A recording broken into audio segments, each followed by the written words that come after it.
Good afternoon, everybody. Happy 13th of July. It is going to be a fun, interesting live stream today. At least I hope. Well, it's fun and interesting for Cherie and I, for sure. I know because we've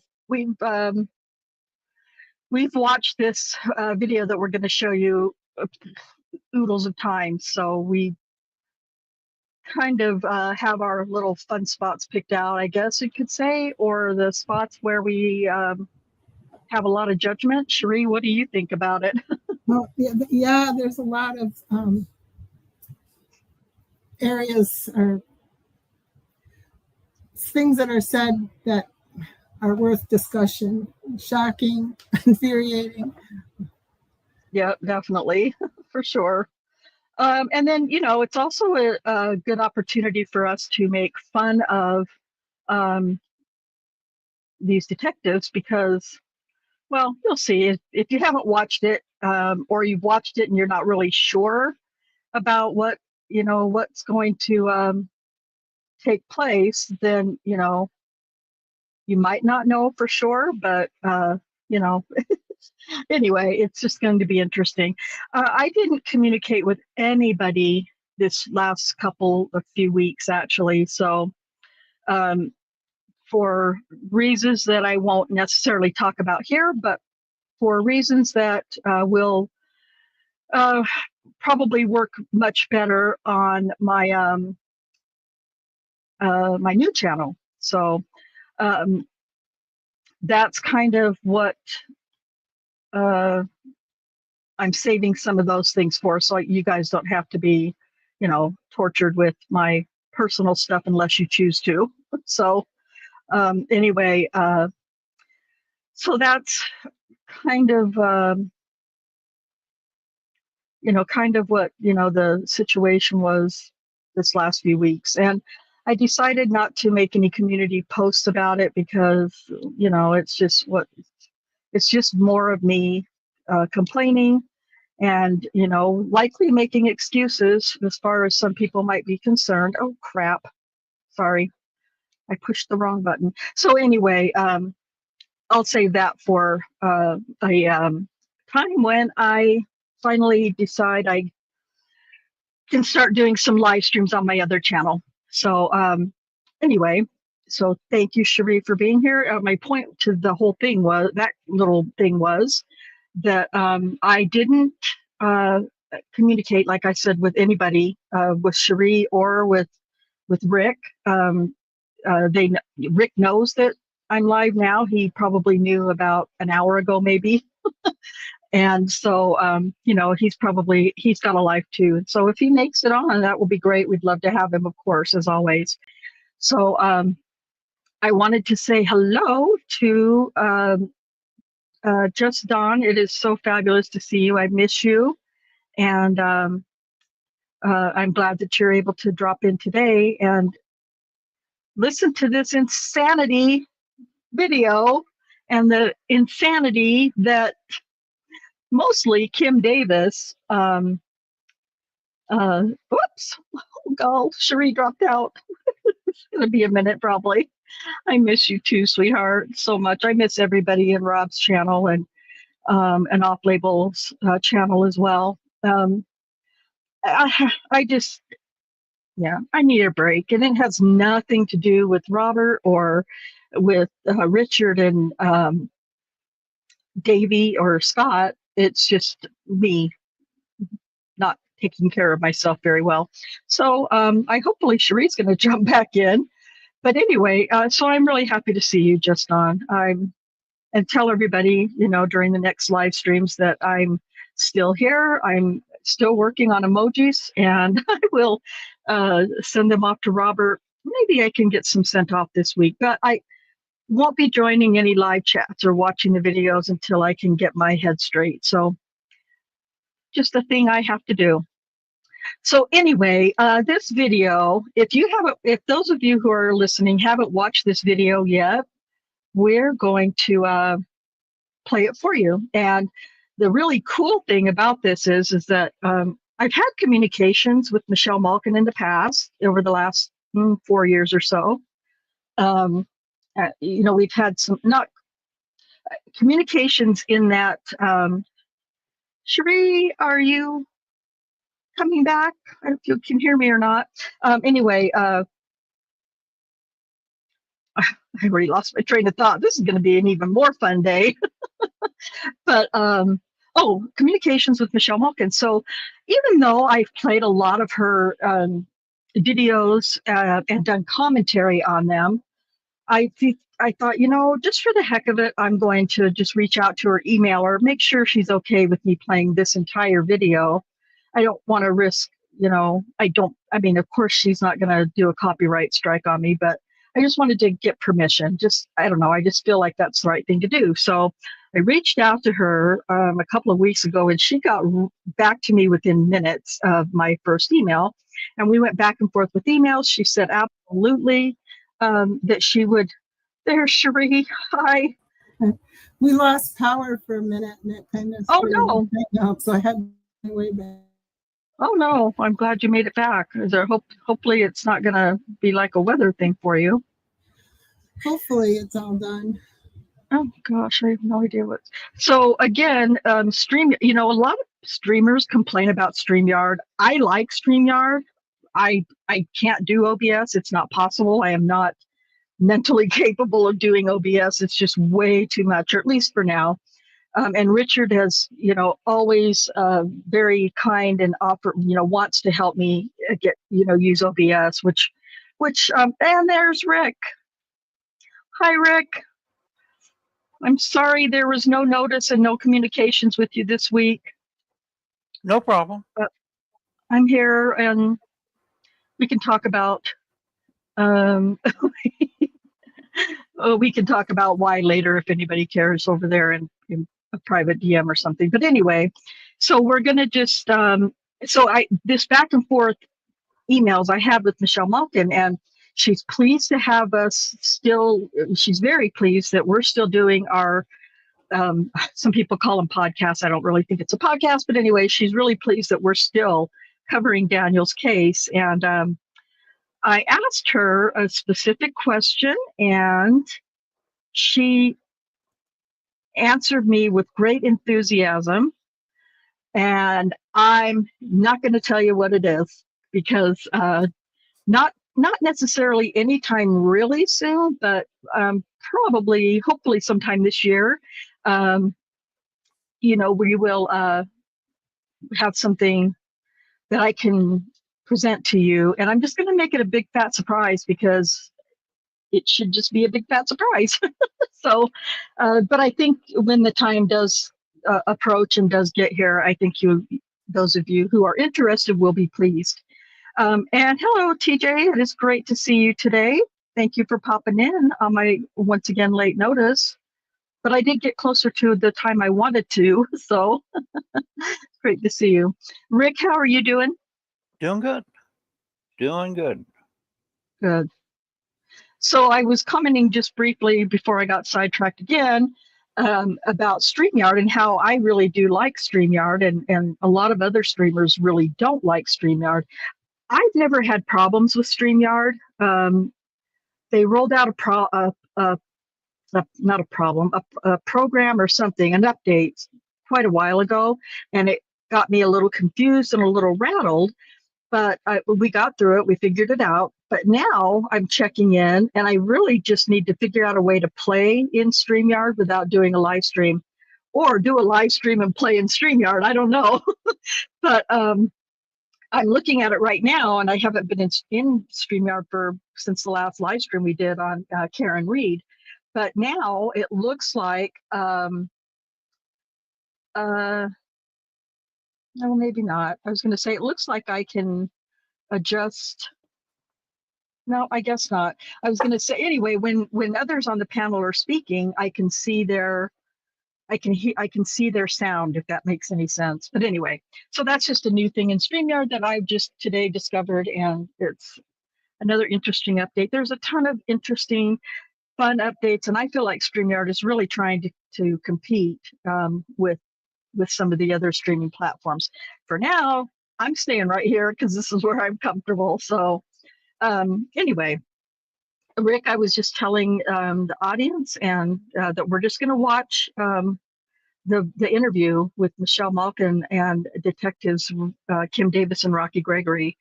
And I was also telling them that I did get permission from Michelle Malkin to do this and show her entire video without having to stop for a lot of commentary like we would for, to avoid copyright strikes on other videos. So anyway, we have Michelle Malkin's permission. I feel kind of, I don't know. I mean, she is a reputable journalist, so I don't know, her name's out there, and I feel like we're kind of lucky to have her permission and to have her. She's offered to help in any way she can with other various projects that I've told her about. So actually, I have two surprises, and one's going to be a members only surprise that I hope to get finished this week. It's a big project I'm working on because I need perfection in it. But I also have permission from Michelle to do this project as well. So anyway, that's what we're going to do. Rick, we're going to, if you need to pause at any time to make a comment about something, please don't hesitate, because there's a lot of commenting to be done with these two detectives. Cherie and I, or Rick and Cherie and I, will likely stop when we want to point out what we consider to be an inconsistent lie or half-truth or whatever, or just dumbness, just stupidity. So, we will stop occasionally to comment on those certain things. But and then I was going to say one other thing, and I forgot what it was. Oh, what I want you guys to do is I want you to, especially if you've never seen this this video before, I'm going to show the very beginning of the video where the two detectives come in and Michelle's just kind of chatting with them, and the makeup people producers are there doing all their setup and stuff. But I want you to pay attention particularly to Kim Davis in this beginning part where they haven't started the interview yet. And I want you to pay particular attention to her face and facial expressions. TJ, I know that will be really hard for you, but you can do it. I'm pretty sure you can handle it. You're a strong man. So, but I want you to pay attention to her facial expressions, and whatnot while they're getting ready to start this interview, and then pay attention to her. Well, you won't be able to not pay attention to her facial expressions during the interview, but I just want you to note the difference between the two times. And starting, oh, I'm sorry. TJ says it's starting his PTSD early. I don't want to cause you any PTSD. Hang in there, buddy. We're all here together. We're all here for you. But anyway, because it's pretty much this video that I think Cherie and I really actually haven't spoken to Rick about this, honestly, but this is the video where I think Cherie and I finally nicknamed her Blinkwinkle, or at least I did. Blinkwinkle is my nickname that I can get away with saying in public about. Okay. Oh, wow, that sounds like fun. All right, sorry, it's, me, I'm a 20-minute, intro person, which I know a lot of people don't like, but thanks for hanging in. Thanks for jumping into the chat just on, and have fun painting. I enjoy painting, and hopefully you'll enjoy listening to this interview, because it's definitely interesting. Okay, so is everybody ready? Rick, have you seen the video? No, I haven't. Oh, great. Oh, Cherie, this is going to be fun. Okay. So this is Michelle Malkin. She did this interview with Kim Davis and Rocky Gregory in September of 2016. And this was maybe 8 or 9 months after Daniel was convicted and sent to prison. So all that stuff said, we're going to get started. Track this guy. Well, thank you both for your time. I really appreciate it. No problem. Where are you guys from? Well, I'm based in Colorado, and I was on the East Coast for a long time, and I hated it. DC and New York. Where in Colorado? So, Colorado Springs, Yeah. actually. Oh, yeah. Yeah. I love Colorado Springs. Yeah, I just didn't want to raise my kids on the I'm not East taking them Coast. off. I'll look Yeah, like I a don't blame lesbian. you there. Yeah. Sorry. Okay, so just don't go I won't go like okay? that. They look pretty. I like them. Thank you. Already with the stupid comments.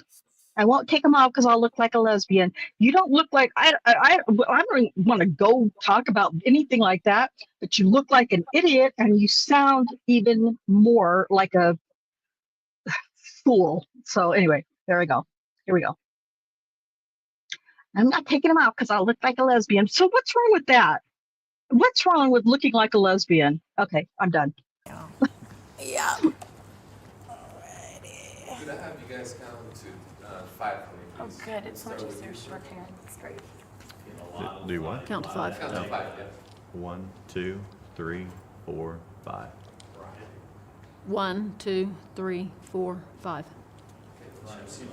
1, 2, 3, 4, 5. See how far I can back it out. And if you guys just do me a favor, just use good volume on the voice. It'll help us out with the. Talk louder. Yeah, just good volume. You don't have to scream Okay. or anything, just good volume. Okay. Great, thank you. So you come back this way a little more now. But that's always a funny question, where are you based? Because kind of in a multimedia world, everybody's everywhere. You know, they're from DC and New York. And Michelle, do you have any powder in your bag? I do. Okay, let me just grab it for you. It's in that, in the makeup part. There you go, dear. I'll Here, I'll let get- you go for your own bag. I won't do it.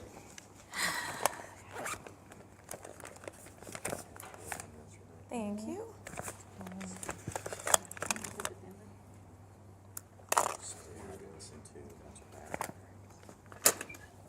Hello, Sheila, and hello, RP. It is great to see you both, and thank you so much for being here.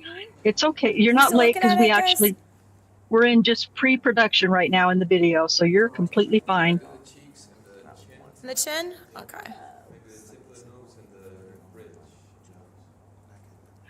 The reason we're doing this part is because I'm asking the viewers to pay attention to Kim How's that? Davis's facial expressions Thank between you. now and the time the Yep. actual interview starts. In like that? Oh, got it. I'm gonna powder your like neck chest area. So we're gonna get a little Let the fresh rip it here.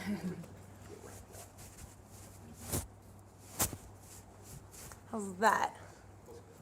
Good.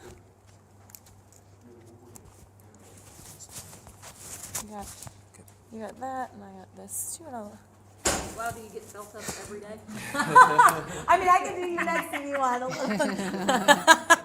Only when she's lucky. Only when she gets to hang out with us, right? How's that with the hair on That's the shoulder? This is why I prefer writing to TV. It's good? Okay, I'm gonna move your bag back with me. Your phone's Thank off? you. It's on vibrate. Vibrate, you got it. Yeah. That's good. All right, guys, thanks again for being with us today. I appreciate it. Let me know when you see. I just thought I better check and make sure everybody can hear it okay in the chat. We'll get going. Hey there, on both. That light is so bright. I squint. Okay, here we go. Detective Davis and Gregory interview. Take 1. Hang tight just 1 second, guys, and Juan will give you the cue.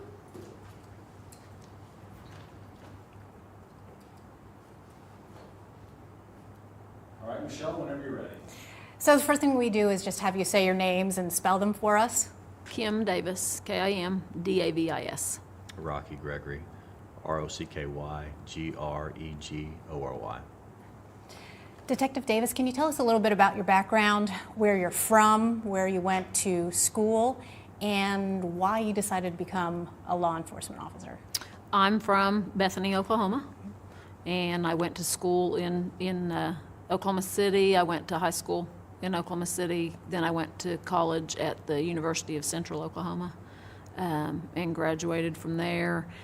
And I went into the workforce, and I didn't like it. I didn't like 8 to 5 Monday through Friday. I didn't like sitting behind a desk, and I wanted something different every day, and I wanted something that was going to be a challenge every day, and so I decided to go into law enforcement. So what were you doing before you became a cop? I was the secretary, and it was horrible, and I just, it was boring. Yeah. And I needed something exciting. I'm kind of an adrenaline junkie, and I wanted something different every day and something exciting, and so I applied to be a police officer. And have you always been in the sex crimes unit, or what did you do before then? No, anybody that hires on, at least with Oklahoma City, you have to ride in a scout car. Mm-hmm. So I did that for 11 years, and then I went into investigations, and I was lucky enough to go straight into sex crimes because that was my ultimate choice of investigation. Why? I had received some training on it and kind of followed a detective that worked in sex crimes, and I really liked him, and I liked the classes that he put on. And then when I was in a scout car, just anytime I would get a sexual assault call, I just liked those better. Not that I liked to see somebody be the victim, but I liked the investigative part of it and working those kind of calls. Would you call it a calling then?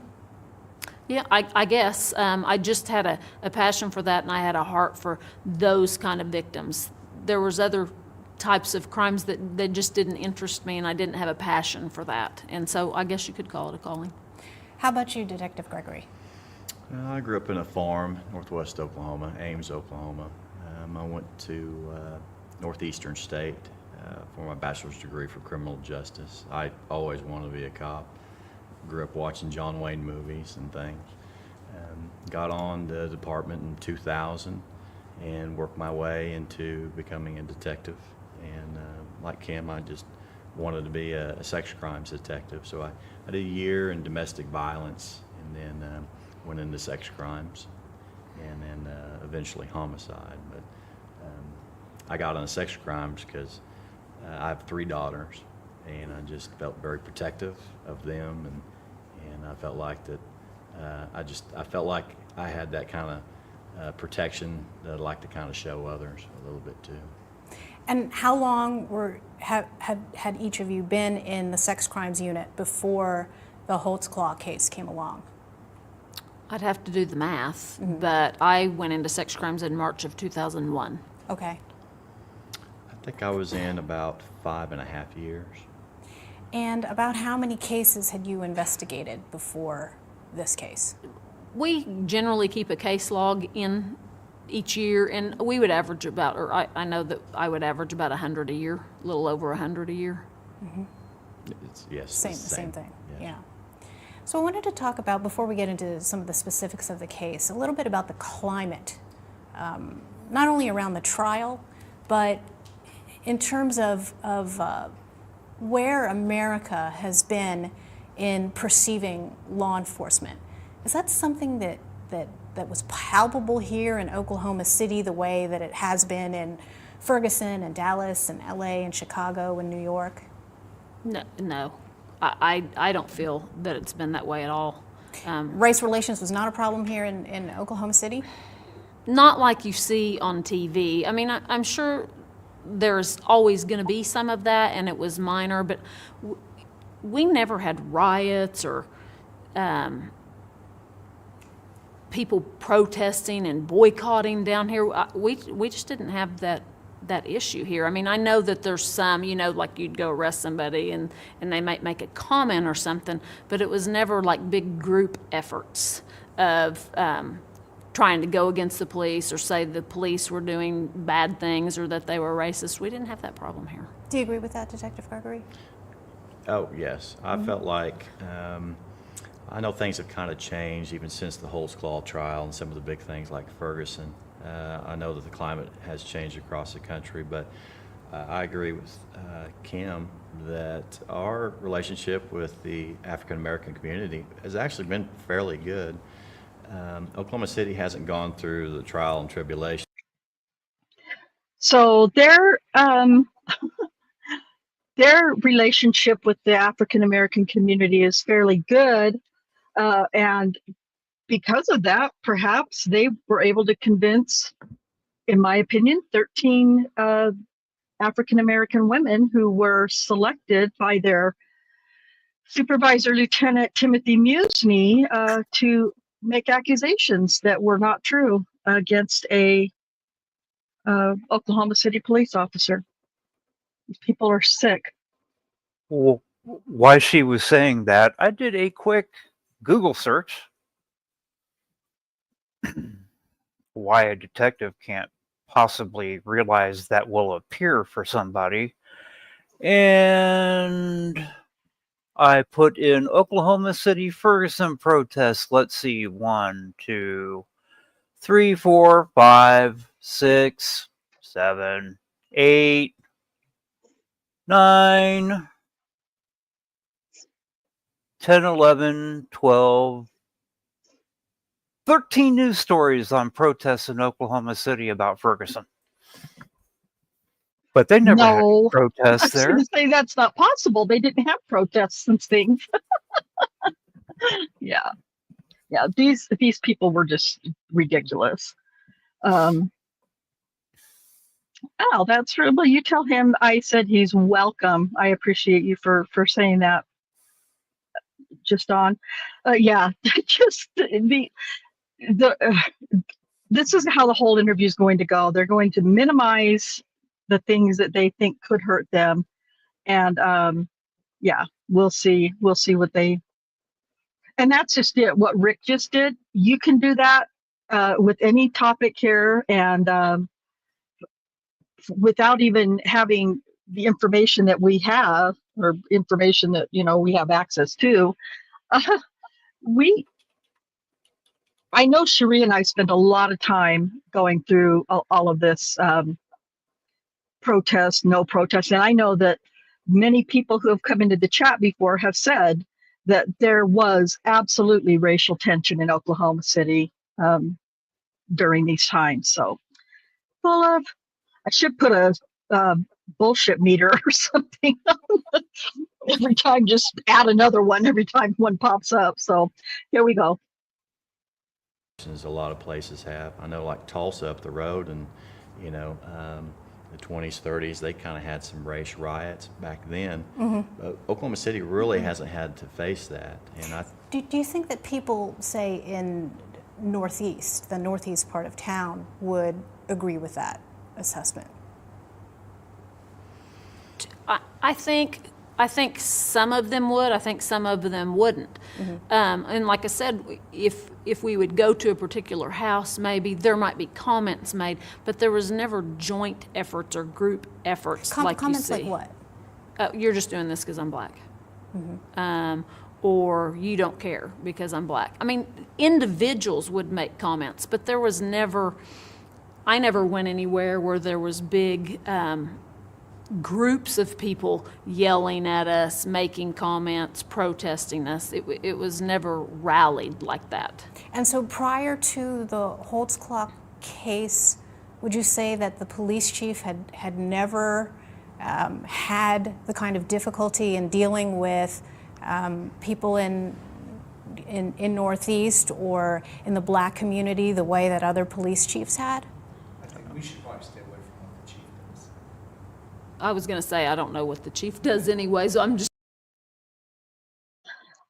Just so you know, because this will happen a couple times during this interview. This person off camera that's speaking, I'm not 100% certain, but I am suspicious that that person speaking off camera is the city attorney, whose name was Rick Smith, or Richard Smith.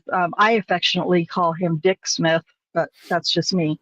Yeah, I think he doesn't want him what I'm thinking Michelle's getting to is that case back in, I think it was like 79 when the chief city, he wasn't the chief then, but he got in trouble for saying racist things to somebody that he was arresting.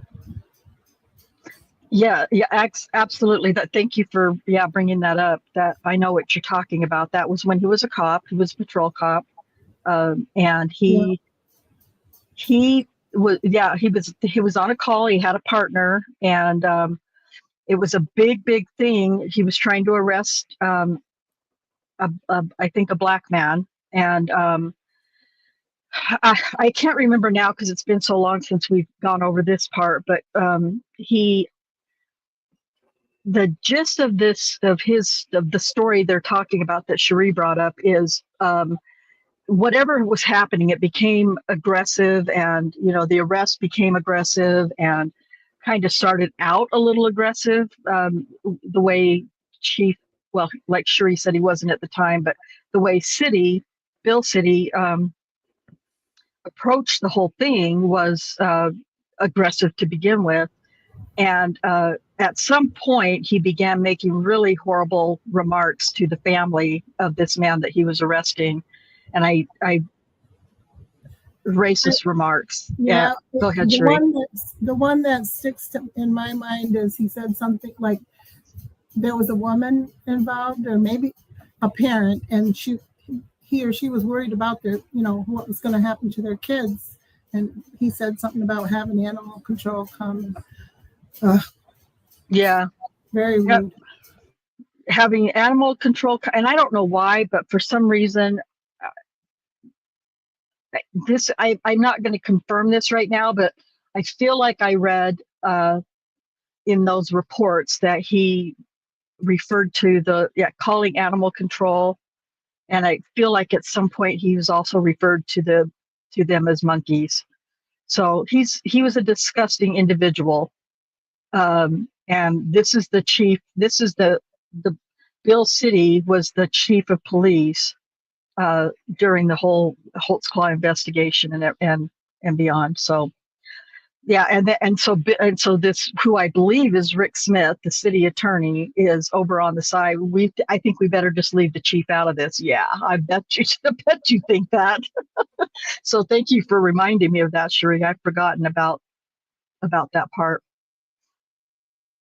Speaking as an Okay, but individual. I'm talking that's not just about the police chief specifically. It's about whether the police department had race relations problems prior to the Holtzclaw case.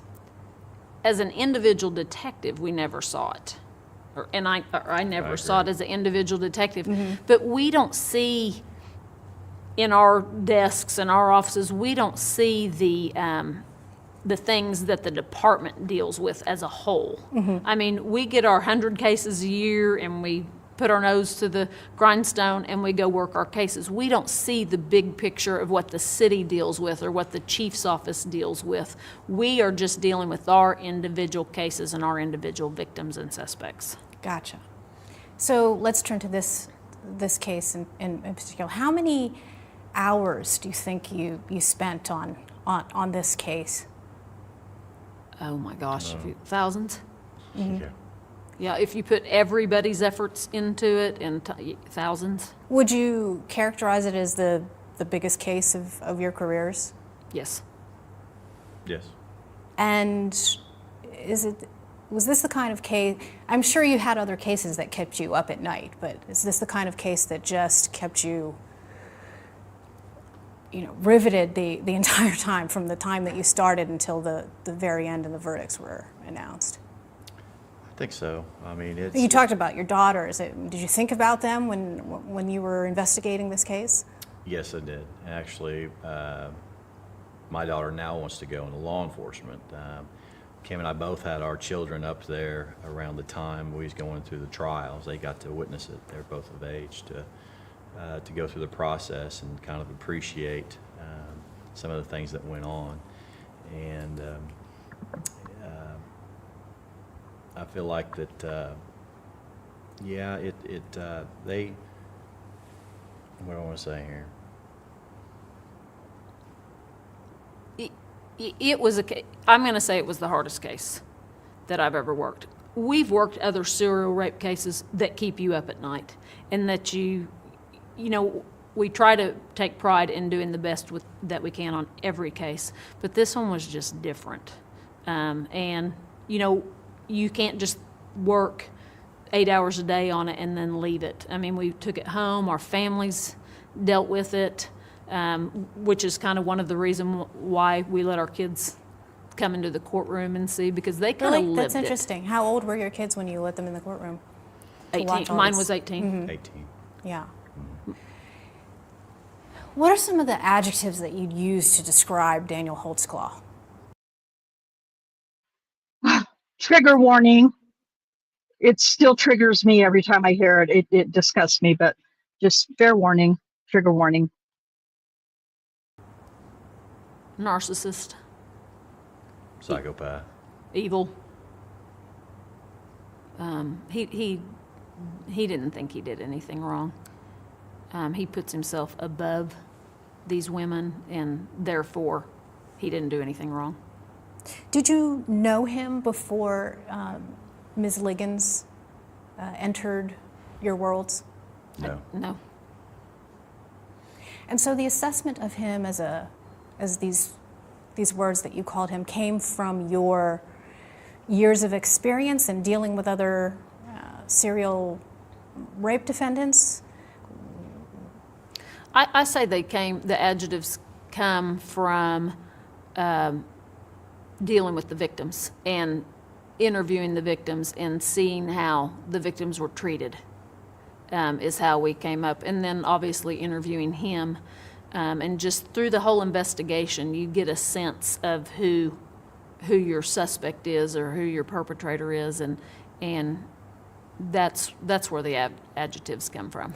How many times did you interview him? Just once. One time. For how long was that?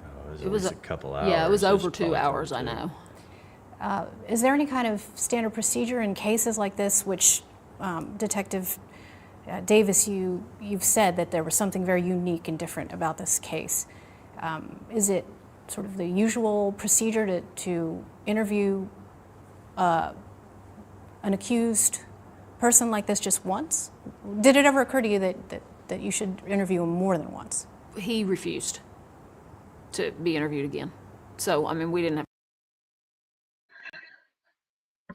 have... She says refused. I say he used his Fifth Amendment right. A little too late, obviously, but he used his Fifth Amendment rights to not be interviewed again. So when they're telling you that they made that those words that they used to describe Daniel, it came from 1 2-hour-long interview. That was it. They never spoke to him again, yet they made those judgments on him based on that one interview. So I don't know if he would have not talked to them with that, but the FOP attorney got involved right away, I think, didn't they? yes. They wouldn't let him do, which is probably a good thing, but I'm just, I think Right. Daniel was open to anything just to prove his innocence, but he didn't realize how evil the people are. So he needed protection. Yeah, and that's what happened. Well, they'll talk about this in a little bit, but they'll talk about him saying that he would do the polygraph and the DNA and all that, and he was open to that. And so when Kim Davis, well, I'll just let them tell you in the interview, but yeah, he did end up getting, I believe later that night or the next morning. I really don't know what the time period was. I just know that when he was asked to go in the next day for a polygraph, his attorney said he wouldn't be going to do a polygraph. So I think they're going to discuss that too. So anyway. One 2-hour interview, and those are the adjectives they came up with for Daniel. So there you go. choice. We only got to interview him once. He refused to be interviewed more than once by you? Right. Once the first interview, he sought an attorney, and that attorney advised him not to be interviewed again. Okay. And so what were your feelings during those more than, like you said, it was more than 2 hours of the interrogation as you went along? You used some certain adjectives to describe him. What did you feel about his demeanor compared to the way that others you've brought in for cases like this? It's a little different. We've both investigated officers in the past, but so it's a different dynamic. They kind of know a lot of the tricks of the trade that we do. They've watched plenty of our interviews when they bring other suspects down that they've arrested. So we have to kind of have a different tactic in speaking with him. I think throughout the time period we were with him, we could kind of sense that you know, we had to kind of gain rapport with him and things like that. But I think as the interview went on, you could start kind of seeing the type of person he was.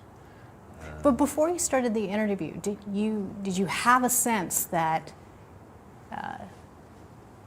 that he did the things that Janie Liggins accused him of doing? Oh, before we started the interview, I felt like that what Janie told me was the truth, yes. Okay. How about you, Detective?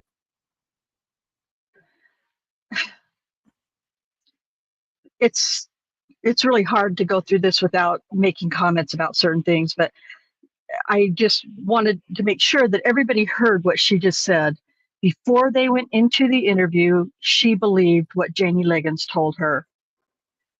That is not how an investigation, I've never been an investigator or detective, but I guess I play one on TV or YouTube, but I know enough to know. I have a bachelor's degree in criminal justice, and you know, I listened to a lot of lectures from a lot of cops and detectives and FBI agents, and that is not how you enter a case, automatically believing the victim.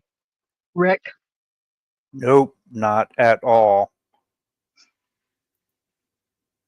Not at all. And it doesn't have to be law enforcement. I mean, I have been a professional referee for over 40 years. And one of the first things that we were taught when I got my certification, and what I taught my students when I taught the certification class, because a lot of time in the sport that I referee, you come into the situation after something has already occurred, which kind of is like law enforcement.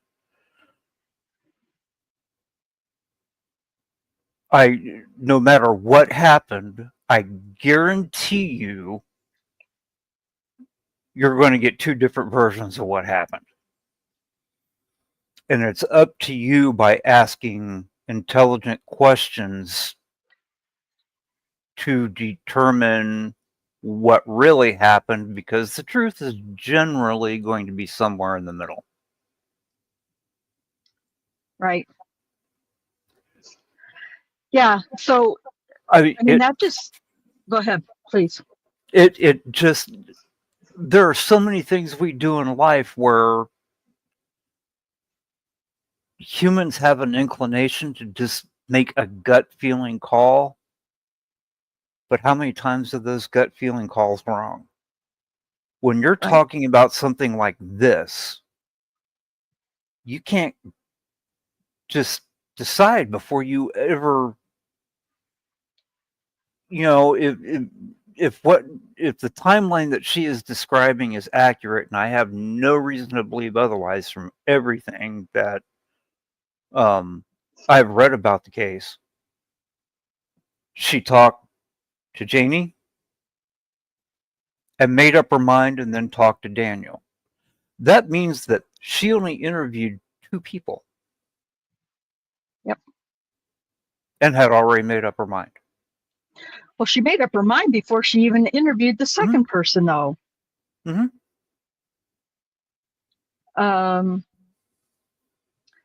Yeah, it's infuriating. I mean, I've raised 6 kids, and I know that when if it was hard for me to get to the bottom of a, why do I have steak knife holes in my wall in my kitchen? Took me days and days to finally get to the bottom of who did that, because all 6 of my kids had a different story about who did it and how they did it and when they did it and why they did it.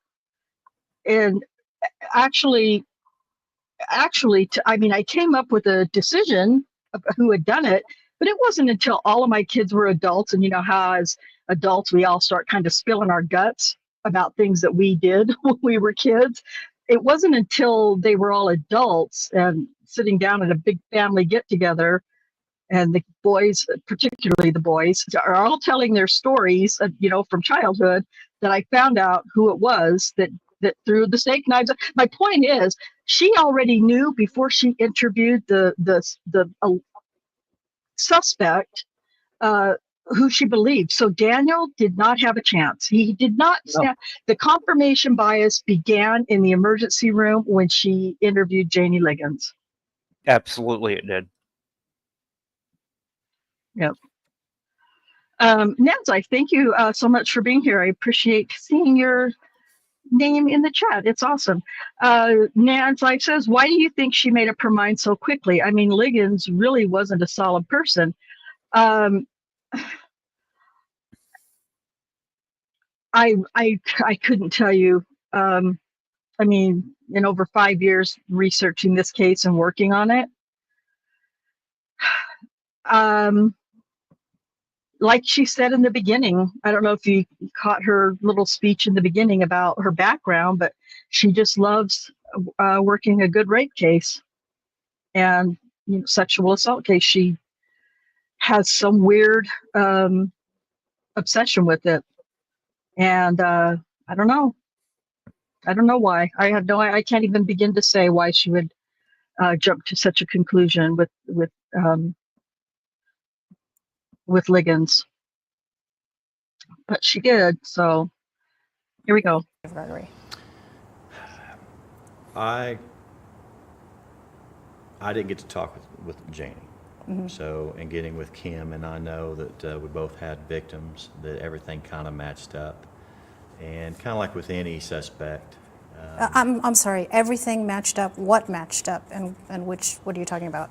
Well, I had a victim, Terry Morris, and her description of her assailant matched up what Jenny Liggins, her description of her assailant was, and everything that transpired during both their assaults kind of matched each other. MO, if you will.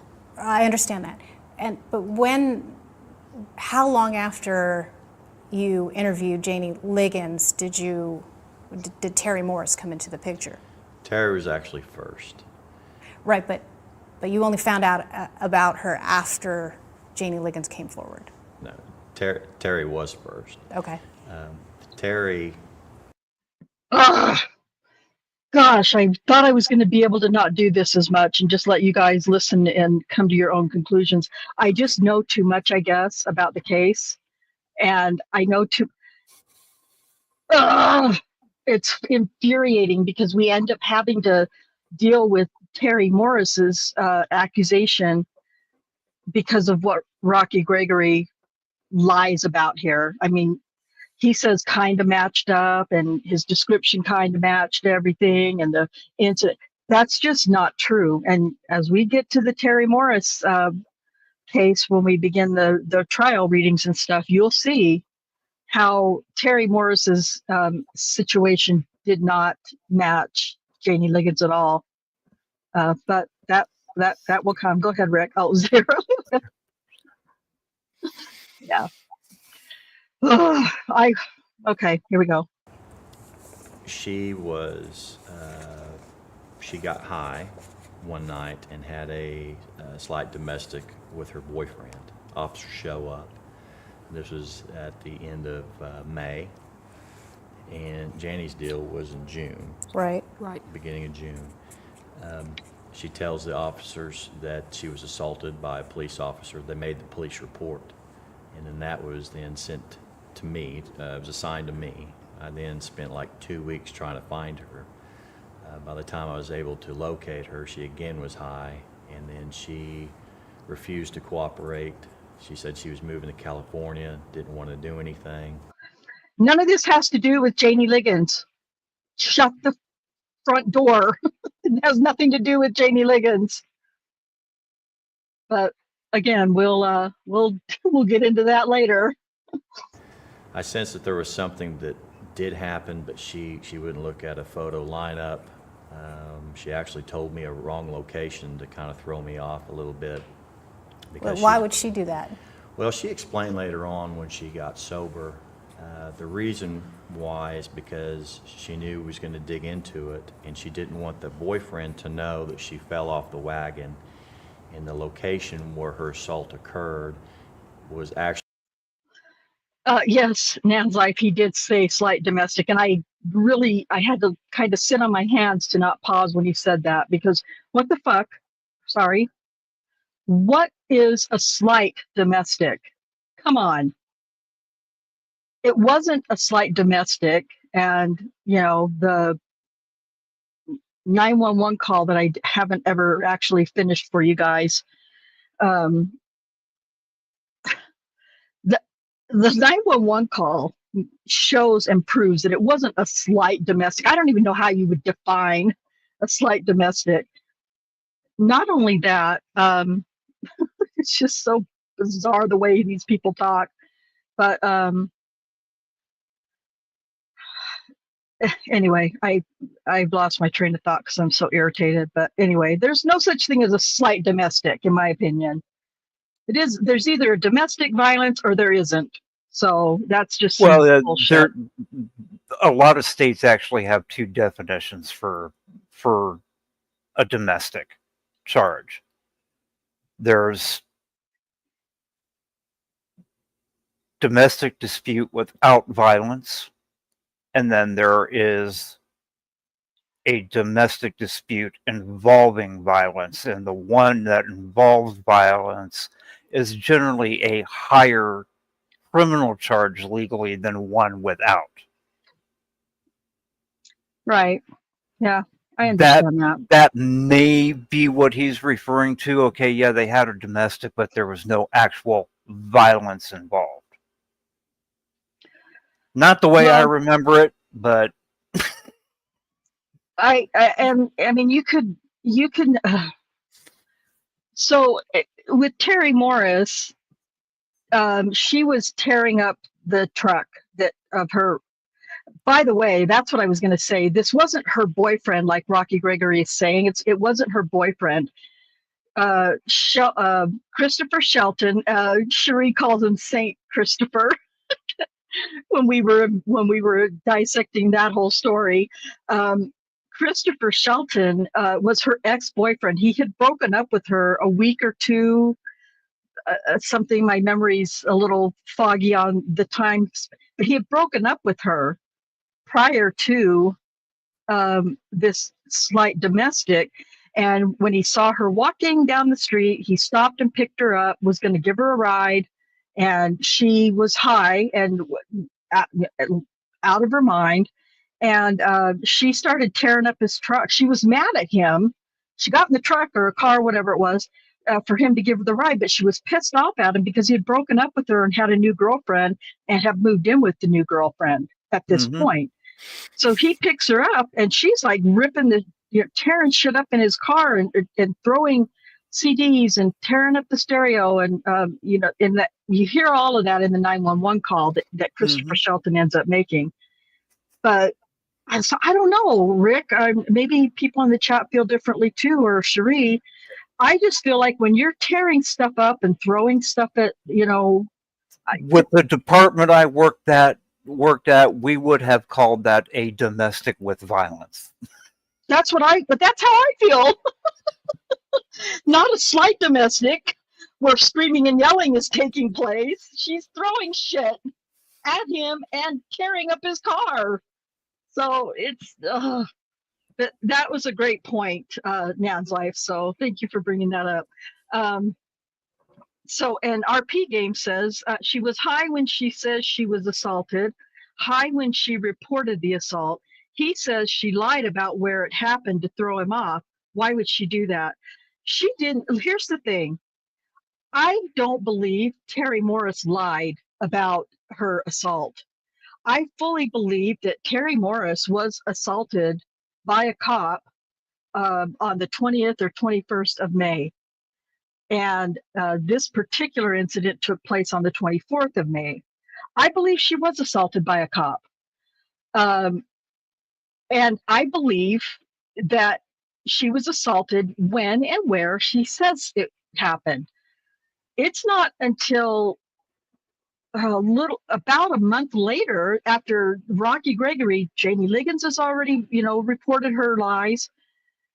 Rocky Gregory is relentless trying to get information from Terry Morris after, especially after, I should say, especially after Jamie Liggins' report, because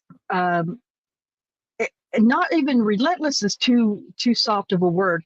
He bullied her, in my opinion. There was 3 separate interviews with Terry Morris, and the first 2 times she was high, like you can't even reach her to pull her back down because she was so high. So the 3rd interview is when she's been in jail for a week and clean, well, as clean as you can get. Excuse me. And she's not high, and she does make sense, and she does, she is able to articulate her story, and her description about the cop who raped her never changed, ever, not in any of the 3 interviews. But in the 3rd interview, which you'll hear at some point during our series, you can hear Detective Gregory and Lieutenant Musney, who go to the jail based on a lie that they tell. Anyway, and they convince Terry to take them out and show them where everything happened. The date and the location of Terry's assault changed on that day. And I believe it was July 3rd or 10th. I can't remember, but it was sometime in July, just barely a month after Jamie Liggins reported. And they convinced her, Terry Morris, and you guys can make your own assumptions about why they would do it, because remember, she's in jail at this time that they go to see her for the 3rd time. And they convince her to take them around and show them her assault. She never changed her mind until then, or her story. Her assault happened either on the 20th or 21st of May, and it happened somewhere near the city mission or the rescue mission or whatever it was in Oklahoma City. By the time they got done with her in this July interview, her assault occurred on May 8th, and there was an entire route that they took, that she took them on, according to Rocky Gregory. But anyway, she didn't take them on anything. There's no way. There's just no way. I have always described the way that Rocky Gregory went after her like a piranha latched to a T-bone. Yeah. That man sunk his teeth into her, and he would not let go until she told him what he wanted to hear. Yep. Yeah, and so when Jamie Liggins happens, they see this. I don't know why, unless it's just about power and control on their side, which is obvious in my opinion. But they made it so that Terry Morris and Jamie Liggins' cases matched exactly. Like, well, he says kind of matched or sort of matched, whatever freaking words he uses. Trust me, they don't match. So, and they straight up lied. Oh, God, I almost want to just, it's hard to not want to jump into Terry Morris right away, because, it becomes very obvious what they do to her in that last interview. So I can tell you exactly why they did it. And I came to this determination very early in researching this case. Kim Davis said it herself towards the beginning of the interview. I have interviewed several serial rapists. Yeah. They wanted to make it a serial case. They wanted it to be a big case. Why do you think the lieutenant gave them the list? Yep, exactly. They wanted this to be what it was. What they made it. Yeah, absolutely. And once they managed to connect, make the Terry Morris case or Terry Morris case fit. Now they just, then it was just on like Donkey Kong from then. By this time, they have the list that Lieutenant Musney wants them to go by, and we've already talked multiple times about the demographics and logistics that Timothy Musney set. And so it pisses me off every time every time it gets said that he targeted Black women, poor Black women with drug histories and prostitution and blah, blah, blah. It pisses me off because he didn't target anybody. Daniel, first of all, worked in the Northeast side, and Michelle Malkin mentions that early on, worked in the Northeast side, which was a high crime area and a very poor area with drugs and prostitution and all that stuff. So that was where, to find other types of crimes and people, he's going to have to go out of his zone or whatever they called it to arrest, to talk to people and arrest people or whatever. It was the area he worked in. That's not his fault. Go ahead. They did the exact opposite of the way profiling is supposed to be done. Anybody who's ever watched the show Criminal Minds, which they had a number of FBI profilers be advisors on that show. Right. They would find different victims that they suddenly realized fit the same pattern, and then try to find a common connection and come up with a profile. The lieutenant and these two created the profile and then looked around and went, who can we find to make this look valid? Yep. Absolutely. And that's what they did. And for those that are new to the case, you'll learn that as we go through the series that we're working on. You'll learn, I want everybody to go into this, go with an open mind, but I don't think it will take many of the people that I know very long to figure out what's going on. Let's talk about what RP says. The logical solution is that they knew who the cops were guilty, and they were protecting them by pinning all the reported crimes and manufacturing extras to bolster them on Holtzclaw. It is logical. That's 100% logical and sounds logical. The only problem is that from all of the research that the years of research that Cherie and I have done, there was only 2 cops in OCPD who were sick and nasty, and that was Jeffrey Sellers, who worked the day shift, and Alexander, I can never remember his name, Alexander, Cherie? Edwards. Thank you. I'm not sure there's only 2, but there's 2 that we know about. The 2 that we know about. Yeah.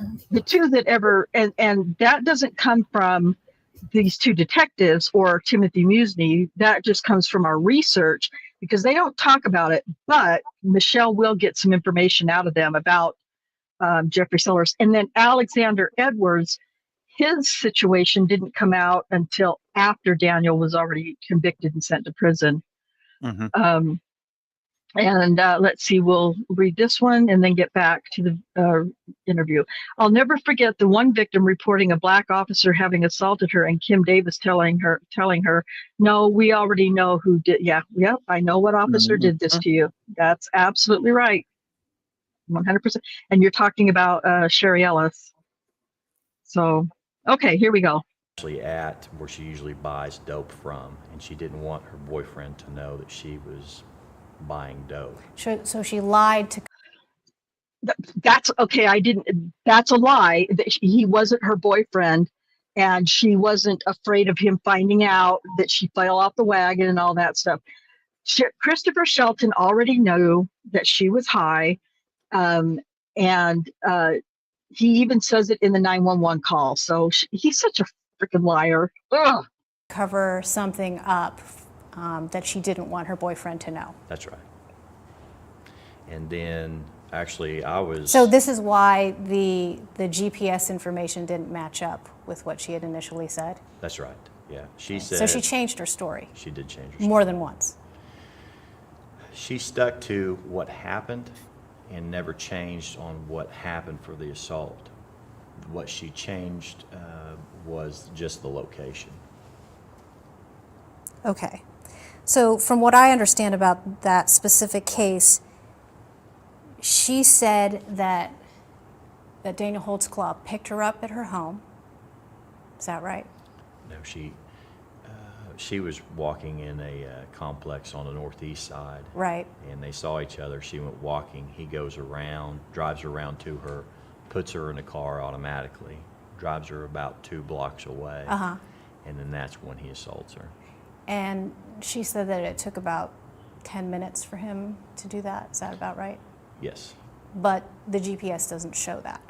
GPS does show that. That he stopped for 10 minutes? This is the way she did when she was sober and she told me what happened, okay, is that I can GPS where he went from that apartment complex. He goes and stops at the location. He puts himself out to dispatch, and then he clears that traffic stop. Terry, I know, is still in that car because she tells me the exact direction that he went. I mean, he zigzagged around the neighborhood. Does the GPS show that? Yes. That he zigzagged? Yes. In a pattern? Yes. The way she related, the only how she would have known that is by actually being with him, because some time had passed by the... Or you had the GPS of where he went on that date, May 8th, and you drove her around and got her to tell you a story that you liked, was exactly what happened. You don't know she was in that car. He doesn't know that. It just... Okay. The lies just roll off their tongues. But it was to the... Yeah, right. Say that again, Cherie. I said the lies just roll off their tongues. Yeah, they lie easier than... They lie just as easily as if we tell the truth. They're horrible people. But he trips himself up. The thing about Rocky Gregory is he trips himself up a couple times. And I only know that because I know almost every detail of the case. So if you're not familiar with, every situation, every accuser, you don't catch them. I'm sure I will be pointing them out to you, though, or Cherie or Rick, if I don't catch them. Of how he went, but he cleared off that traffic stop. He said he was done, but he still had her in the car. And then he did this and then drove her around the corner again and dropped her off? She was begging to... It was a oral sex assault. After that, she thought, hey, he's going to let me go. She wanted out of the car because she thought if she did that, everything was going to be fine. She wanted to be dropped off at her uncle's house down the street. He said, well, I'll take you because I want to make sure you're safe. They start heading that way, but he goes off into a different direction. That's when he zigzags in through the neighborhood. And the GPS shows that he zigzagged? Yes. Okay. He pulls into, and this is what Terry said, he just briefly stops at a open field by a street like he's getting ready to turn into it. Terry says she starts to scream, and that's when he's like, calm down, and then he drives her around and does drop her off. When she screamed is when he assaulted her? No, the assault had already taken place. Okay, but then he stops for a brief, like how much time did he spend stopping? It was just seconds. Okay. And even on that part, GPS, it was just so brief. He has quick little stops, but I couldn't determine off of GPS how long he had stopped there. But she said it was just real brief. She was afraid that she was going to be hurt even further. Mm-hmm. Because the oral sex only lasted just a short period of time, seconds. So she thought that he was going to really assault her, and that's when she did scream, because she thought since what she already did to perform oral sex, now she's over at this other location, and she feared that he was going to step it up with her. So the story evolved because she feared her boyfriend. The story did not evolve because she was trying to match the narrative that you had in mind. Right. The only reason she gave a different location, again, was because, if you remember, she had the domestic with her boyfriend and other officers were there. Mm-hmm. So she didn't want her boyfriend hearing where the assault took place, because then that was going to cause a problem behind closed doors. Lies, lies, lies, lies. He was not her boyfriend. I promise. I'll try to find a document while we're listening to this and show it to you guys. He was going to. Again, this is supposed to be a conversation about Janie Liggins, but I mean, I guess, Michelle Malkin is leading the interview and she's asking the questions, which are valid. I mean, they're valid questions, so I'm not complaining about that, but. To know that she was on crack again. She was trying to cover up her drug use. That's exactly it. Okay. Now, so that preceded the night that Daniel stopped Janie Liggins by a month, is what you're saying?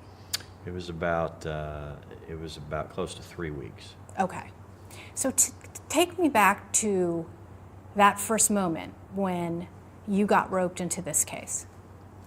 I was the on-call detective for the sex crimes unit, mm-hmm. and got a call in the middle of the night saying that we've got a lady that's saying that she was assaulted by a police officer. And who called you? The sex crimes lieutenant did, because Okay. lieutenants rotate, and he was the on-call supervisor. Was that called me. Lieutenant Musney? He went, Okay. yes. He met me at the hospital, but the victim was at the hospital when they called, or headed to the hospital. Mm-hmm. And so I said, I will meet you at the hospital with the victim. And then once I arrived at the hospital, I got briefed, briefly by the patrol supervisor, and then I went in and interviewed. And who was that? Is it Wegner that used to be in assaults? Is that his name, Wegner? Wegner. Lieutenant Wegner. Okay. And he briefed me. And in the back of my head, I knew that Rocky was working another assault involving a police officer. Okay, I just want you to put a pin in that, as they're saying a lot now. Put a pin in what Kim Davis just said, because it's going to, the lie is going to be exposed. But I didn't know the details of it. Okay, so when you got to the hospital, you had that case in mind? I knew he was working one involving a police officer. I didn't have any details, I just knew he was working one. Okay. And so it's, what time of the morning is it? Oh, it's 3, 4 o'clock in the morning. Yeah, right. And then what happened? Then I went into the room, the examination room where Janie was, and I interviewed her. Mm-hmm. And then when I was done interviewing her, her family, I interviewed some of her family members that were in the waiting room at the hospital. And knowing what you just said, that Detective Gregory had this case that he was working on, did it occur to you that you should record the interview? No. Why not? No. Generally, we do not record victim interviews. We don't record victim interviews except involving police officers. We never have recorded victim interviews. Okay, but this one involved a police officer. It did. But I had no recording, I had no equipment to record it. And it didn't even cross my mind to record it. We're in the middle of the hospital, and it's not something we do. We don't take a recorder to the hospital and do interviews.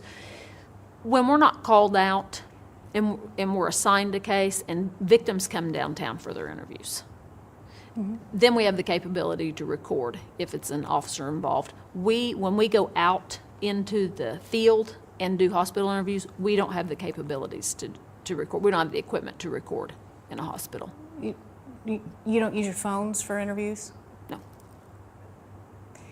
I wouldn't even know how to record on my phone if I did.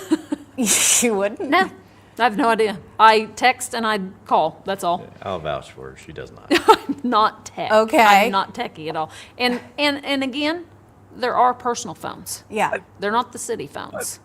So How long have the little pocket dictaphones been around now? The first ones came out in 1986, 1987. They don't have the equipment to be able to record an interview in the field. Are you kidding me? You pressed record. Yeah. Well, Cherie and I also talked about this a lot at length, that if you are a sex crimes detective, or any detective for that matter, but specifically this, and you know that you are going to be called often to have to interview a victim of some sort of sexual assault, it seems to me that as part of my go bag, I would have recording equipment that I would carry with me at all times, that I would have prepared for these on-call situations where I'm probably at some point going to have to go and interview a victim. You would think. And she was on call, so it's not like, it was a total surprise that she might get called out at any time. So, right. Yeah. And again, like Rick said, addictive, it doesn't have to be a phone. Make part of your go bag, or whatever it's called, part of that, a little digital recorder should be part of that. But anyway. if you had recorded on a personal phone, you wouldn't be able to use it? No, it's policy. We cannot even take a picture with our personal phones and use it as evidence. That is policy. Okay. Defense could subpoena our phones. Yeah. And yeah, that's our personal phones. So. Yeah, and it's police policy. We do not use our personal phones to take a picture or to do anything. I mean, I would get in trouble for that. You don't carry work phones with you that you We're could not use? provided with work phones. Wow. Okay. But you've both said you sort of had a sense that you knew there was something different about these allegations and about this accuser. After I interviewed Janie. Uh-huh. Yes, just going in. I never go into an interview with a predisposed idea. But you had it in mind that No, detective... I knew Okay. he was working an officer. Right. I didn't know the details. I didn't know if it was good. I didn't know if it was false. I just knew he was working an officer because we all know in the office when someone's working an officer. Okay. So then I go in and interview Janie. Mm-hmm. After I talked to Janie, I was like, still not knowing about his. I was like, something happened to Janie. She knew about his. there, she knew about, when she says still not knowing about his, she jumps in there to try to defend him and her at the same time, talking about Terry Morris.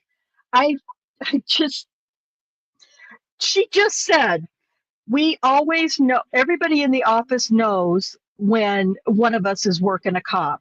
So if Rocky Gregory was working a cop in the Terry Morris case on the 20th or the 24th of, or 27th of May, everybody in the office knows it because she just said it, right? There is Oh. no way you're going to convince me that if that office thought that they had a credible report of a police officer sexually assaulting somebody, that every detective in that office did not know the details. Yep. Especially Agreed. after that amount of time. There's no way you're going to convince me of that. Me either, but that's just me. You know, I don't know. Nance Life has a good point. If an investigator doesn't carry work phones, then who the heck does? Exactly. And I read during our research in the last many years, I don't know where, I only feel like I believe it's credible, but I can't remember exactly what document or what interview or what anything. But from my understanding, they did have work phones, the detectives. But you know, but I don't know that for a fact. I just remember reading it somewhere in documents that we had gone over. So yeah. Oh, so this is TJ is so for those of you who don't know, TJ's had experience with Kim Davis over an identity theft, and TJ says that Kim Davis said to him, "We know you cashed this counterfeit money order. The clerk picked your picture out of this book," and straight up lied to his face. He says.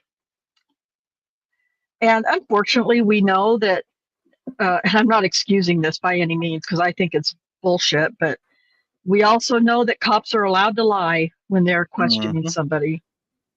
And I just think that's They are wrong. under no obligation to tell you the truth, although I did see a story over the weekend that was very quietly released about a state, I can't remember which state it was, where there are actually some state legislators that have put a bill together to try to make it illegal for the police to lie to somebody. I think that should be. I just don't think if you can't prove your case or get a confession on just the truth of the matter as you know it, then you don't have a case. That may sound extreme, but if the truth you have or the evidence you had doesn't do its work, then you just don't have a case, in my opinion. So I whatever that bill is in whatever state that's in or whatever, I hope that passes because I think it's wrong.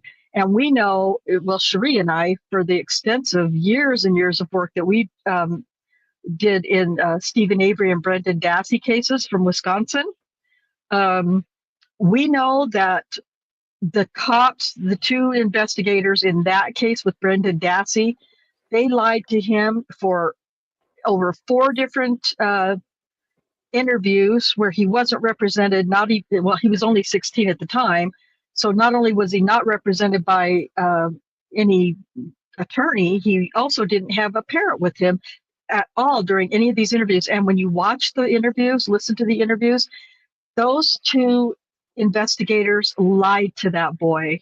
That's a whole other story, though. That's a whole other wrongful conviction situation. So the point is that they just lied and lied and lied and lied and lied. Everything. I can give you a perfect example, and it's a very recent example. This just happened like 2 or 3 years ago, and it was an incident that happened in California. a guy called the police because he couldn't find his dad. His dad was in the early stages of dementia. The police open a missing persons report.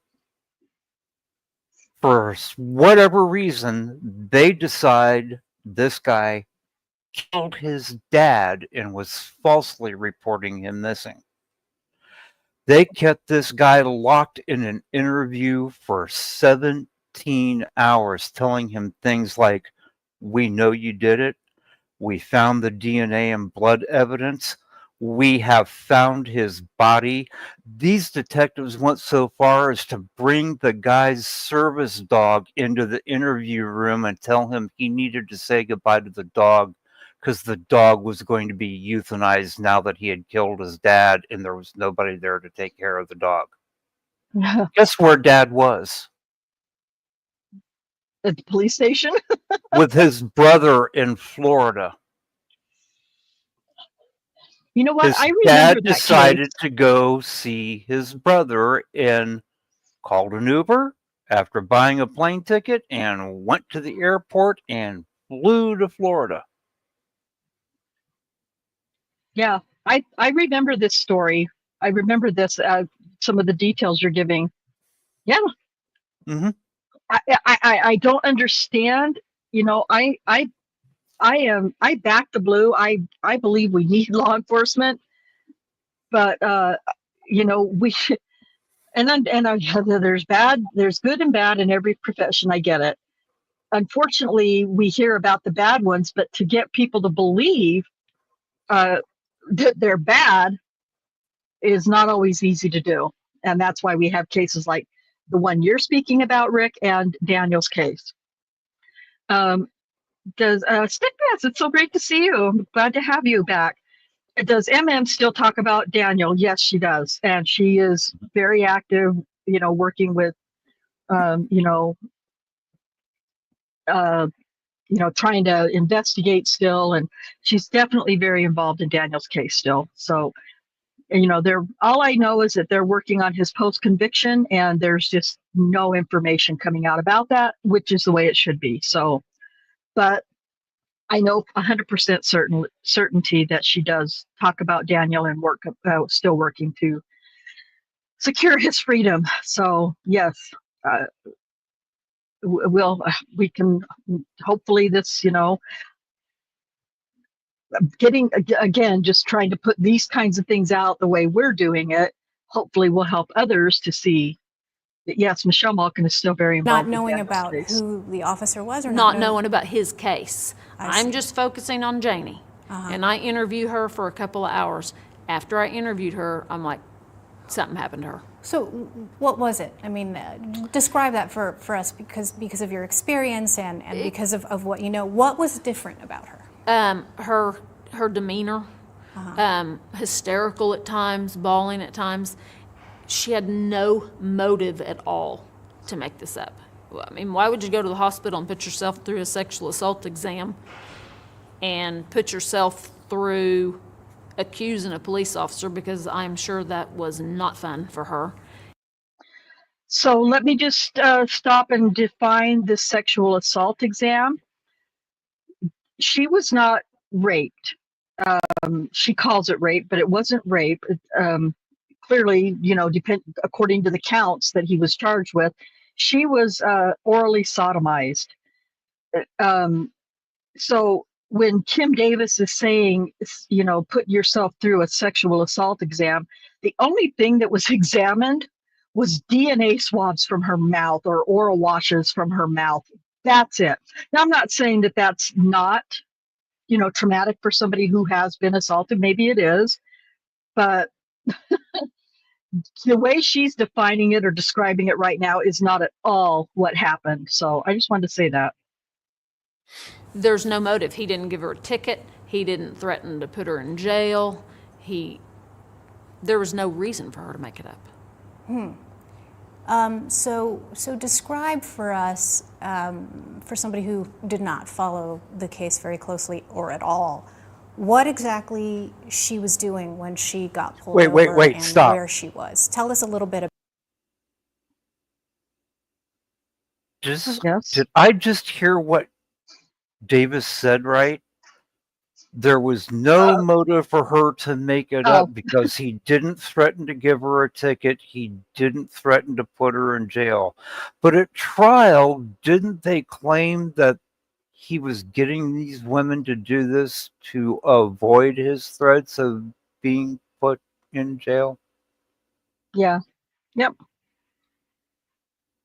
Well, yeah, that among other things. Yeah. Okay. No, it's hard. I wanted to make sure I wasn't hallucinating.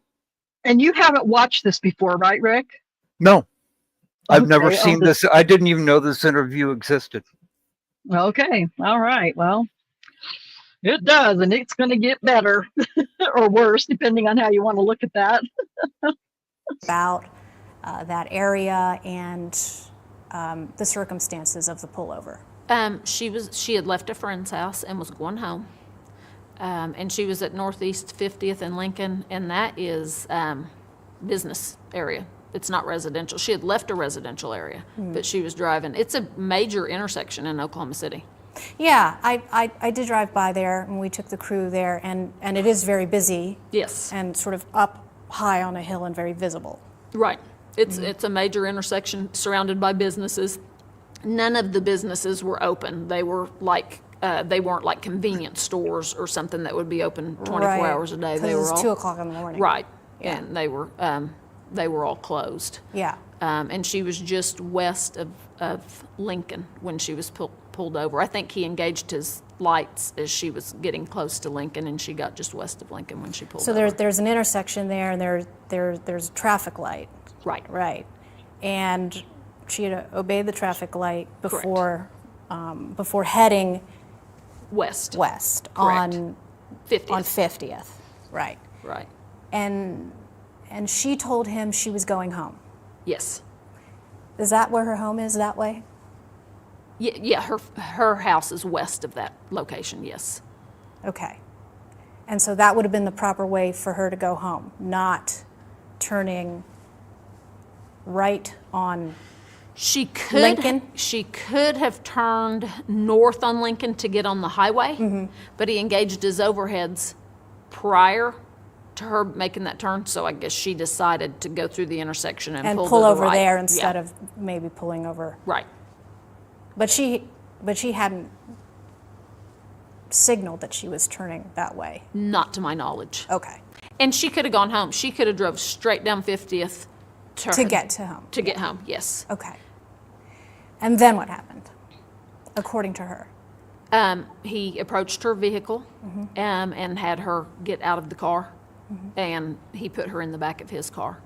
And then started questioning her, have you been drinking? What's in your cup? Because she had a styrofoam cup in her console. What's in your cup? Do you have anything on you? If you have anything on you, you need to tell me about it now. What am I going to find? Kind of making, kind of being accusing her of having some narcotics. Questions every cop I've ever watched in cop videos that I watch all the time. The exact same questions every cop asks a suspect that they've pulled over. The exact same freaking questions. Stop it. Stop it, Kim Davis. Freaking hag. On her.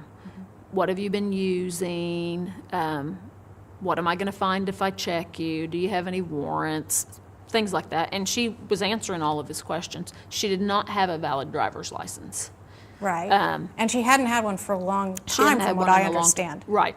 Like 15 years. Is that weird? No. That's around here 30 it's not? years. No. Okay. But would it be weird for somebody who's been characterized as sort of, your prototypical grandma? It's not weird. People don't have driver's licenses all the time. Okay, I think it was closer to 30 years, not 15. That she and you may be right, I Exactly. don't remember. It gives a reason, it completely justifies putting her in the back seat of a scout car to check her, but he never checked her. If I pulled somebody over and didn't have a driver's license, I would put them in the back of my car, run their numbers, see if they had a good driver's license, but they just didn't have it on them, to see why they didn't have a driver's license. Was it suspended? Was it revoked? To see if they had warrants. The problem was he didn't do any of that.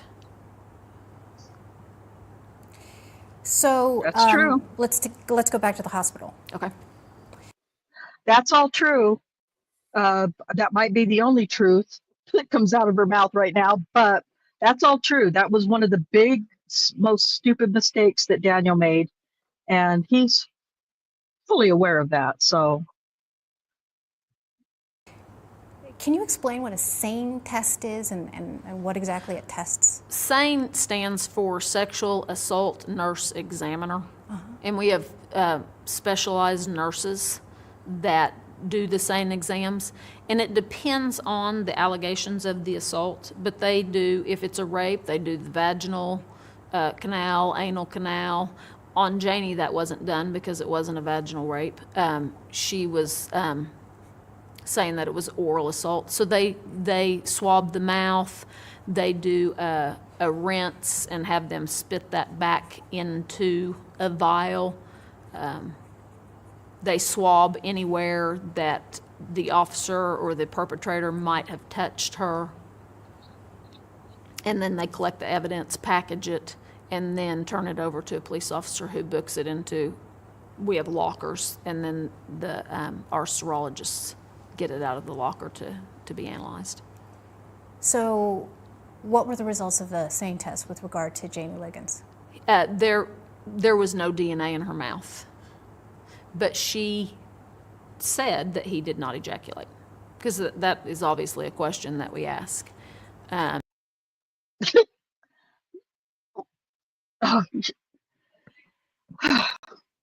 During the interview, and I can't remember if it gets said here or not, but during the interrogation, Daniel's interrogation, Kim Davis tells Daniel, even if you didn't ejaculate, we can still get DNA from pre-cum, and so even if you didn't ejaculate, we can still get your DNA from the skin cells and blah blah blah. But here she's saying a whole different line of horse shit.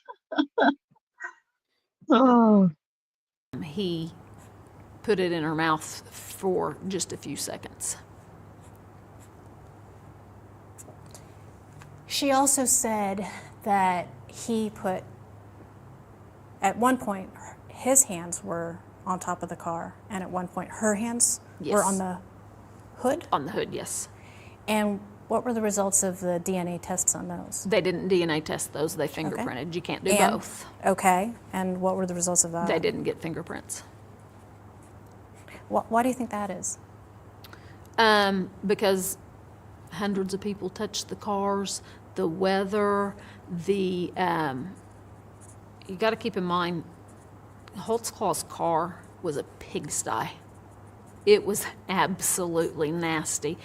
And a lot of times.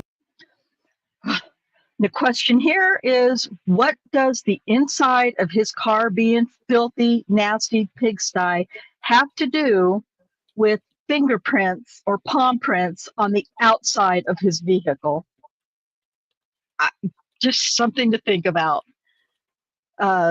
This is what her and Rocky, whenever he, pulls his balls out of her pocket and speaks,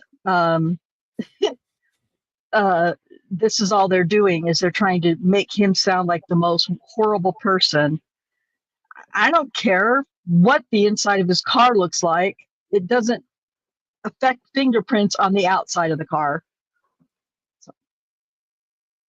It's like when we go into a house for a burglary and it's just nasty, you never get results from that, just from the filth. And his car was pretty filthy. Yeah. So the fingerprint tests came back negative on the car, and the SANE test came back negative for DNA in her mouth. Correct. You still believed her story at that point? I did. Detective Gregory, same? Yes, after Kim kind of relayed everything, because Kim's done hundreds and hundreds of investigations, and she's got a good grasp on whether a victim's telling the truth or not. And just kind of the storyline that she told me, yes, I did. Absolutely. When did you find out, and how did you find out about the DNA test results?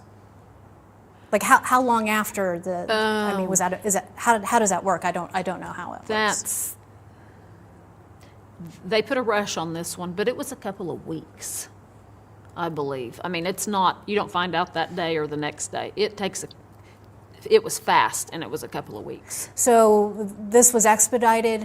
What is the usual sort of crime lab procedure on things like that? Well, usually, I mean, we turn in a request to have something analyzed, and it takes months, sometimes longer. And is that, I don't know, which is why I'm asking. Is it standard procedure, even if a rape victim says it was a certain type of sexual assault, to only test for, in this case, in her mouth, and not do the whole full array? Is that the That's policy normal. procedure? I mean, there's no sense in swabbing the inside of her vagina if it wasn't a vaginal assault.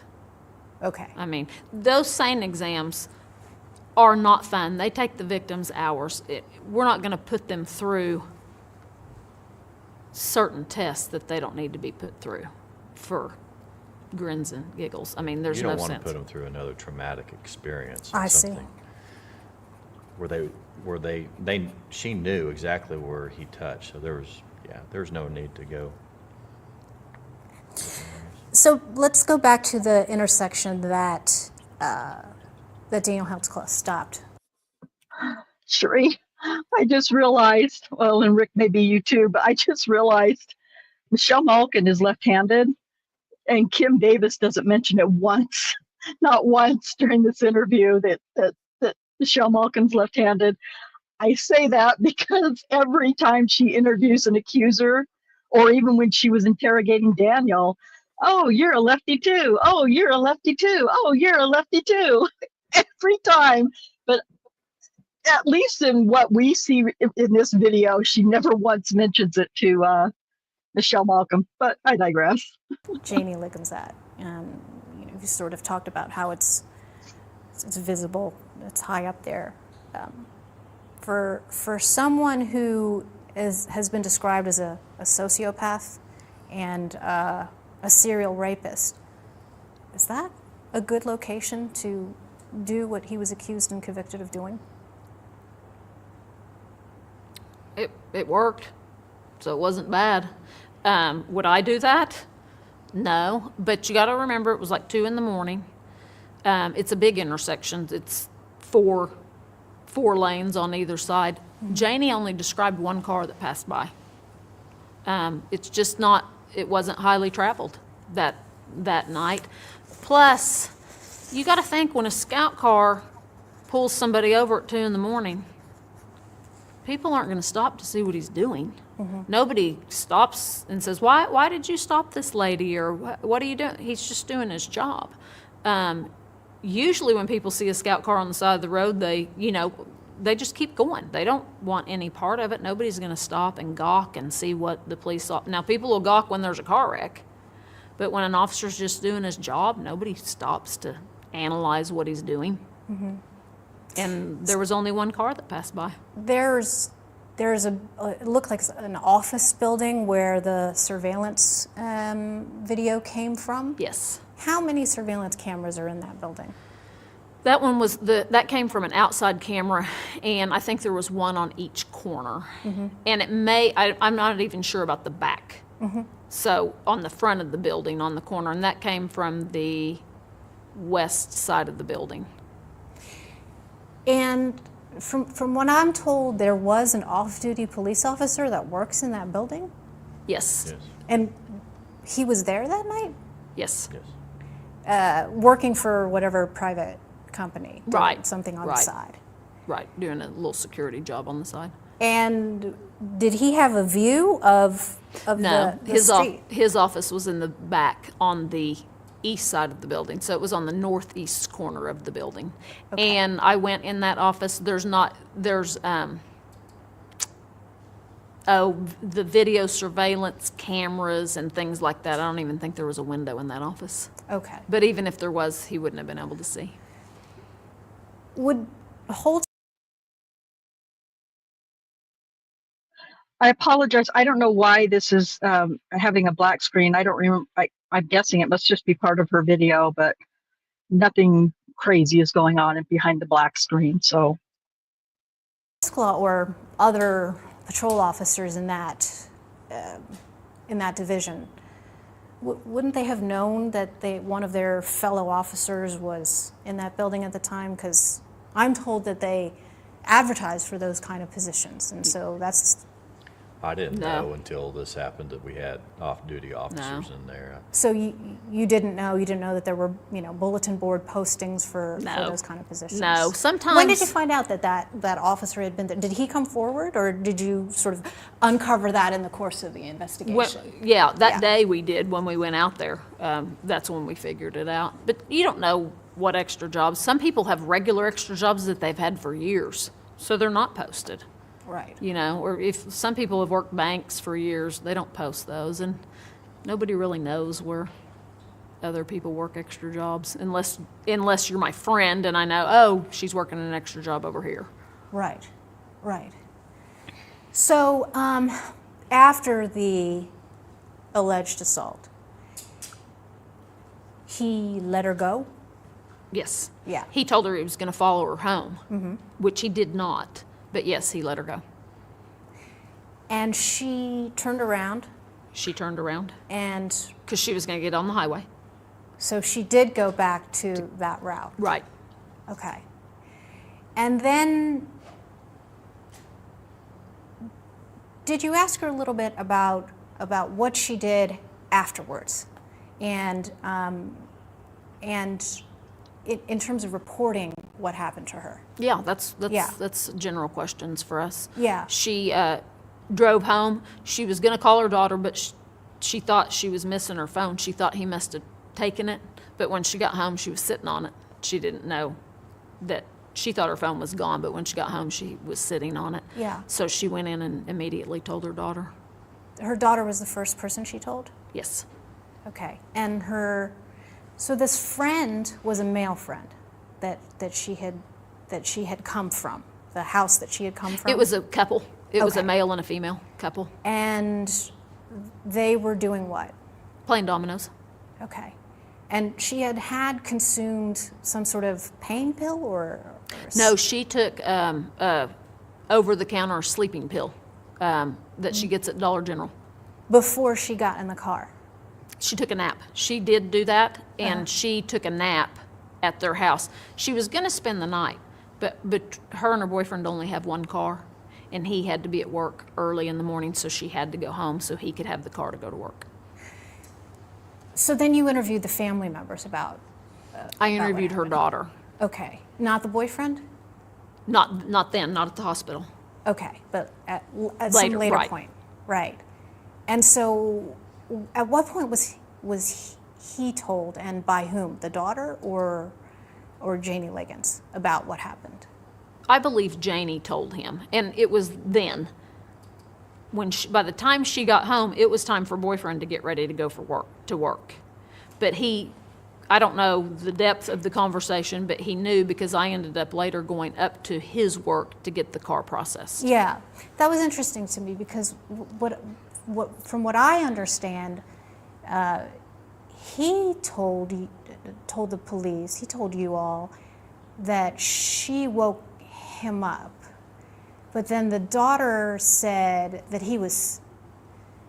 there seems to be some discrepancy about the chronology of who told what when.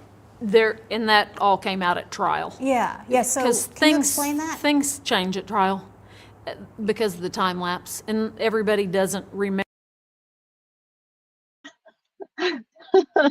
things change from the interview to the police report to the preliminary hearing to the Because trial. we hadn't told them what information to testify to yet. Right. Things change at trial. That's not a good look, Devil Davis. No. Oh, Michelle. what they said in previous interviews, the statements isn't important. It's only what they said at trial, because those things just change all the time. Rick. Oh my gosh, I love it. Yeah, yeah. I love it when other people are sarcastic. Yeah, and as we get started with the trial series that we have planned coming up, you're going to see the lies, and we'll probably point out to you the inconsistencies and the lies between the start of an accusation to the end of the trial, or the trial testimony. There's a lot of lying going on in that courtroom. Remember exactly the chronological order of I told my daughter, I told my boyfriend, my daughter woke my boyfriend up, my boyfriend woke my daughter up. And I think that happens in every case once we get to trial, because it's a year later. And that was a fast trial. Yeah. Sometimes it's 4 years later. So, Yeah. but that happens. Can I read something that this caught my eye? This was in the Oklahoman series that was done after the trial. Uh-huh. And the writer describes basically your entree into the case. And it says, from experience, Davis knows this will probably come to nothing I guess when you were first alerted to Janie Liggins being at the hospital. Almost once a month, it seems the department gets a complaint like this against an officer, almost always involving a person upset over getting arrested. Did you get the sense when you were talking to her that she was upset about being pulled over? No. When you did the sit down with Daniel Holtzclaw, he mentioned, as she had mentioned, that she had asked, are you going to shoot me? Correct. Where did that come from? Well, exactly. Because have you ever asked an officer if he's going to shoot her? Have you ever been pulled over and said, are you going to shoot me? Well, I'm not black, and I don't live in a part of town like that, which is why I thought it was interesting to ask at the beginning if you thought that the climate in Oklahoma City lent itself to this kind of attitude towards the police. No. And you're not white. Yeah. So have you ever asked an officer if he's going to shoot you? Daniel Holtzclaw is not. Daniel was. either. I know. Yeah. So, I mean, so that all kind of blends in. When I interviewed Janie, Wait, she thought she was stop. gonna die. She Did you catch that statement that Michelle made? And this is the first time I've ever heard Kim Davis admit to this. No, Michelle said, but Daniel Holtzclaw isn't white either, and Davis went, right. Yep. Oh, I know. Yeah. But everything else, he was described as a white cop. He's a white cop. She just said in this interview that he's not. That's the only time I have ever heard her admit he is not a white male. Yep. Well, and she really doesn't have a choice. And her little quip or comeback to Michelle Malkin, you're not white either. I was like, what the fuck? Well, I think she admitted to it because she's trying to get what she's saying out so fast that she just finally answered something truthfully. Yeah. Without thinking. Without thinking. Yep. I agree. Continually and hysterically kept telling me, I'm going to die. I thought I was going to die. If he's doing this to me, he's got to kill me. He wouldn't do this to me if he wasn't going to kill me. And that's what was going through her mind during all this assault. And that's why, she said, if you picture it, he's got his penis in her mouth and his gun's right there. All she can see is his gun. And she asked him, are you going to kill me? I have never been asked that on a traffic stop, and I worked the streets for 11 years. Nobody has asked me, are you going to shoot me? That's an odd question. Did you work in this part of town? Well, Michelle's going to get to it, but yeah, first of all, you were a cop over 20 years ago when there wasn't this BLM racial crap going on. So there's a big difference. And, you know, and I'm not saying that that doesn't happen to Black people regularly when they get pulled over, that they get profiled. You know, Jay-Z, you know, 99 problems. But, you know, when her and Rocky compared their time as road cops to what's going on then and now, it falls on my deaf ears because it's just horse shit.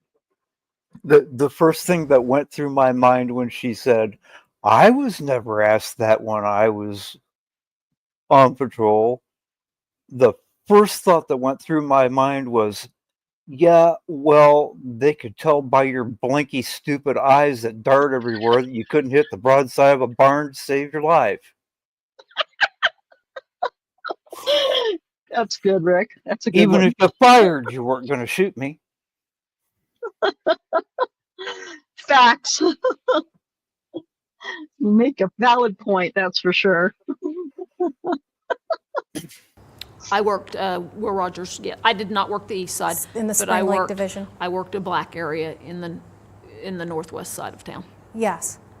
So I just want to read the rest of this because I think it's interesting. Davis knows that most of the allegations prove false. Almost always, it's an angry suspect looking to get out of jail or get back at what they perceive as an overly aggressive cop. Those are a couple of reasons that you said that somebody might make up these allegations, because there's been a refrain throughout this case of why would these accusers lie, right? Right. And there are reasons that people lie all the time. Now, you said, as you pointed out, in Janie Ligon's case, she wasn't going to get a ticket. But are there circumstances around where she was headed, that might possibly explain why she would lie?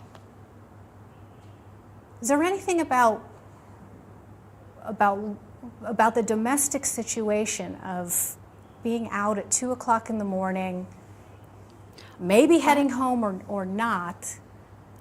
I have no qualms or no questions about a traffic stop.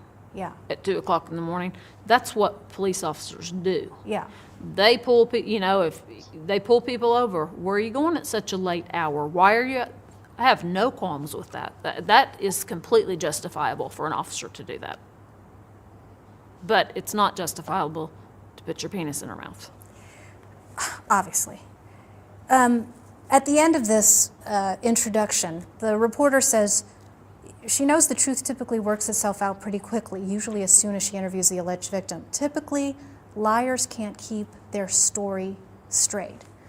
And at the same time, you said that things change at trial. Correct. So what changed in the 2 hours that Daniel Holtzclaw gave his interrogation about his side of the story versus all of the evolutions that happened in Janie Ligon's and the way that what she said did not always reconcile itself with what the family member said? Okay, you said a whole lot there, so are you asking what changed in Daniel's side of the story? Number one. A lot of things changed. A lot of things that we caught him in with his girlfriend, and then we said, no, that's not, we went out and called his girlfriend, said that's not true, and then he kind of changed his story, and then we went and... Part two, the allegations against him by Janie. He never changed his story in his interrogation about his girlfriend. He never changed his story. You guys, Rick, Cherie, people in chat. No, I have seen the video of his interrogation. He never changed his story. Ever, at any point in his interrogation, did he ever change his story? Nope. She's a fucking liar. God. How do you lie like that when you know that shit is out in public and people can watch it and decide for themselves who's lying and who's being vile and disgusting? How do you just lie like this? Oh. Liggins. Oh, nothing changed. He admitted to pulling her over. He admitted to putting her in the back. He admitted to everything that Janie said except the sexual assault. And the forensic evidence that this assault occurred, that he had put his hands on the top roof, that she had her hands on the hood, did not exist. The forensic there's no forensic evidence to back up what she said. Correct. He's still guilty. And you still believe her, not him. I do. And is that And when I say he's still guilty, because with zero forensic evidence, zero, none, however many ways you can say and define zero, they still convicted him and sentenced him to 60 years on her counts with nothing. because of I assume it's because of all the other women that became a part of this case. Oh, I mean, absolutely. And some things that Janie had said too. I mean, she described how he drove after he pulled her over. That was on video surveillance. And when you have one victim. Oh, here it comes. Here it comes. But what's also on that video that's very grainy and hard to see is that Janie lied about how Daniel took off. He didn't follow her home after he said he was going to, and he explained in his interrogation video why he didn't follow her home. Whatever, you can think that's weird or whatever. You can make of that what you will. But Janie Liggins says that he tore off so fast in front of her that she couldn't even see his taillights. And the video itself, what parts you can see, the video proves that's a lie. But Davis Blinkwinkle here is going to sit here and tell you a bald-faced lie to your face and expect you to believe it. I believed her. But we don't always get things done when you have one victim, but when you have 13, and the MO's the same, and the verbiage is the same, it just becomes a little bit more believable. A couple more questions about... Except, Kim Blinkwinkle, you didn't have any of those other accusations before Janie Liggins. No, she said at the beginning of the interview, she decided she was telling the truth and Daniel had done it after the interview at the hospital. Yes. She just contradicted her own testimony. Yeah. Well, like TJ said earlier, it's going to get even more stupid. So when they start talking about DNA, Rick is going to have to, Rick might need some blood pressure meds or something when this DNA conversation comes up soon. I already took them. Some of That's the why I procedure with raised the regarding to mic Janie and Liggins. drank water. And then I do want to talk about the other women that had come forward. Was there a reason why you didn't take? And I'm just probably the only time I will correct Michelle, and maybe she just is a professional and I'm not. Well, I mean, I know I'm not, and I know she is, but no other women came forward. I don't know. No other women came forward. There is a very big difference to me. Somebody that's coming forward is somebody that's calling or going into the police station and making a report. That's somebody coming forward to my way of thinking. And none of them did that. No, their names were put on a list and they were searched out by the police. Yes. They didn't come forward. Yes. Nobody came forward. And the whole thing about Terry Morris, you could argue, I guess, that she came forward. She really didn't. She reported her rape or her assault, but she never once said it was Daniel. Again, I'll just sidetrack for an hour on that, so I'm not going to get back on it. But no women came forward, just FYI. His cell phone? His cell phone? Yes. I didn't see. There was no reason to do that. No. What? Okay. Take it for what? to look at who he called or what messages were on there? And no. Even just looking at Janie, because we only had Janie interviewed full-blown when we did this interview. There was never any allegation or any comment that he got her number, that he called her, that she called him. There was nothing to analyze his phone for.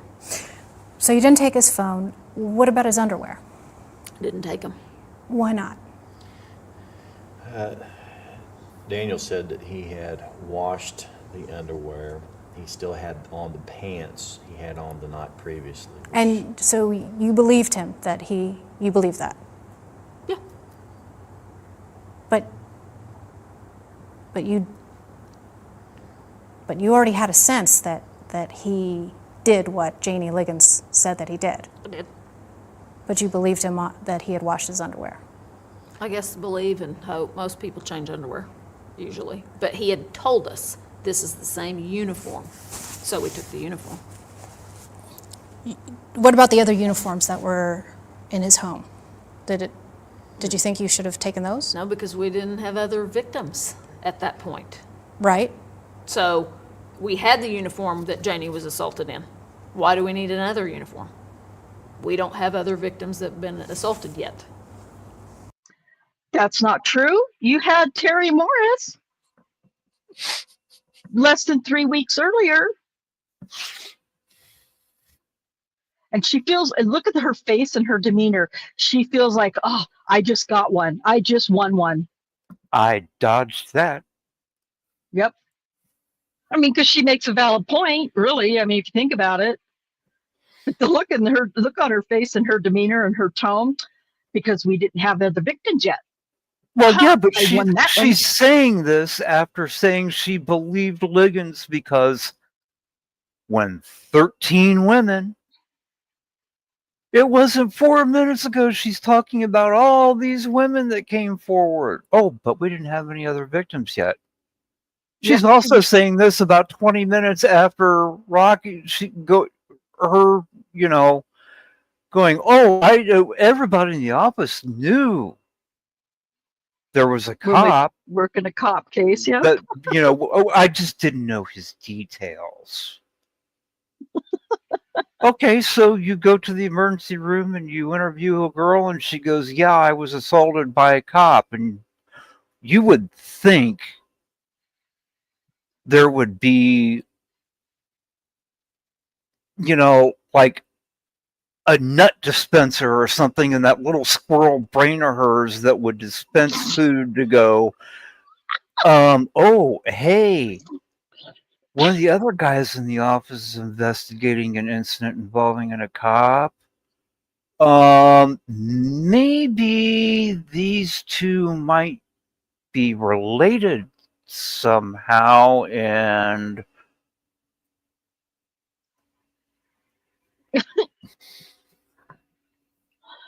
Yeah, I mean, this entire interview is a walking, sitting, whatever, contradiction. It really is. It truly is.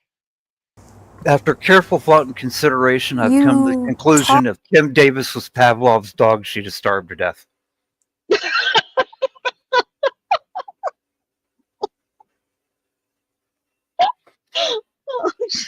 Talked to you mentioned that the story regarding the girlfriend had changed.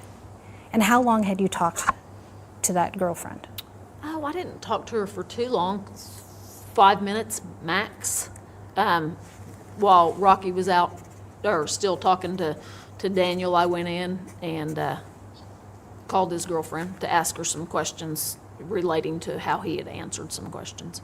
And you didn't have any other follow-ups with her to ask more about I followed up behavior. with her later and met with her, and she gave a DNA sample after we knew that we had female DNA on his pants. So at that point, you had been investigating him as somebody who had committed more than one of these sexual assaults. After we got the forensics. Okay, so that was a couple of weeks later, you say? Yes. Right. And so at that point, you were thinking that he was a serial rapist. Well, I wouldn't call it that at that point yet. We just knew we had some female DNA on his pants that didn't belong to Janie. It could have been a girlfriend. It could have been, you know, that's kind of why we asked, do you have, I mean, in case we got anything, do you have a girlfriend? Have you ever cheated on your girlfriend? We wanted to know his sexual contacts. Did you also ask him about, you know, since you had used these certain words to describe him, narcissistic, psychopath, was part of your interaction with her to delve into that more deeply about changes in behavior over the time that she had known him and over the course of how these allegations occurred? Not on the phone. Okay. That night, no. Gotcha. So at some point he said that he was very open during the interrogation about answering all your questions. He didn't lawyer up, right? Right. Right. And he, at that point, he did agree to a lie detector test? He did that night, yes. Yeah. Originally, he did. Yeah. Would that normally be the behavior of somebody who's accused of a sexual assault of a grandma? We do have that happen. Yeah? Yeah. I mean, Yeah. child molesters to killers. I mean, Yeah. they're just trying to sell it to you. Hey, I'm innocent. Look what I can do. Remember, Daniel's also a cop, so he knows we can't use that in court too. Right. Dumbass. Sorry, I've been as professional as I can. I can't. I do it was anymore. giving it to 3 for you to do that, and I made it to 1.5.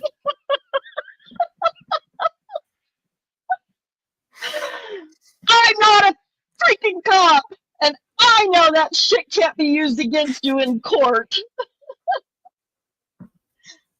So, what is your point? Anybody who has watched an episode of Law and Order over the last 35 to 40 years knows you can't use it in court.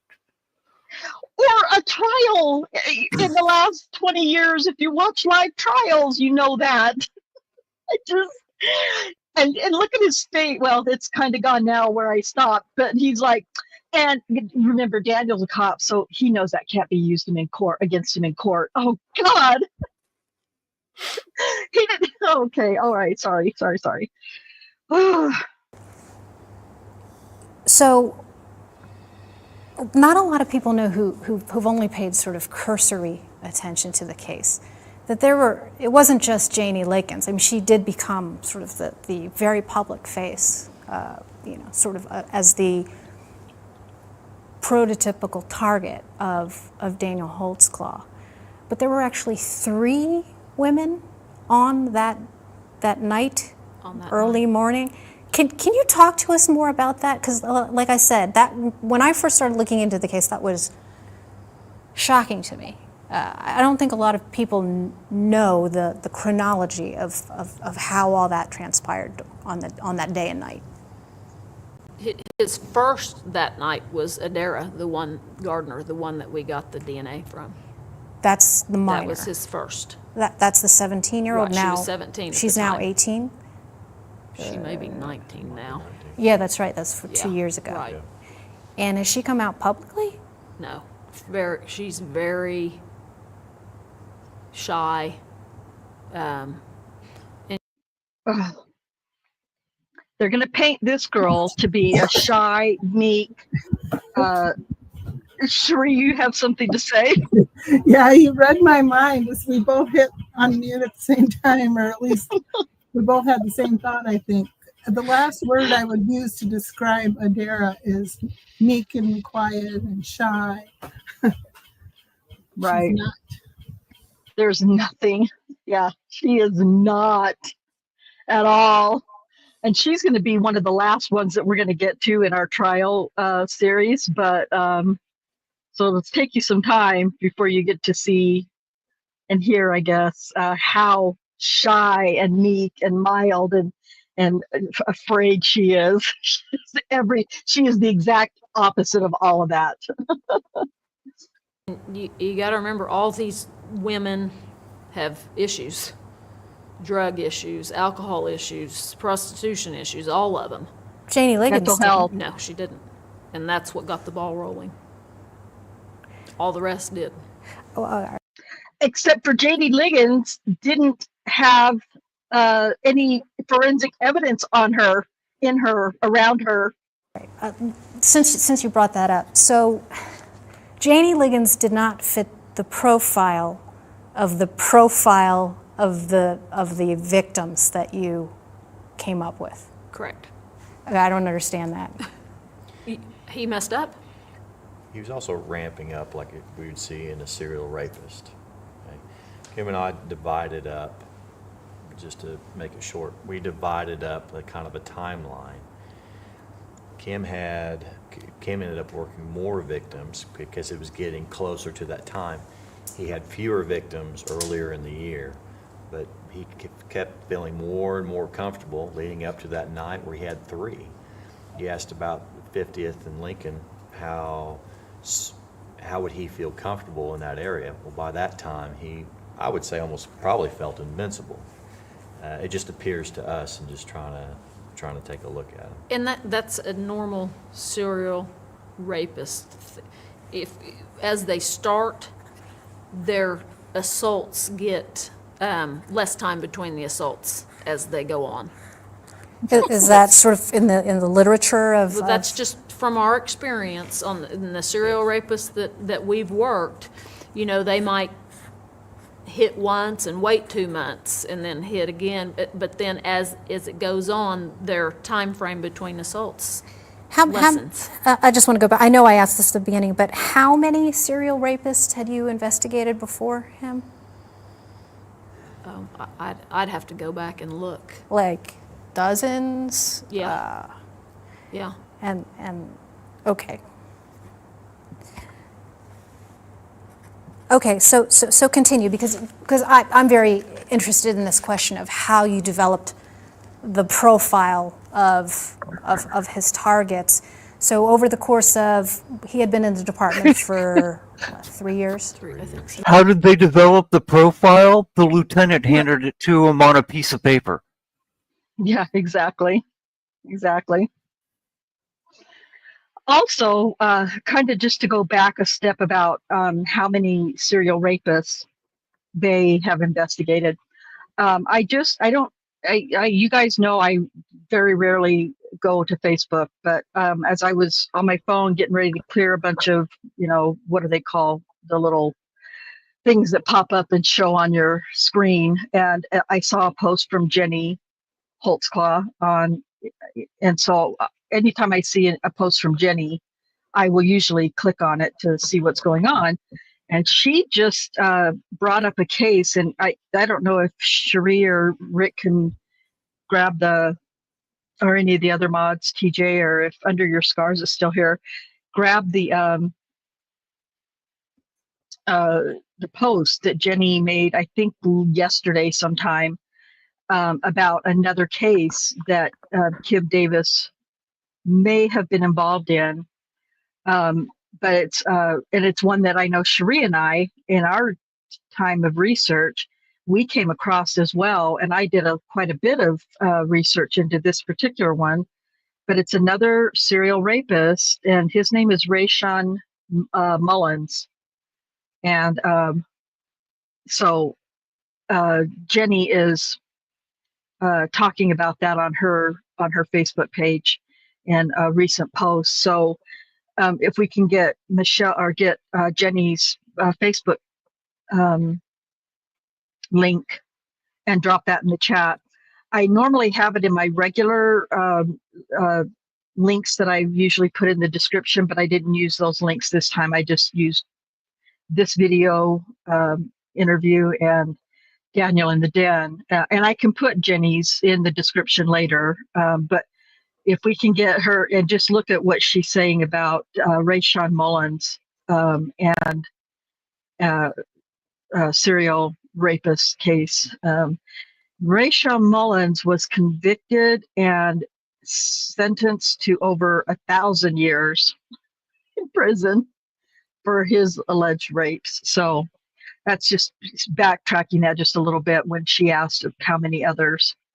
And listen, there are other things that Kim Davis is involved in with Elaine Taylor and, different DAs that, she worked as a part of. So definitely. Okay. Thank you, Cherie. Check out that Facebook link for Jenny's page and just read she put the very lengthy information and details in that post. So check that out. And, just another case to dive into a rabbit hole for.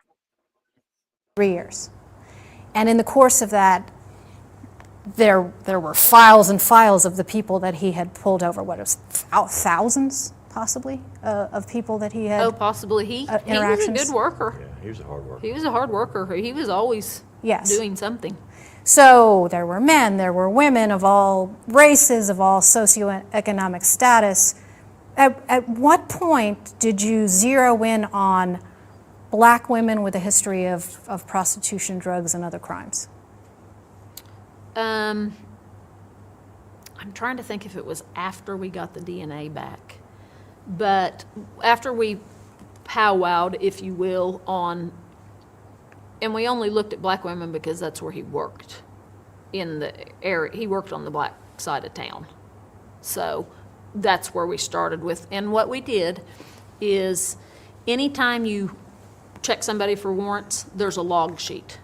And we started with that log sheet and went hand searched, and we wrote down the name of everybody he ever ran through our crime information unit.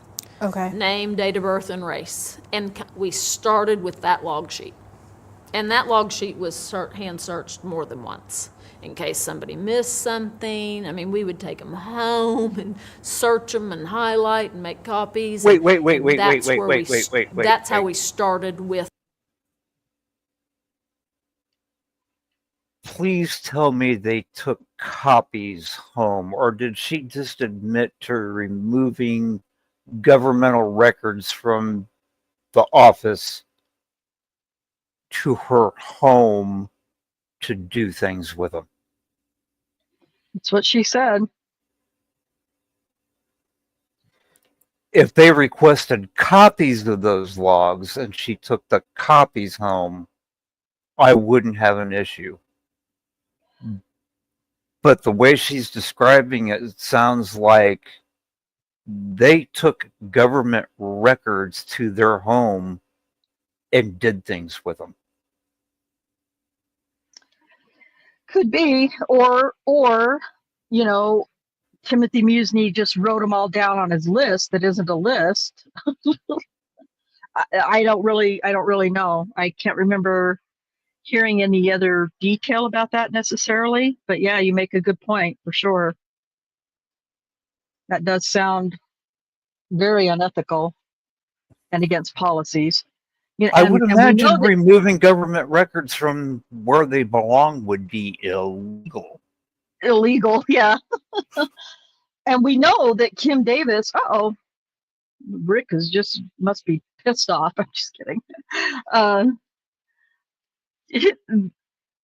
I forgot what I was going to say, but we know that Kim Davis follows policy because she doesn't take pictures on her cell phone or use her cell phone because, that's against policy. So, Rick, there's an issue with you need to connect your mic and cam before you can get on screen with us, Rick.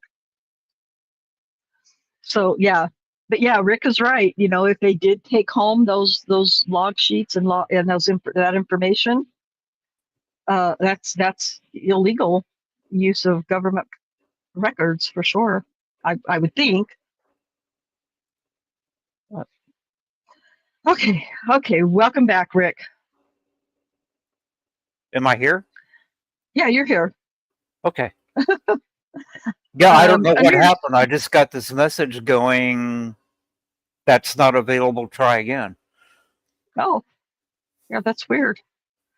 Must be your weather. Under Your Scars says, wasn't she having an affair with the DA or something too? Who having an affair with the DA? Not Kim Davis. Good God, I can't even imagine that. No, Kim Davis wasn't having an affair.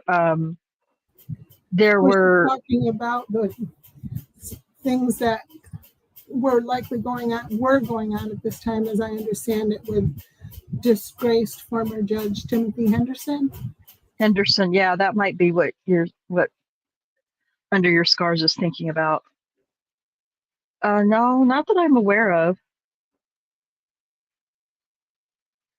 Stick Pass is saying, I think going back to Terry Morris, how would she know he zigzagged if she wasn't in the car? I don't know if that, I think you might be talking about Terry Morris, if is the only time I remember hearing about zigzag. I don't believe, I mean, I just believe all of that's a lie. Daniel did travel the route. I'll show you the picture later. I have it pulled up and ready, but I'll show you the picture of what Rocky's talking about with the zigzag with Terry Morris. The traffic data thing would prove she lied about that too. Well, if you're talking about the AVL, that if you're talking about the AVL, they used his AVL against him with every one of these accusers. So, well, except for Shadarian Hill, but so. Are trying to find other women, and then we compared the log sheets of all the people he checked for warrants to all the people he ran through our Varuna program, which is a separate program. So you decided that he must have been targeting black women because he worked in an area where there were mostly black women, and then you excluded anyone who was non-black from that? No, we got the log sheet first and saw everybody, 99.9% of the people that he checked for warrants were black. So, but we did contact, I know I contacted a couple of Hispanic women. White, I had white too. So it just wasn't, it's just, like I say, it was in the... It was just demographics of where he worked on how it turned out to be. So then why do you guys continuously say that he targeted black women with records of criminal records and prostitution and drugs and mental health? Why do you keep saying that then, if you know that's the area that he worked in and 96% of them were black? Why do you keep saying he targeted them, cowhag? Mostly black women. Do you think he was racist? No. No. And so you think he targeted black women because they just happened to be in the area that he worked? I think if he worked the South Side, he would have targeted Hispanic women. If he would have worked in our Asian community, he would have targeted Asian women. I think it's just where he worked. A lot of the public perceives this case, though, through a racial lens. And, in terms of the social climate around the trial, this is what attracted the Black Lives Matter movement and a lot of the groups that showed up at trial, because they saw it through a very specific, narrowly racially defined lens. This was a quote-unquote white cop who targeted black women. But you're saying that if he had worked in the Hispanic area or the white area, that he would have... That's what I think. Yes. And this is popular right now. Yeah. The black versus white thing is popular right now. Mm-hmm. So, and people grab hold of it. Kind of like you did, huh, there, Kimbo? Kimbo. This is popular right now. Like, this is just the new trend. No, it's called racial tension, and you were experiencing it in Oklahoma City like everybody else was in big cities because of BLM. It's not the popular thing right now. Come on, man. What a disgrace. By the way, has anybody else noticed that little Kimberly right there can't even get her heels to touch the ground in that chair? Well, I can't either, so. And I'm no Kim Davis by a long shot, but yeah, she's the No, best is still I'm coming though. talking about the crossed ankles and the way she's got them. I'm not talking about her height. I'm talking about the closed ankles and the way she has them moved back under the front edge of the chair so that only her toes touch. That seems very closed and protective to me. Like, I don't want you to ask me something hard. Yeah. That's what I understand from body behavioral experts and stuff. So yeah, I see what you're saying now. She said later, I can't remember where she said it, that Michelle Malkin wasn't very nice. Yeah, I think that might have been in a deposition. She didn't like her. She didn't like him, Michelle Malkin, and she wasn't very nice. Oh, okay, because you're so nice. Of that, of the popular thing. In 2 years, something else is going to be popular. I mean, so this is just popular right now, so it's grabbed a hold of. I do not think he was racist. He dated black women in high school and college. And you found that out through your investigation? Through him and through an investigation. That was one of the questions we asked. So you went back all the way to high school, all the way back to Enid, and what did you find about any possible signs that he was narcissistic, psychopathic, somebody who would be capable of these kind of serial atrocities?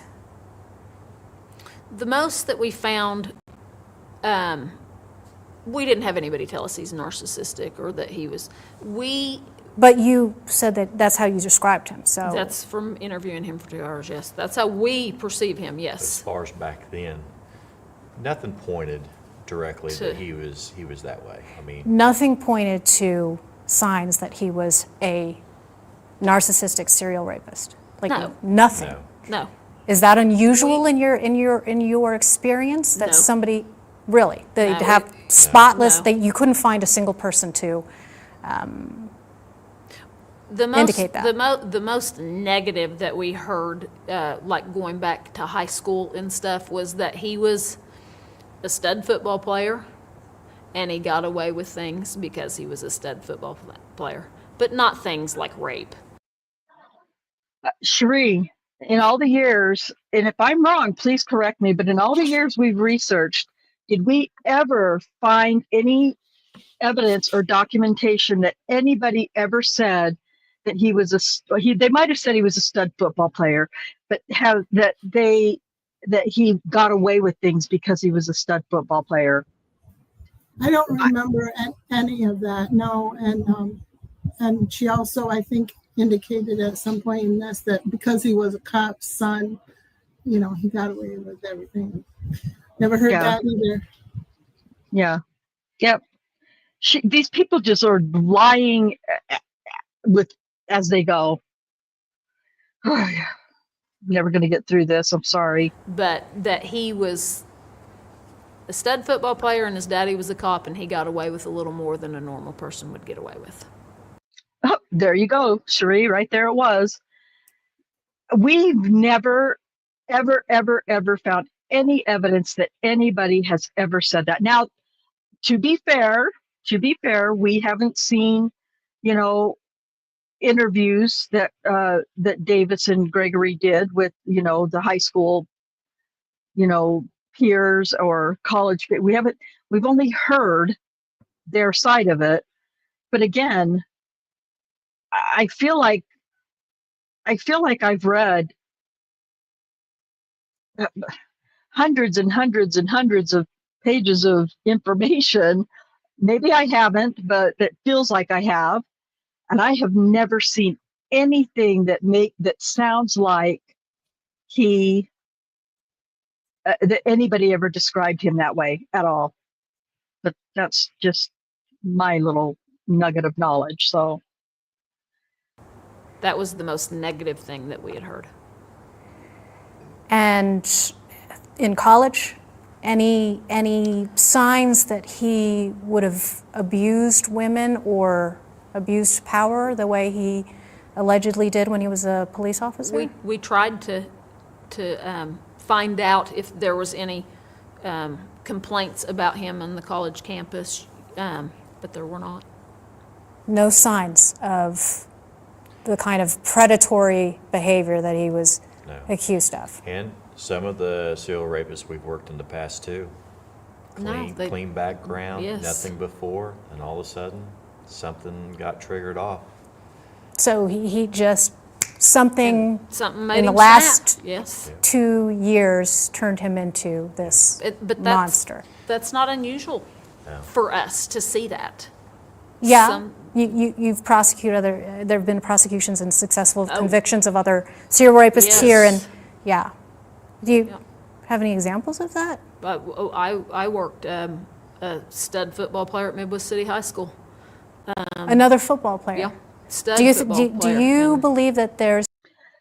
She's talking about Rayshawn Millens, who Cherie just put the link to Jenny's Facebook post about this case that she's talking about. I don't know if she's going to name him in this. I don't think she did, but she's talking about Rayshawn Mullins because he was a Midwest city, Oklahoma, a city in Oklahoma, Midwest, stud football player. So check that out. If you want to see more evidence of corruption, check out Jenny's post. Something about athletes that... No. It just happened to be that one, and he had 9 victims, I believe. And he was a father, he was a football player, he had a job, he lost his job, and it seemed like after he lost his job was the only thing, he just snapped, and he started breaking into apartments and robbing and raping. Let's go back, because I want to finish this, because we sort of veered off here. That day and night, so you mentioned the 17-year-old, the minor, now 19-year-old. Yeah. And then there was a second one? There was a second one, Kayla Lyles.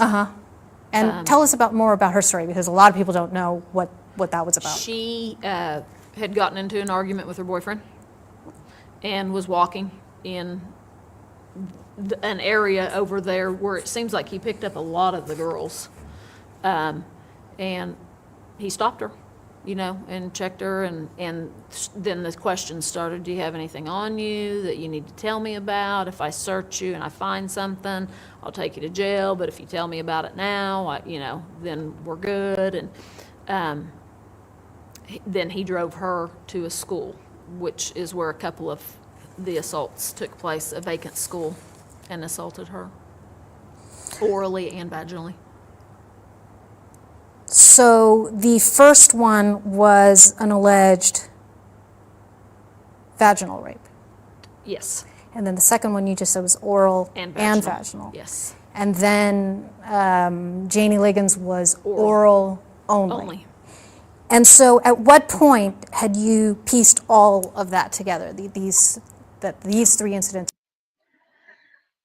Just a reminder, I'll make this quick, but just a reminder, he allegedly had sexual contact with those 3 women in about a 4-hour period of time, and 0 DNA, 0 from any of those other 2 women were found in Janie Liggins' oral rinse sane exam. That's all I wanted to say. All occurred, because you obviously did not know that on the night that you interviewed Janie Liggins. No, we didn't know that for a long time, because we were still looking for, in fact, I found Kayla before I found Adara. And when I figured out that Kayla's was the same night, I was excited, because I thought we've got our DNA match to the pants. And then it wasn't a match. Adara was out of state at the time. Yeah. When we were looking for Adara, she was out of state. So tell me about that DNA, because it's been characterized as the DNA moment. When did you get that match for the 17-year-old? We had to track her down, and we found her and got her buccal swabs And then I cannot remember the It was a few date. months. It was, yeah, It was a while. it was a while before we found her, got her swabbed, They found her in October of 2014. because she was apprehensive, you know, she was out of state, then she was coming back, but she didn't come back. And so we had to wait on her, and then she was apprehensive about coming in for an interview, And so the DNA came from where? what do you mean? Where did you get her DNA? Where was it on Daniel Holtzclaw? Inside flap of his pants. Of his pants. You know, So- on the you know, on a zipper. Yeah. And then Oh, on the shut up, inside, there's Kim. that flap. Right. It was on that. And is that the only place that you had tested on his whole uniform, just that flap? They tested all around. So all the around crotch the crotch area? Yes. Right. And it was what kind of DNA? Because, you know, a lot of people, they watch all the cop shows and they think they know what's going on with DNA. Can you explain a little bit more about what the substance of that DNA You was? can't determine. You can't say it was vaginal cells, it was oral cell. You can't say. You can just say it's Adara's DNA. But it was skin cells. But all DNA. I mean, if I get DNA from a man's ejaculation, it comes from the skin cells in the ejaculation. I can't say it's. So you're saying No, it doesn't. No, it doesn't. Rick, I'm like focusing on your face. I'm just focusing on your face. Waiting. There are two parts of DNA that create a baby. The mommy's half in the egg and the daddy's half in the sperm. If you get DNA from ejaculation, guess what you're getting? Pure DNA from the sperm cells, not from skin, not from sweat, not from oils. You're getting a pure 100% version of that man's DNA. I'm gonna try to rewind that just because that was priceless. Oh my I was God. gonna say Rick's hair is gonna catch on fire, but Rick shaved his head, so there's no hair. But the smoke was just coming out of No, his I ears. cut my hair. There is hair there. I'm just so bloody Oh, gray you blonde. can't see it. Oh, Rick, you have to go back and watch this part later and look at your face because it's priceless. I won't play it again just because it was so good. It's hard to do that though on this. I don't know how far it's going to go back. We'll see. Oh, whoops. That might be good enough. Okay, here we go again. TJ's even laughing at you in the It was chat. on that. And is that the only place that you had tested on his whole uniform, just that flap? They tested all around. So Oh, all the around crotch the area. crotch area. Yes. Right. And it was what kind of DNA? Because, you know, a lot of people, they watch all the cop shows and they think they know what's going on with DNA. Can you explain a little bit more about what the substance of that DNA You was? can't determine. You can't say it was vaginal cells, it was oral cell. You can't say. You can just say it's Adara's DNA. Except that's But what Giger claimed It was skin it cells. was at But trial. all DNA. I mean, if I get DNA from a man. Oh, sorry. Go ahead and repeat that, Rick. I said, except that's exactly what Giger claimed it was at trial. Yeah. In his rebuttal closing argument. Yep, that's exactly what he said.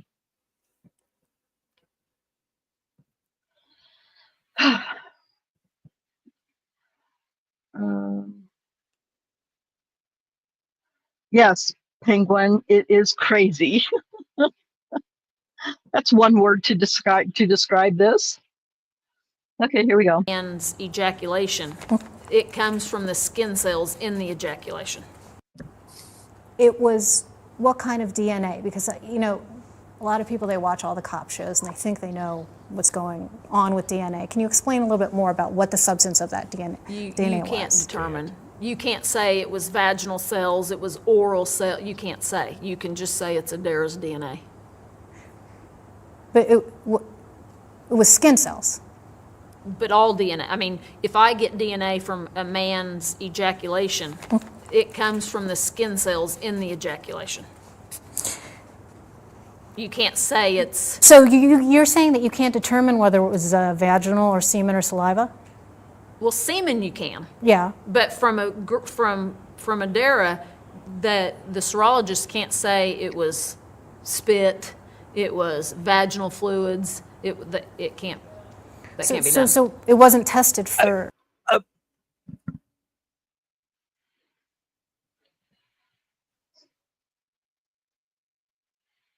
From the sperm you can, but you just said if you collect DNA from a man's ejaculate, it's the skin cells.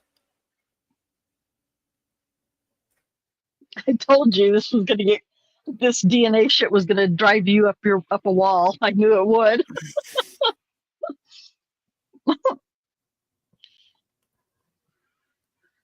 Oh, yeah. Okay.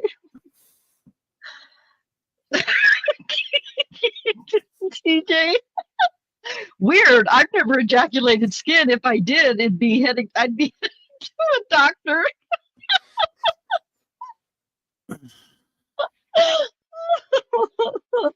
You guys are killing me right now. I needed the laughs and the smiles. The DNA wasn't tested Weird. for those things because you're telling me that it can't be tested for those things? Our serologist, they said there is one test that they can test for spit or saliva, but it can't be used in court, and I can't remember, there was another thing. And our serologist, when she testified in court, she said that the science isn't good enough yet. It may be someday to specify beyond a reasonable doubt or beyond that she can testify to that it's saliva, it's vaginal, it's anal, it's whatever. She can't do it. And I'm not the scientist. Rocky's not the scientist. We just go.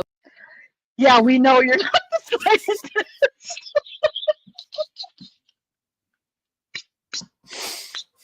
I'm dying over here.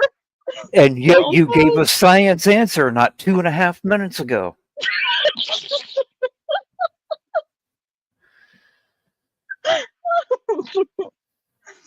Oh, we're not done yet. Wait till you hear about the rain. Is that in this video, Cherie? The rain? I can't remember. Yeah, I can't remember either whether I get that and some other things. Yeah, me too. Me too. I feel like the rain is in this though. I could be wrong. I'll explain it to you later if I'm wrong. With what they That's tell us. what testified to, was exactly that. Yeah. Couldn't tell specifics. And this DNA, it was matched to the 17-year-old. Correct. But you can't say whether it was skin or saliva or semen or vaginal fluid. It's not semen because she didn't have semen. Okay, right. All right, so You're correct. all right. You couldn't say that it was any. You're right. You're right, Michelle Malkin. She doesn't have semen because she's a female. So, just saying. Oh, I hate that this screen is black right now. I don't know why it does this. I'm going to have to get a better copy. Any of those things. But 100%, it's her I don't DNA remember that that was happening there, before. but they can't testify don't to either. whether it was spit or skin cells. Then why did or vaginal Well, fluid? it's not semen because she didn't have semen. Okay, right. All right, so You're correct. all right. You couldn't say that it was any of those things. But 100%, it's her DNA that was there, but they can't testify to whether it was This is going to be a 4-hour-long video. I'm really sorry because I can't help it. I have to make comments. 100% was her DNA. And, a really simple explanation for how her DNA got there. We'll talk about this. I'm sure it's coming up if I'm not mistaken. He could have touched some of her belongings in her bag that he searched earlier that night, that afternoon. Or he touched her hands to put her in handcuffs on the first stop. So, there could have been some easily could have been some transfer DNA, but let's hear what they're going to say about that. I think it will be coming up. I'm not mistaken. I hope I'm not. Bit or skin cells, Then why did the prosecutor in his concluding statement essentially suggest to the jury that it did come from vaginal? Well, That would have to come from the prosecutor. yeah, but I will say that. But he did. They did say that, correct? I don't remember. Oh, there's Mr. Smith again. If it is Dick Smith, indeed. Yeah, like I said, I'm not 100% certain that it is, but for whatever reason, I believe that. But he's jumping in. Well, we can't talk about the prosecutor. Okay, because he was a liar and he lost the race for DA. Is that why we can't talk about the prosecutor? Oh no, none of that had happened yet. But Sent through 6 weeks of trial, but I'll say that Adara was not orally assaulted. So he might just be, she was only vaginally assaulted.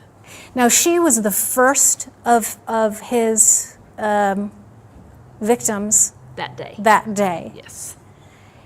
And so she was the earliest of the three, and that's the DNA that showed up. Correct. And then Janie Liggins, who was the most recent, there was no DNA of hers Correct. found. Correct. Is that odd? No, I mean, No, I mean, you would think so, but it's really not because of how it's just how he put his penis up and sorry. I know this is a serious topic. I understand it's a serious topic, but I can't take either one of these asshats seriously. He said that like it's something that's a part of his uniform that he takes off and sticks on his shelf every night when he goes home. You don't Puts his penis put up. your penis up. I don't believe you, Rick. TJ, do you put your penis up? You don't have to answer that. Please don't answer that. I'm so sorry for this. TJ is the absolutely wrong person to leave that door open for. He's the only male. Oh, Stickbass is in here. I don't know. I don't know. And honestly, I don't know if Penguin's male or female. So I'm really sorry, but none of you have to answer that. Every night, TJ says he puts his penis up. Oh my God, I'm so sorry. It's a good thing I'm not monetized. And so the freshest assault would have no DNA, but the earliest assault would? yeah, a lot of cases we might not even have DNA. I mean, that doesn't shock us that we have one and not the other. And, I mean, we do see that. Is it possible that there's an innocuous and completely non-nefarious reason that the 17-year-old's DNA was on his pants? on the inside of his pants? No. No. He couldn't have gone to the bathroom, put his hands down there? No. But It's- Were the pockets of the pants tested? No. Why not? Why? Is it possible? Look at her eye rate. Yeah, Back that up a little bit and I'll try. look at the rate of her blink in her eyes after she says no. Or Or after she says why. yeah, that whole eye blinking thing is crazy throughout after they get started with the interview. I'll try to back it up. It's hard.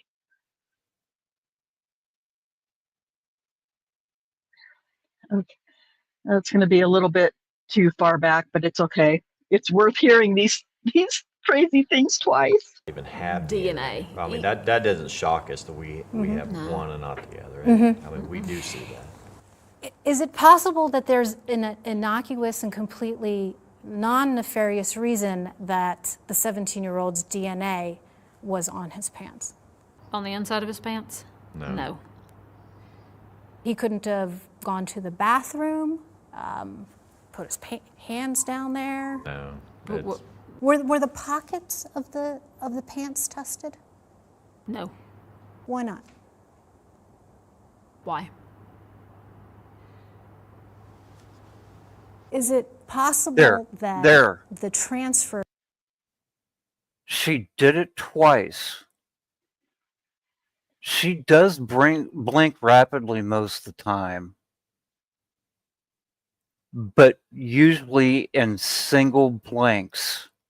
And both before that question was asked, when Michelle started asking that question about could there be an innocuous way for it to get there, and after she asked why they would test the pockets, suddenly she's double blinking at that rate instead of a steady single eye open and close. All of a sudden it's almost like they're fluttering every other blink. Yeah, I agree. I would And- love to have a body language person look at that and talk about what Rick, that means. This is something I've talked about several times. And by the way, Penguin is a male. You can decline to answer the question about whether or not you put your penis up, or you can answer it. Depends on how brave you are, but you don't have to. But this is one of the things, because I don't know, Rick, if you ever saw the behavioral panel do analyze the interrogation of Daniel. I lost complete respect for mostly Chase Hughes. I lost complete respect for Chase Hughes during their premiere of watching them break down the interrogation video.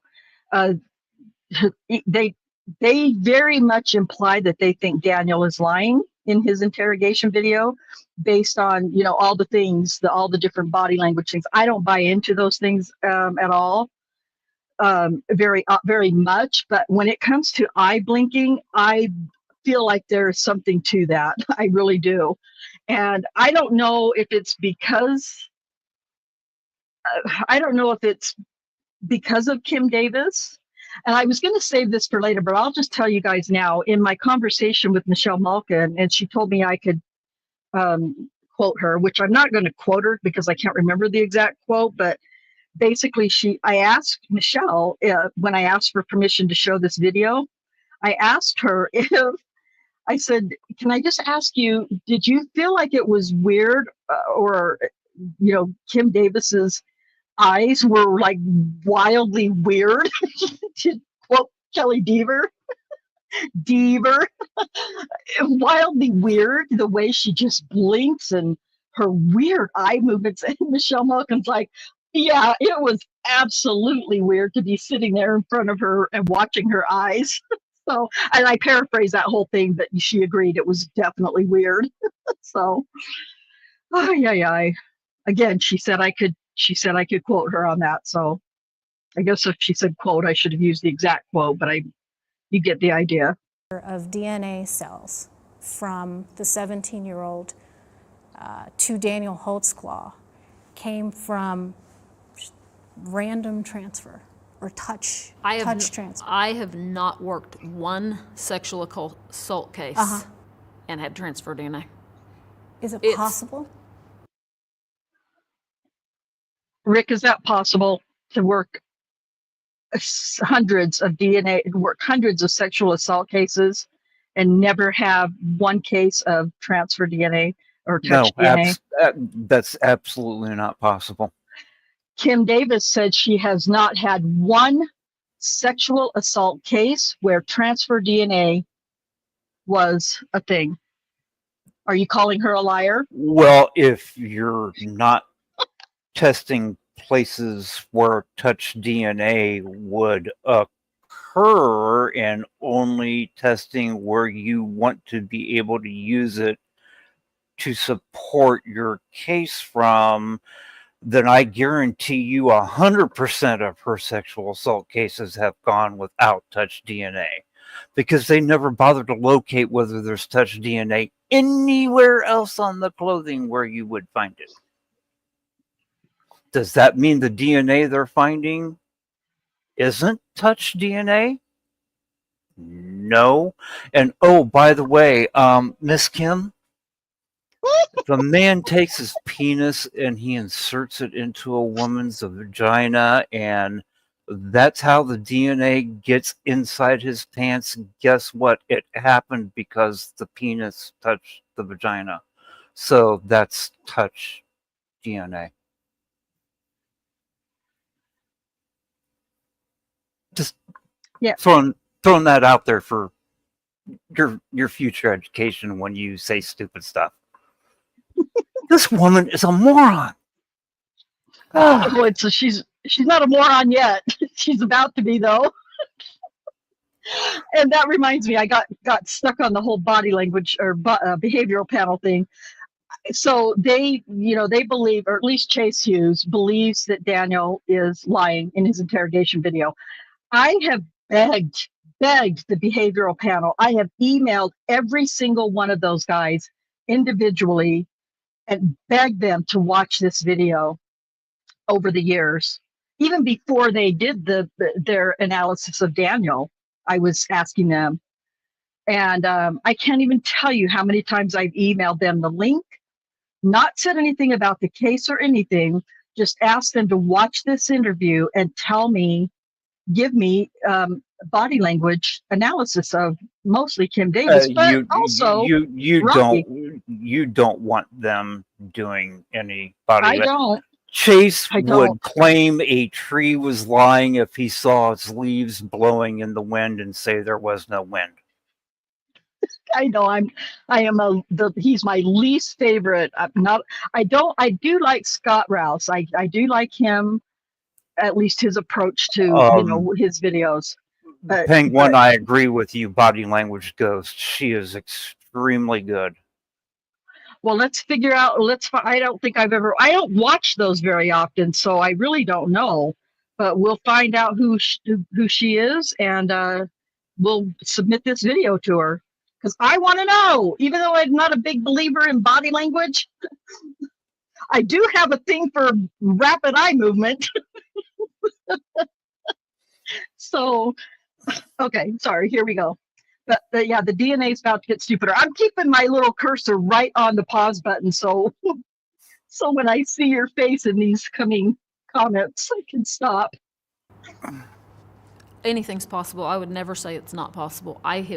We've never been lucky. We are so thrilled when we get DNA in cases.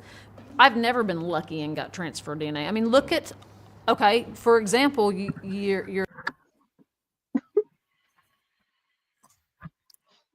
you don't test for it. Luck has nothing to do with it. You make a conscious decision to not ask for those areas to be tested. Because if, God forbid, they would actually your story. Find DNA in an area that didn't fit your narrative, it would be, what's that word, Sheree? You're the lawyer. Oh, yeah, exculpatory.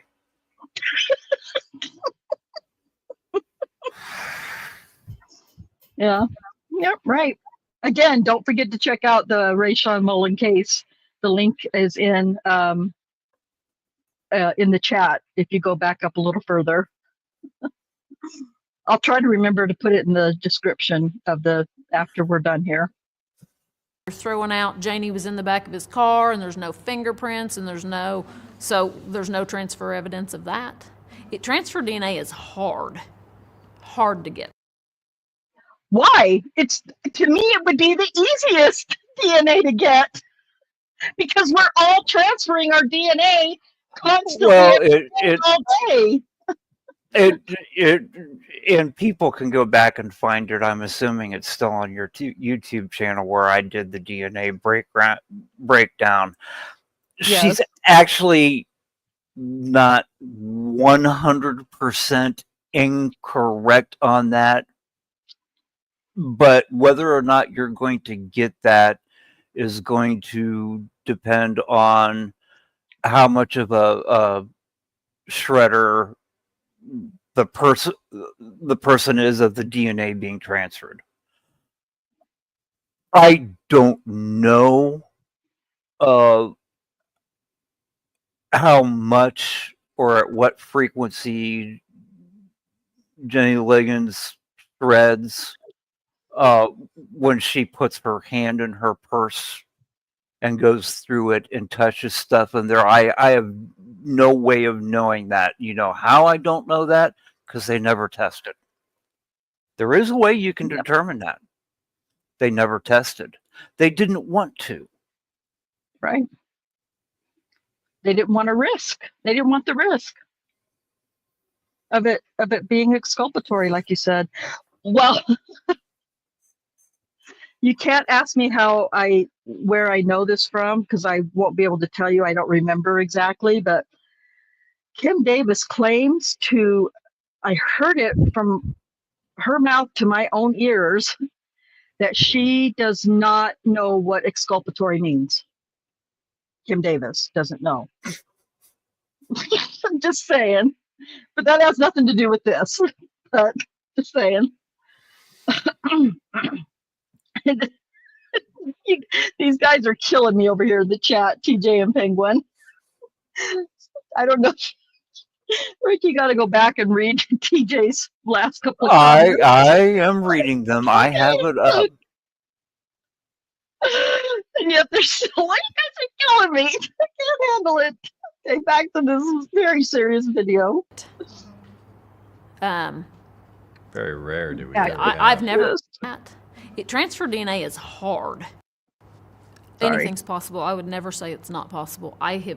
We've never been lucky. We are so thrilled when we get DNA in cases. I've never been lucky and got transfer DNA. I mean, look at, okay, for example, you're throwing out Janie was in the back of his car and there's no fingerprints and there's no transfer evidence of that. Transfer DNA is hard. Because she wasn't there. Hard to get. Very rare do we ever I've never had even one. just DNA. Yeah, I've never had a Do you think it should be standard protocol to test, other areas to rule out that possibility? Well, if we would have tested the knee of his pants, I can't say that came from a sexual assault. It's not. Does that make sense? I mean, you kind of have to use a little common No, sense. it doesn't make sense. It doesn't make sense. Sorry, go ahead, Rick. The whole freaking point. If you find it there, you can't say it got there through a sexual assault.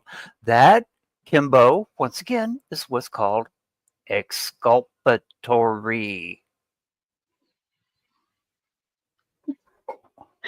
She just admitted it live on an interview.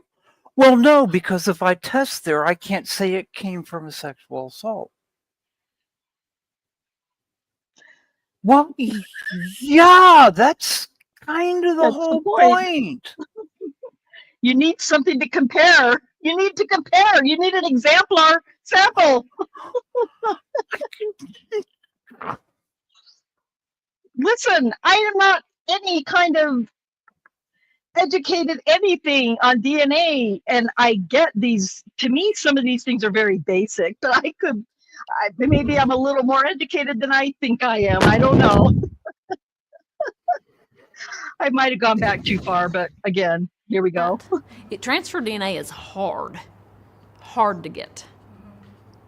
Very rare do we ever I've never had even one. just DNA. Yeah, I've never had a Do you transfer. think it should be standard protocol to test, other areas to rule out that possibility? Well, if we would have tested the knee of his pants, I can't say that came from a sexual assault. It's not. Does that make sense? I mean, you kind of have to use a little common sense here. No, you I don't. can't test the cuff of his Freaking pants. Cowhag. It doesn't make sense. And my common sense tells me you're full of shit right now. So sorry. Chat, anybody watching this, anybody who watches this later, I am so sorry. I apologize for my language and my passion. I can't help it. I mean, I suppose I can help it, but I don't know. Anyway. And say Adara's DNA was down there, that doesn't prove anything. But the inside of his pants is a little bit more damning, if you will. And you mentioned pockets. She made no allegations of anything about pockets, but in a police uniform, our front. Clearly, that she is not grasping. She clearly does not understand the question or the necessity of No, testing other areas. Rhonda, the problem is she understands it 100% completely. She's making lame excuses for why they don't do their job and check that. Yeah, you're right. You're right. That's all she's doing. You're right. Oh, well, she didn't say anything about his pockets being involved. Why would I test there? Well, I don't know. Maybe to see if when he put his hand in her pocket, DNA transferred. Saying. Okay, well, we're still not done with DNA stuff. I'll keep my little cursor right there on the pause button. Pockets are very hard to get into because of the belt. Usually, did you ever put anything in your front pockets? Yeah, it's a pain. You can't get in there. Yep, it's pain. And we go a lot with the victim's allegation. My loose change. My extra handcuff key. My hand sanitizer bottle. I put all kinds of things in the front pocket of my uniform. Well, Adara couldn't get her hands in his front pockets. Come on now. If she alleged, he put it in my mouth and I spit on his knee, I'm going to test his knee. I forgot about that. Okay, sorry. But we go a lot with, but if there's not anything that points to why we should test the knee of his pants, we don't do it.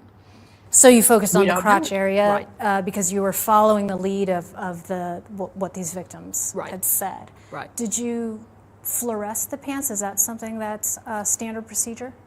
You'd have to ask the serologist. We don't. Once we take the pants and put them in a sack, we don't see them again. Yeah, we send it to the pros on that. So you did not. This, Cherie, how much fun is this watching this video with The somebody who pro in didn't the see lab it before? that did absolutely nothing right, including testify. Yeah. It is fun seeing the shock after shock after shock. The continuous stream of yeah, yes. The shock that keeps on giving, yes. Well, not only that, she did testify at trial that she did not use an alternate light source. Now, that doesn't mean that she didn't lie and say she very well could have used an alternate light source to test those pants. But if she did, here's what I'm thinking. If she did, she probably found something that would have been exculpatory. So it was just easier to say, because nobody was there to witness it, that she didn't do the alternate light source test. Just the thought. Not order. You do not ask them to do. We don't tell them how to test. I don't know how they test and if they fluoresce, and they have their procedures and their policy, and we just let them do. And so you wouldn't have any input on that as the lead sex crimes unit investigators on what they should test for? We just tell them what we're looking for, and they're the ones that kind of goes through the test. How they do it, how they go about to extract try to extract the DNA profile. They're the wizards. That's over our head. Right. But you tell them what you're looking for, and they narrow their. Listen, what is it? You call her Rick Kimbo. Listen, Kimbo. All of it is over your head. Even the basic stuff is over your head. Why are you commenting? You should be saying, we don't have any scientific education or knowledge to comment on that question. And that should be it. Instead, you're making yourself look like incompetent fools. They're testing based on what you tell them to look for. Right, we tell them, you know, at the first we go, we're looking for DNA. Let's check the crotch area. As things develop, we stay in contact with them. If a victim said, hey, test the cuff, then we call them and say, hey, we've got a victim saying this, test this. I had a question, a couple of questions about some of the other victims, and Detective Gregory, you might be able to best address some of these, since you spent a lot of time interacting with these victims, these accusers, when you developed your profile of who you should look for, who you thought he was targeting, and then you went out after the Janie Liggins case came up to see if you could find other women who might have been targeted by him. Right. So Sherry Ellis was one of those women. Tell me about how you first came into contact with her and what that interview was like. I remember Sherry, how we come across her. I was going back through after we had Liggins and Terry Morris. I was going back through looking at how many times that Daniel had pulled up Terry. And I found... Sherry or Terry? Sherry. Sorry. I was looking at Terry, how many times he pulled up Terry, and I come across Sherry Ellis. And it was odd how many times he specifically pulled her up. I was getting ready to go on vacation, and I know Kim was getting ready to hit the streets looking for some, and I'm like, hey, you need to look at this. He was pulling up Sherry Ellis on like 3 different occasions, which was extremely odd. Like in the same day. It was like 3 in the same day and then 1 the next day or something. And I remember when I got back from vacation, you found her through social media, and you had already spoke with her. Wait, you found her through social media, how? I just started looking on Facebook, trying to find her. And So you're pretty adept at that, searching social media and all that. I'm decent at it. I'm Better than you would be at recording a cell Yes. phone. Yeah. I'm okay. decent at it. Yeah. I found a brother of hers, called him, and he got her to call me. I found a brother of hers, and I called him and told him what I was needing to talk to Sherry about, that we believe she had been sexually assaulted by a police officer. That's what she told the brother. Her documents. So just throwing that out there, because she's giving away personal information, very personal information about somebody to somebody else, which is, I think, disgusting. So this is after you had seen that Daniel Holtzclaw had contacted her or had interactions with her just a couple of times, and so you did that extra work of finding the brother to get to her. That's how we found all of the girls. All of them? All 13 or all 13? Yes. Well, excluding Janie Liggins. Every obviously. which way we could use it, whether it's social media, neighbors where they used to live. We used every means possible. Yes. Every means possible to find these women who would make these allegations against Daniel Holtzclaw. No, find women to see if they had any problems. Keep in mind, we had 34 no's. We were finding everybody he'd come in contact with and ran through our computer and through warrants. 34 no's. 34 no's. No's. And then excluding Janie, 12 yeses? We had another yes, but we did not file charges in that case. I had made an appointment to meet with her in Pauls Valley, and she didn't show up.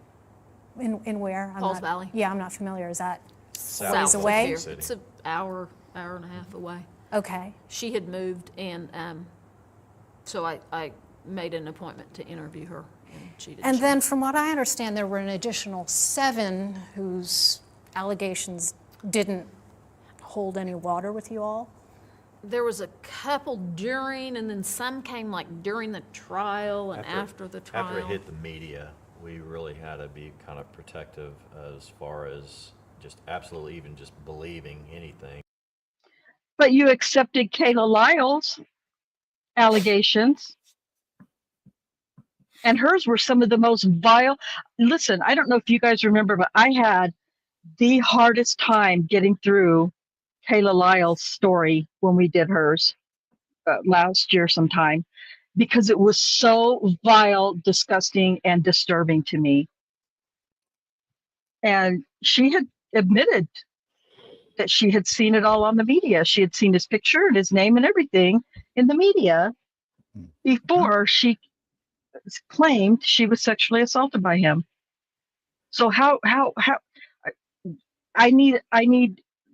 have questions. We had to really kind of dissect because now it was out there. Some people thought of money or just wanted attention or however. I interviewed one male. One male who said that Who said that Daniel Daniel- Holtzclaw. And what was the outcome of that? He admitted he lied. Yeah. So there are plenty of reasons to lie, including sort of, Get out of trouble. and money, as you said, was a big factor for people. I mean, they wanted to cash in. After they saw it on the TV, they were like, "Ooh, I can get in on this." And this kind of case and these kind of allegations are sort of a magnet for people who are looking to cash in. Right. Yes. Yeah. All right, so take me back to Sherry Ellis. You interviewed her. Yes. We went out together. Right. Was that the first time we found that it was a school? Yeah. We had her drive us. This is where he stopped me. And he stopped with her, remember, by the crepe myrtles, and orally assaulted her. She took us step by She step. took us and then she said he stopped his car right here, orally assaulted me. Then he turned here, he drove to this school, and that's where he vaginally assaulted her, and then let her go, and then he drove this way when he left. We And pulled up did the- GPS and verified. See, our GPS, the way it works, and we found this out on that. That's began the GPS. Our GPS on our scout cars will show on the streets of Oklahoma City, but as soon as you leave the streets, let's say into a pasture or like in this case, school grounds, he jumped the curb onto the school grounds. It doesn't ping on GPS anymore. It will only ping, if you will, On the street. on the streets. So it shows him going to the end of the street, disappearing, then reappearing several minutes later on the other side. Is there any other explanation other than that he sexually assaulted her that he would have pulled up off that curb and gotten off the street? Not with her. No? I mean, no, not, especially male, female, you don't do that. Okay, so there's only one explanation for why the GPS would show that he left the street, and that only explanation was that he was sexually assaulting her. Well, again, we were just verifying what she told us. Yeah. It's just like on Terry's deal. Sherry says, picks me up here, he goes up here to the corner, turns, I mean, step by step, and so we go and verify through GPS. The only how she would have known that is by being in the car. Because you couldn't see that she couldn't have seen him drive that route and see without being in the car and know that without being in the car. There's explanation. Sure she could. Sure she could. Anybody could.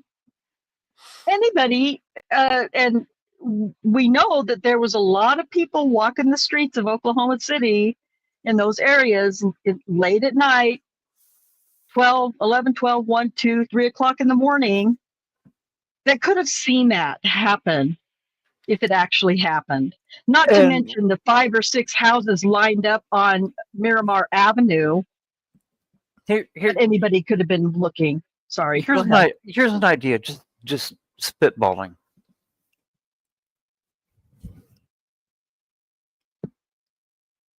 Is it possible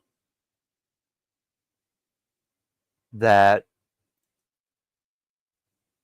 they, when they interviewed her, put one of their little AVS maps down from a previous interview and went, "Do you recognize any of this?"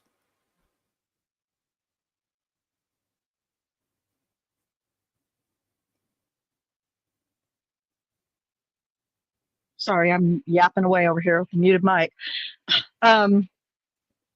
If you ask me, they did that with every one of them, with every one of the accusers. If you ask me, Kim Davis swears up and down that that didn't happen, that they did not pull the AVL maps until after each accuser said about where they were and about what the date might have been, what time of year it might have been. I believe that those, I have no proof of this. I can't possibly prove it, but I believe those AVL maps were pulled upon each accuser being identified as somebody they were going to go and talk to. I just believe that. Well, they could even have done it more. Well, what the hell am I trying to say? No, these two idiots couldn't have done it more sneakily, but I could envision a smart and very sly detective pulling that map up and putting a potential victim in the back of a car and doing things that would cause that person to say, "Oh, we turned here." Yeah. Well, and yeah, I'll show. I'll the picture that I have, the AVL map that I have for Terry Morris, will give you an idea why I believe that Rocky is lying about that particular incident. But Well, I mean, as an example, let's say I have you in the back of my car, lucky and me. I'm asking questions about what happened to you that night. And as I go by side streets, I go, "Well, you couldn't have gone down there because of whatever random excuse I want to give, and you couldn't have gone down this one because of whatever random excuse I want to give. But then at the intersection I want you to identify, I slow down and go, oh, could you have turned down this one?" Yeah. What is that called? There's a name for that. Well, besides lying. Manipulating. Yeah, that's not the word. But yeah, I know what you're saying. I know exactly what you're saying. They're influencing the answer that they want to get. Like a leading question. Leading questions, yes. Yep. My cat's name is Karen. Hi. It is so great to see you. Thank you for coming and saying hello to us in the chat. I'm so happy to have you here. Yes, leading. Let's see. Yes, leading is my cat's name is Karen. Says, I read up on this case last month after seeing you talk about it in chat. Ah, yeah. Well, I'm curious to know. I'm curious to know what you think about it, Karen. Or you're not Karen. Your cat's name is Karen. Sorry. If you didn't have, I'm sure there's guys that go up there and go to the bathroom. You know, but a male officer does not drive a female officer to an abandoned school and stay and not tell dispatch and not there's no reason. Wait, what? A male officer does not drive a female officer? Yes, yes, that's what Dingle Brain said. Sure, I've never paid attention to that. I've watched this probably 6 or 7 times. And I don't remember her saying that before. She's such a ding dong. Kimbo, come on, you're screwing up. Was he sexually Kimbo. assaulting her? Is that what you're saying? There'd be no other. What if? I'm going to interrupt here. I mean, they've answered it twice. Sure, I know, but I'm kind of exploring. I also understand kind of the tone this is taking, so it's Yeah. time to just move on to the next question. Okay. Excuse me, Mr. In Dick other Smith, words, or whoever don't you ask are. good questions that can make us look dumber than we already have. Yes. Not only that, but it's not your freaking interview, so shut up and let her talk. Shut up over there. Little side piece to these. Oh, go. Side pieces. A different whole topic altogether, but anyway. Here we go. Was Sherry Ellis the one that initially had described Daniel as a short black male? Yes. What was going on there, you think? I think the lighting and the overheads. Now wait a minute. Hang on. TJ mentioned this a couple comments back. I gotta start over so everybody can hear the full context of this, because it's pretty freaking and crazy and wild. That's probably too far, but here we go anyway. All right, here we go. TJ, sit on your hands. There's no reason. Unless he's sexually assaulting her? Is that what you're saying? There'd be no other. What if? I'm going to interrupt here. I mean, they've answered it twice. Sure, I know, but I'm kind of exploring. I also understand kind of the tone this is taking, so it's Yeah. time to just move on to the next question. Okay.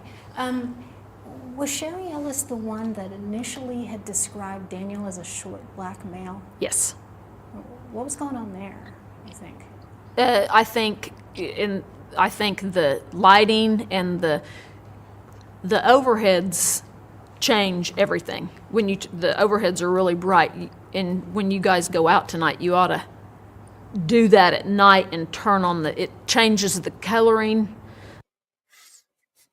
Do you want to finish listening, Rick, or do you want to comment now? Go ahead. Play? Okay. Of people, and it washes out, and you just can't Would it see. change the height? No, Sherry's a tall girl though. Yeah. She's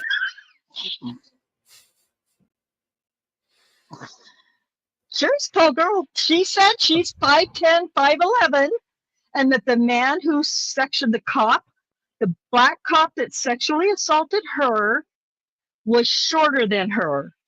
You can't,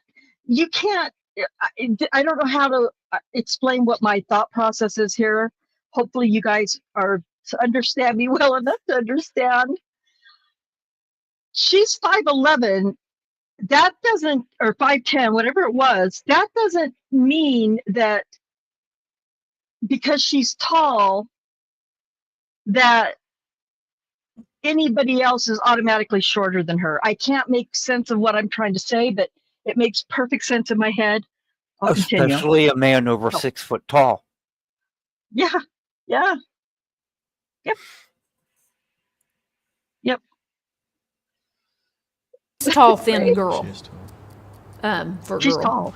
tall. Listen, sometimes some of what their answers are seem like satire to me. I mean, I because it's completely inexplicable the way they respond to these questions. No, it wouldn't change the height, but you gotta think of the trauma. Now we're going to go to trauma. It's the trauma that made his hair look blonde to Janie Liggins, and it's the trauma that made him look like a short black man to Sherry Ellis. It's the trauma. Fuck off. Sorry. Oh my God, I'm sorry. I don't know that I would get the description right if somebody puts their penis in my mouth and then drives me to a school and rapes me. My description is going to be so off the wall. I've had victims say they had blue eyes, and when I find them, they have brown eyes. The trauma does different things to different people's. Trauma does not literally change the skin color and the height of a person that you know is shorter than you. The trauma doesn't do that. I've suffered many traumas, and I guarantee you, trauma doesn't do that. I know, under your scars. Thank you for saying that. I just don't want to, not that I think Michelle Malkin would be offended. I don't know, but she is a journalist, so, she probably heard a lot, but I just don't want to like disparage her video with my foul language. So Michelle, if you do happen to watch this, I'm really sorry. Your interviewing is amazing. Your questions are the exact right questions, and that's why these weirdos are struggling. Oh my gosh. Yeah. Well, you might know if he's black or white. Yes, I think you would know that. But the trauma, according to Kim Davis, is why Sherry Ellis couldn't see that her assaulter was. Wouldn't the red and blue lights on top of a police car, if you were a white person, make you change alternately from a strawberry to a blueberry?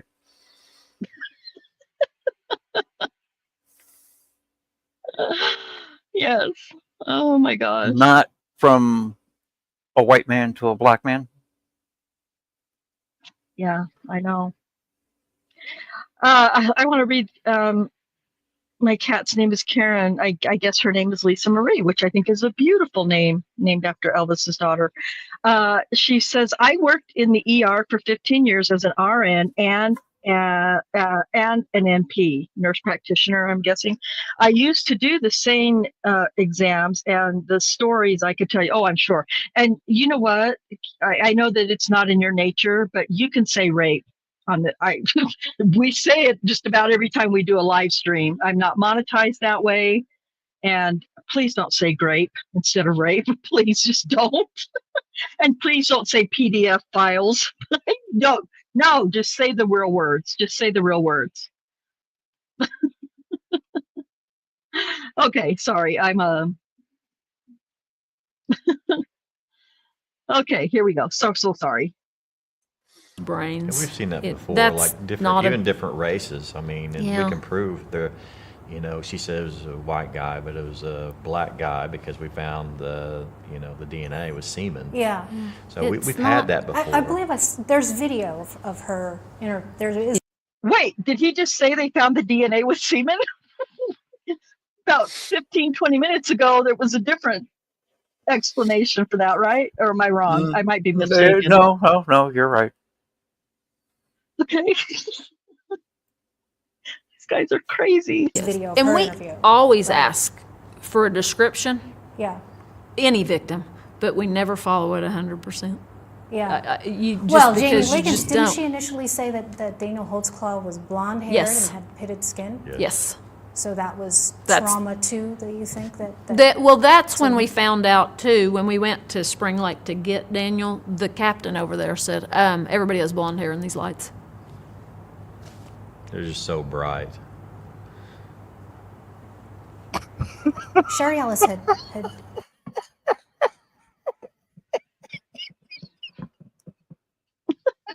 Rick? Don't take our word for it that red and blue lights make everybody look blonde. Our captain said it. It has to be true. The captain who, according to TJ, at least earlier in the chat, has a side job as a fact checker for Zuckerberg. So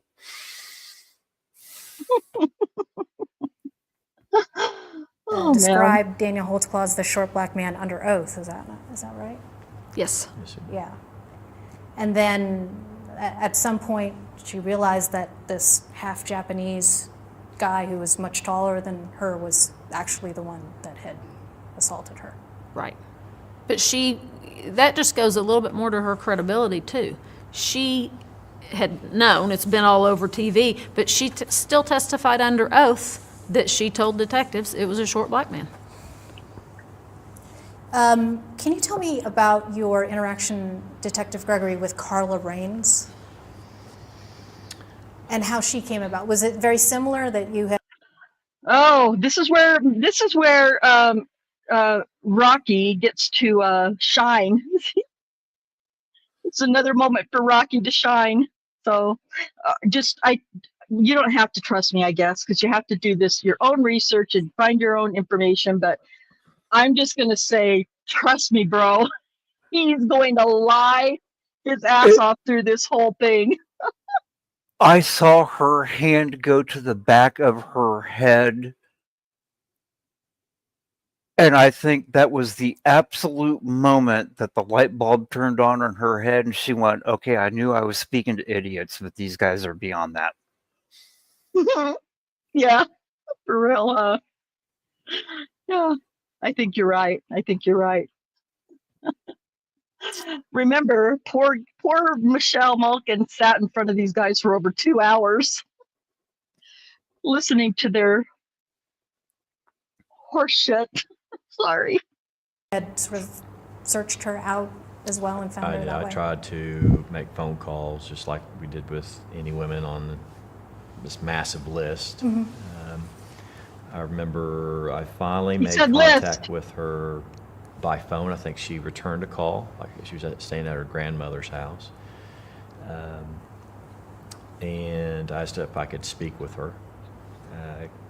Went over there. She was in front of her grandmother, and I just simply asked her, I'm like, hey, I'm investigating a situation. Have you ever been had any issues with any officers? And in the beginning, she said, more to the point, he said, I'm just checking to find out if you've had some tips. Just checking to find out if you've ever been assaulted by an Oklahoma City police officer, because he's a really bad guy. I'm just correcting a little bit of his narrative there, what he actually said. And then she denied it 7 times until he turned her. I have analyzed this Carla Raines thing. I have gone deep, and I have separated words and sentences and phrases, and he completely lies about this whole thing. Sorry. No, but her grandma was there. And then there at the end, she's like, hey, hang on a second. Can we talk privately? I'm like, sure. So we step over to the...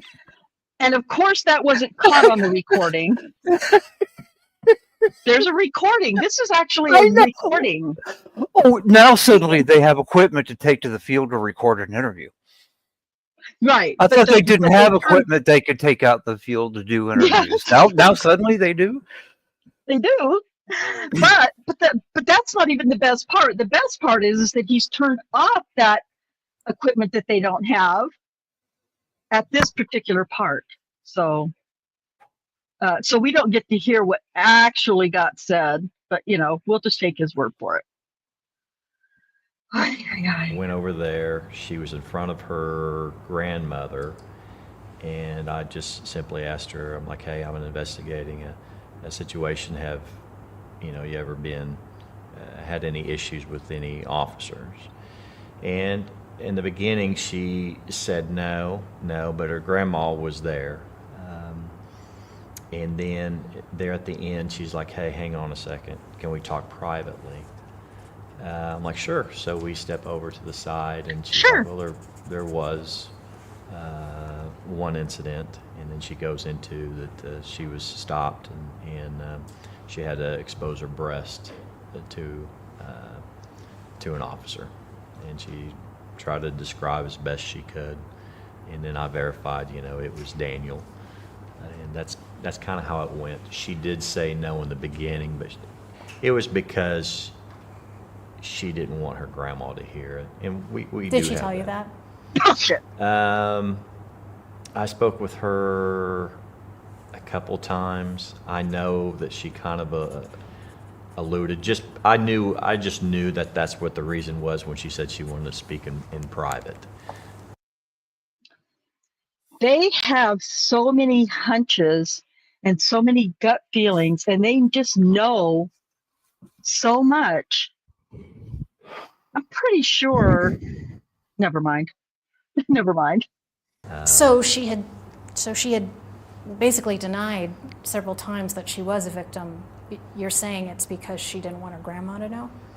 Yes, And you're assuming that, or she told you that? Well, I just in speaking with her, I did gather that because she wanted to speak in private. At the time, I could tell she was really nervous. She's had a past history, getting stopped by the police. She had that normal history with officers, or sorry, she had that normal past history of, drugs and everything else like we've been seeing. And I kind of gained rapport with her, and I think she felt more comfortable that's why she took me aside, and we spoke alone, and she told me what happened. I can't remember. What was the outcome on the verdict of those charges? They did not. That was not guilty on her. So you believed her, but the jury didn't? Yes. Why do you think that is? I think it probably went back to the no. She's saying no. They didn't have the interaction like I did with her. I know what happened during that time. I could tell it was an audio recording, is what I had. So they didn't really get to see her actions and how it was. And we interview people all the time, so we can kind of tell by body language and how they're acting and things. I believed her just by how she was just going through the process. Mm-hmm. She didn't want to make a big deal out of it. She's actually the one that came out and told me, it's like, well, the reason I didn't tell is because whenever you speak with the police, you're kind of labeled as, a snitch. Said it's not repercussion from other officers ratting on another officer, it's repercussion on the streets. Mm-hmm. Because now everybody starts looking at you, you're talking with the police. So there is a culture in that part of town in Northeast where a lot of these women don't want to be seen with the cops, and that anti-snitch culture is very strong. Yes. So would that not be a reason for oh no. But oh yes, Liam just dropped into the chat. Between Liam and TJ and Penguin, oh my gosh, I'm gonna have to try not to be distracted by the chat. No promises. A woman who is either being interviewed or pulled over or just chatted with as a part of, say, aggressive community policing to go off the street with a police officer in their car. It's against policy. It is against the policy. Yes. And so a male officer mm-hmm. has, if he picks up somebody of the opposite sex, mm-hmm. and a female that picks up a male, mm-hmm. they have to say, this is where I'm at, this is where I'm going, this is my starting mileage, and this is my ending mileage.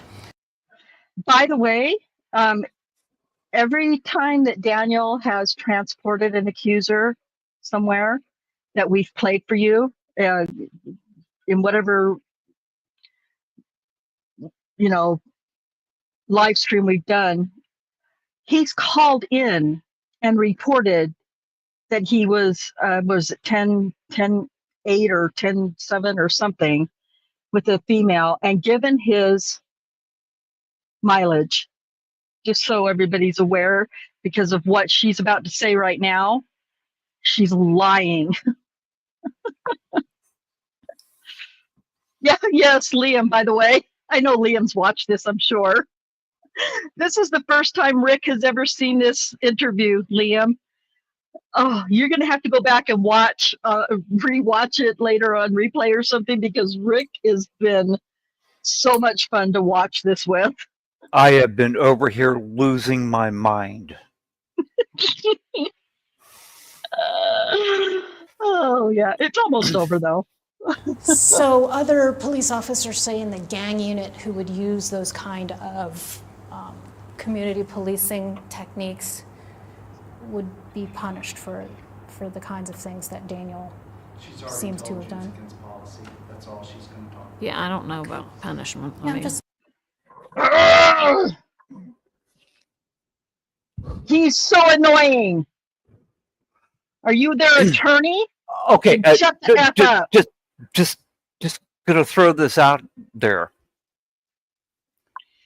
If a street officer has a confidential informant, how do they stay a confidential informant if they stand out in the middle of everybody on the street and talk to them? These idiots are detectives and they don't know how confidential informants work.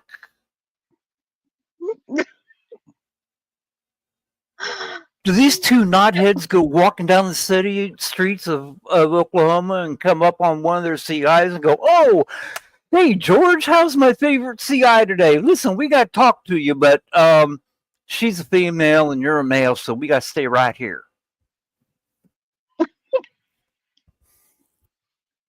Rick, did you ever watch The Walking Dead?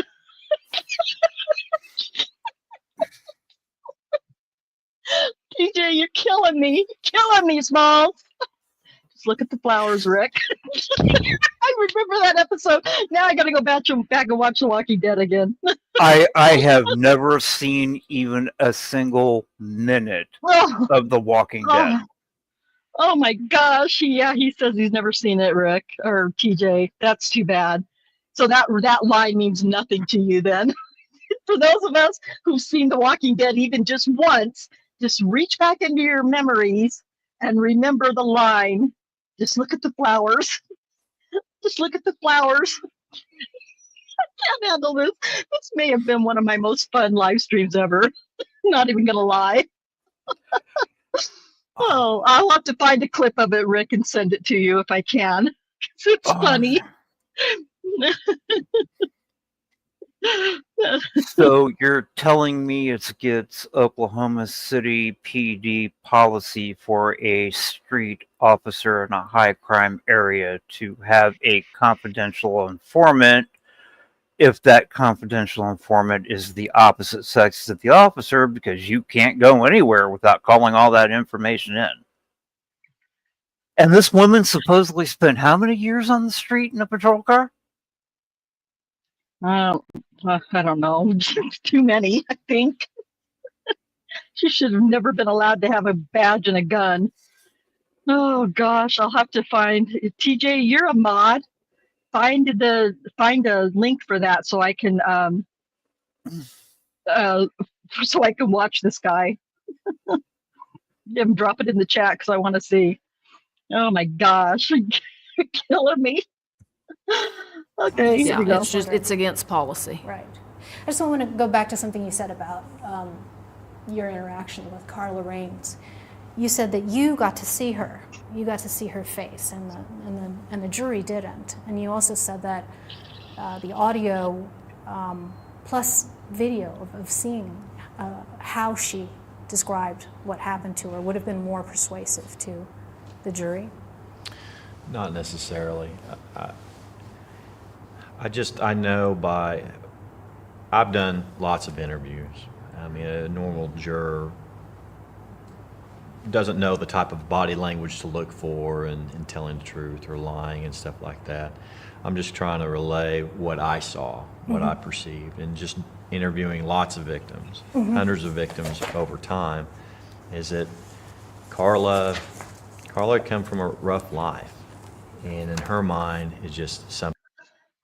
Rocky, they all came from a rough life. Shut up. Stop it. Just stop. Something that happened, something she was just trying to get through and go on. She didn't like I just gathered she didn't want to make it public of what happened to her, and that's understandable. You know, most victims, that's why we take them, try to get them to go aside, or we try to interview them alone, so they'll be more comfortable. You know, they don't want to feel judged. You know, so a lot of victims do feel like they did something wrong. And in reality, they did nothing wrong, and that's just kind of she. To me, she did kind of fit the criteria of what I've seen in lots of victims. Did you feel that same way about Shardarian Hill? Yes, I did. God. And the jury did not feel the same way, though, did they? The jury did not. Yeah. Do you believe? Because her story was so fucking insane and wild. I don't care about the Facebook messaging and the text messaging. Inappropriate, sure. But her story is insanely wild and stupid. Yeah, I should have named him Bullwinkle. So then we would have Blinkwinkle and Bullwinkle. So yeah, I can get down with that. Yep. You're right, Liam. You're right. Okay. Believe what she said happened in the hospital happened? Yes. Yes, I do. The jury didn't. No. I think was it you who interviewed her towards the end of that? I believe I watched the whole thing, where she said something like, even if he didn't rape people, what was that? Even if he didn't rape nobody, he still shouldn't be in contact with people he's arrested. Do you remember her saying that? This was at trial? No, at the end of her interview with you all. It's been a while. I don't remember that one. What would explain a comment like that? And oh, how convenient that he doesn't remember that. You responded to it at the end of the interview. We can play that. We can play that video. Or, folks can go back and find her story in my past videos if you want to do that. But she said it. She absolutely said it. So sit there with your stupid, weird lip face look, whatever you got going on, and pretend like you don't remember that part. Liar. I would like to point out, if I could, and Rhonda's going to lose her mind over this. Oh, God. But has anybody else noticed the shape and placement of Rocky's hands during about 95% of this interview?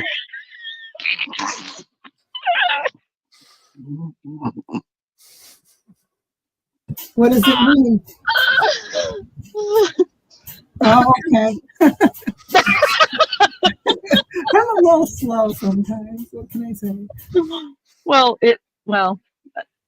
it's blocking his genital area to protect. It looks his like he's manhood. whipped a big one out and is holding it in front of him. Yeah. Or it could be, like trying to make the shape of a crude shape of a vagina, whatever. Multiple choice question there. Go ahead and take your pick. His facial expressions remind me of Michael Proctor. He has some, when he testified in the first trial. Oh my God. Woo, Rocky, do you realize what a big, huge blast that is on you? Can't even focus on the words.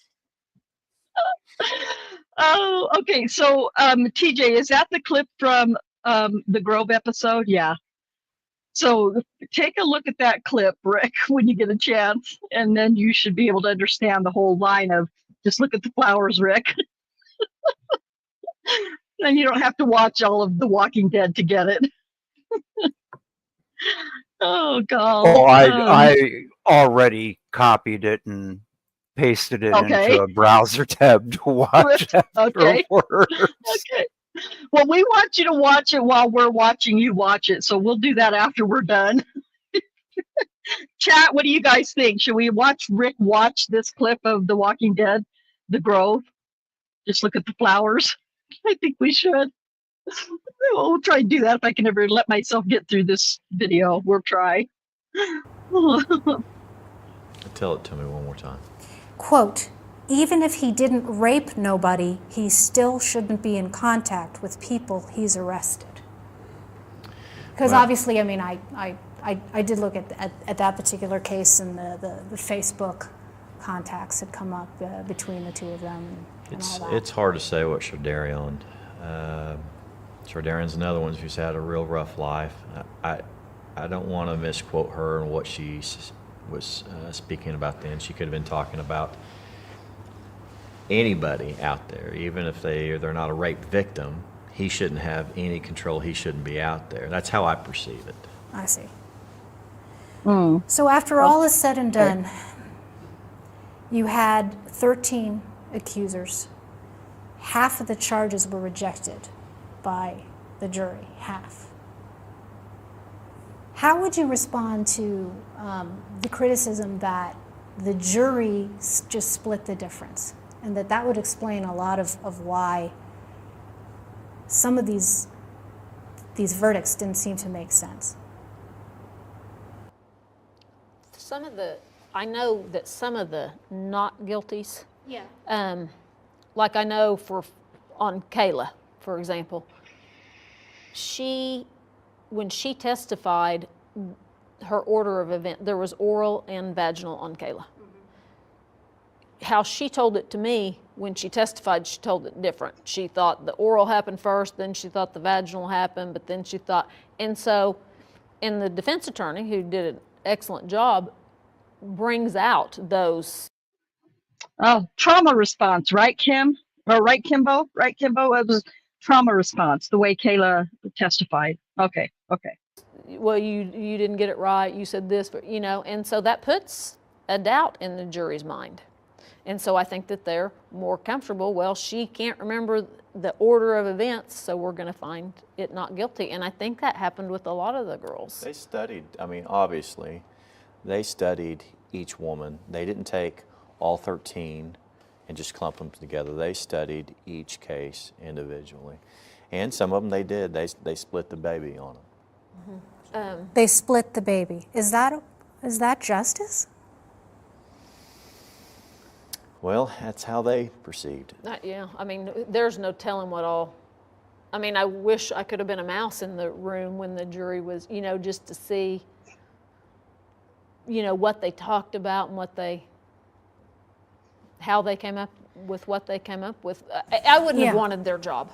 Yeah, I don't think anybody would have. No, that was a tough job. But Kimmy, that's an you're interesting already phrase a that squeaky you little used. rodent. You don't need to describe yourself as a mouse. Okay, we all got it. A mouse or a rat? Liam says a mouse. A much bigger rodent than a mouse, for sure. Take your pick. Because splitting the difference when you're talking about the fate of a man's life, police officer or no, doesn't really seem to be how the justice system is supposed to work.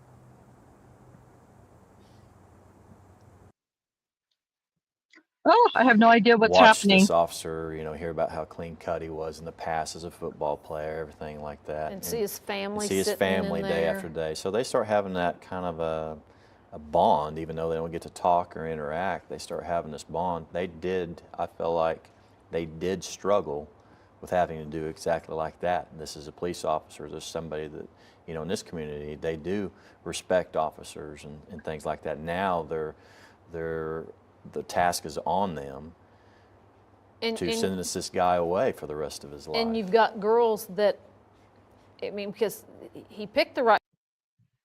I want to answer Nan's question. No, she was not able to get interviews with any of the jurors. There are 2 juror interviews that were done One was by one of the jurors was Daniel Speaks was his name, and the other one was Ron Hill.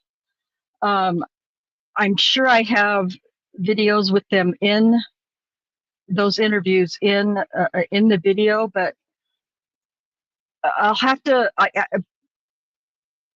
I'll have to get the Cherie, don't I have just a standalone copy? I know I do. It's actually in Discord, if I'm not mistaken, where Daniel Speaks. I made a video about Daniel Speaks interview. It was way back when I just first started using editing software, so it's pretty cheesy. But I'll yeah, look in Discord, but I don't know where it might be. Rick might know better. Yeah, but I'm sure I have it there somewhere. Anyway, but Daniel Speaks was it's really sad the way he describes how they came to their verdict. And then Ron Hill, to me, his interview was quite a bit longer, and I can't remember which news channel did it. Obviously one of the local stations did. His was a longer interview, but he was very arrogant, and I did not like Ron Hill. But we'll try to find it for you and put it in the chat. That kind of girls, their morals are terrible, their ethics are terrible, their lifestyle's terrible, and it's hard to care about them. Yeah, so you're saying that he picked the perfect victims, but could it not also be the case that these were in some way the perfect accusers? Yes. Yes. No. No. God. No. Oh. I mean, So you're 100% certain, beyond a reasonable doubt. You're 100% certain, beyond a reasonable doubt, that Daniel Holtzclaw is guilty of all the things that he was charged with, not just what the jury picked and chose. Yes. Every single 100%. last Yes. one. You have no doubt in your minds. Do you believe that the streets of Oklahoma City are safer without Daniel Holtzclaw on them? Yes. And you believe to this day that he's all those things that we said at the beginning of the interview? yes. A sociopath? Yes. A serial rapist? Yes. A monster? Yes. Do you think that the jury felt any pressure to, as you said, split the baby in its decision because of the social climate around the trial? It's hard to second guess. Yeah, we talked to some of them afterwards, and You did? yeah, they get to stick around. They get to, after trial, they get to stick around if they want to. They get to ask questions. The defense attorneys can ask them questions. The prosecutors can ask them questions. I don't think that they felt the social climate. I don't think that was a part of. They didn't talk like that was a part of it. Even though they could hear them, the protesters outside chanting and... They got those protesters out of there pretty fast when that started. David Prater. No, they didn't. They did not get the protesters out of there. Rick, Cherie, what did the judge tell the jurors about the protesters outside chanting that they could hear? Just try to ignore them. Yep. Yeah, that's what I remember. Just disregard the chanting. 36 counts, give him life, 36 counts, whatever it was they were chanting, was right below the courtroom windows, and they heard in the jury room every bit of it. And the judge told the jurors, when the attorneys brought it to his attention, just disregard the chanting that you hear outside.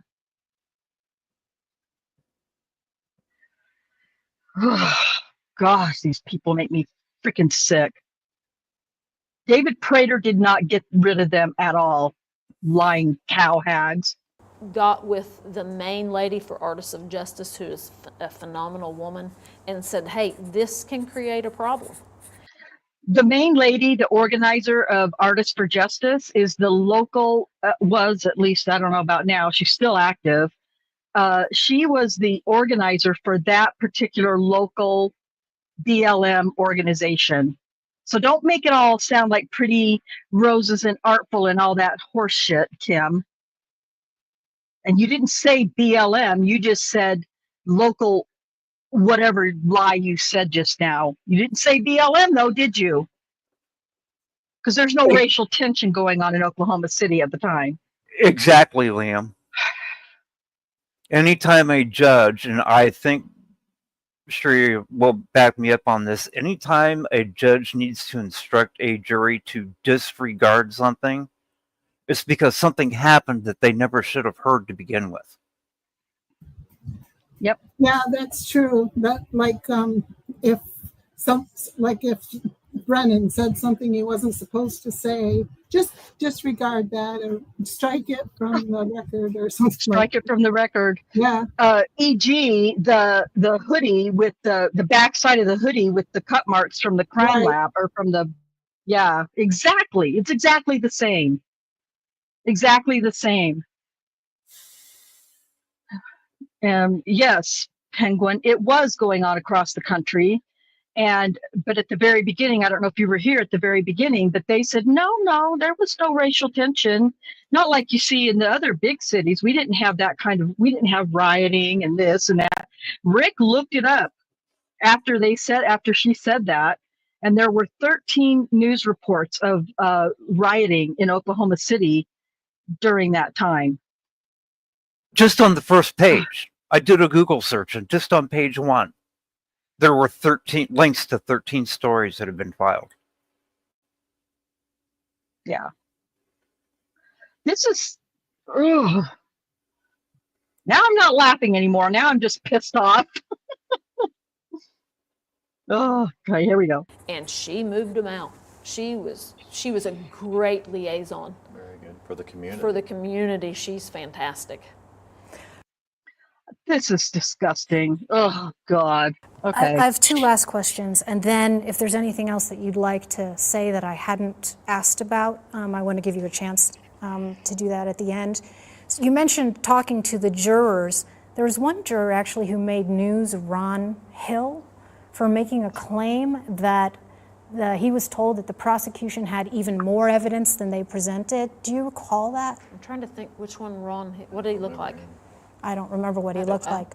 Was he interviewed on TV? Yes, this is kind of a big guy. This is afterwards, Yeah. and he said, I believe he was called in to talk to the judge about it. He said that the prosecution had told the jury in an effort to reassure them that they had made the right decision, that the prosecution had even more evidence than they presented. Yeah, I remember him getting called into the judge, but I don't think it was about that. I know what you're thinking of, and It was about that, think Kim. it's quite matching up. Okay. Yeah. All right. I think just it was wanted to about know that. if that had gone on That your radar was before screen. sentencing, I think. My final question is: do you think that there's anything, as police officers, well, as retired now, that the department should do to adopt policy changes to prevent what happened in this case? Policy changes. This is my opinion. They're not going to. He violated policy. You can have policy, but if somebody wants to violate it, they can violate it all day long. How about this? Would dash cams deter something like this from happening again? Yeah, I am very pro dash cams and body cameras, and I think that does help keep everything in line. Mm-hmm. I think with Daniel, he would have probably found a different way. Just like that day with Liggins, he turned off everything. He violated policy. Oh, my God. Operating on hunches and assumptions. I'm sorry, I almost killed myself choking. I know, I saw. I hope you're okay now. When she asked it, well, no, I swallowed when she said something stupid. Did the detective who very carefully and craftily walked through this explanation about how witnesses' descriptions of suspects and who actually did it, the majority of the time come nowhere close. Actually asked the reporter who asked her about that, and her answer was they're not reliable. What the juror she was talking about looked like so she could identify who it was. Yeah. Yeah, she sure did. Yep. And it was at that point I started choking. Yeah, I saw you choking. I was more concerned about were you going to be okay than anything. Yeah, well, you've heard for the very first time hearing this video or watching this interview, you've heard nothing but contradictions and lies. Well, I shouldn't say that. I think I would imagine, based on some of your reactions, that that's what you've seen and heard. Okay.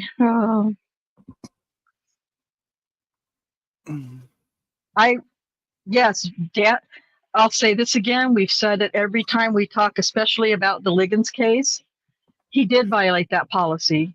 The policy he violated was that he shut off his system after he got off of his shift that night, not when he pulled Janie over and planned to assault her. He didn't see her, pull her over, stop her, and then turn off his equipment. That is not, and that's what I heard him trying to say just now. And that is not at all what happened. And it wasn't just Daniel. It was sent out to the entire department to make sure that they left their equipment on until they got home from their shift. So nonetheless, it's a policy violation, but they turned it into a nefarious. I can't even begin to speak like Jim McCabe, but anyway, yeah. So anyway, okay, we're almost done. Policy. Sorry.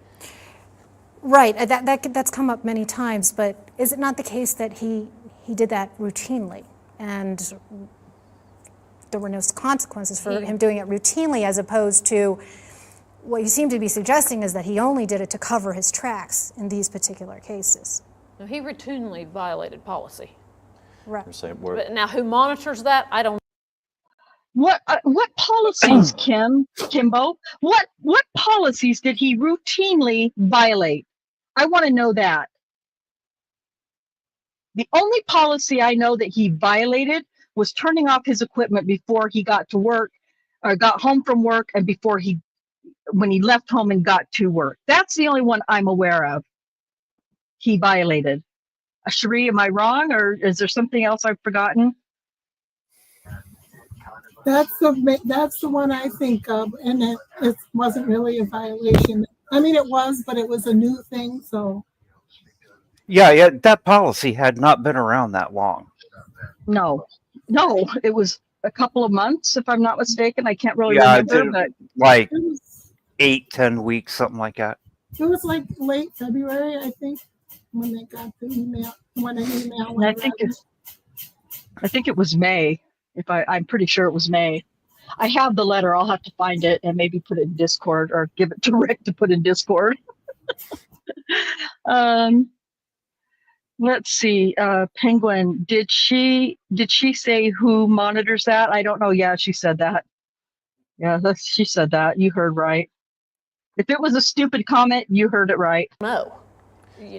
Well, I'm just saying. So wouldn't that be a policy change? If he hadn't been punished for that previously, shouldn't he have been? He still would have. I mean, his. Oh my God! What is the answer to? Having seen this as many times as I have, I can't believe that some of these things are still infuriating me, but they are. He would have still violated it. You don't freaking know what he would have violated. And I'm still waiting for Kim to talk about all the other policies he violated. To that specific question that I just asked. If there are other officers that are doing these kinds of routine violations, shouldn't those have been addressed earlier? I don't feel like I can answer that because I don't know I just work, you know, we just work our case. I don't know who monitors that, who notices that they do that, and who delves it. I don't know how that works. So I really can't effectively answer that question. I just know if you're going to violate policy, you're going to violate policy. Now, who handles all that? I mean, I know who handles it, but how it's monitored, I don't know how logging off your computer is monitored, and if it's checked, and if were you home when you logged off. I don't know who does all that.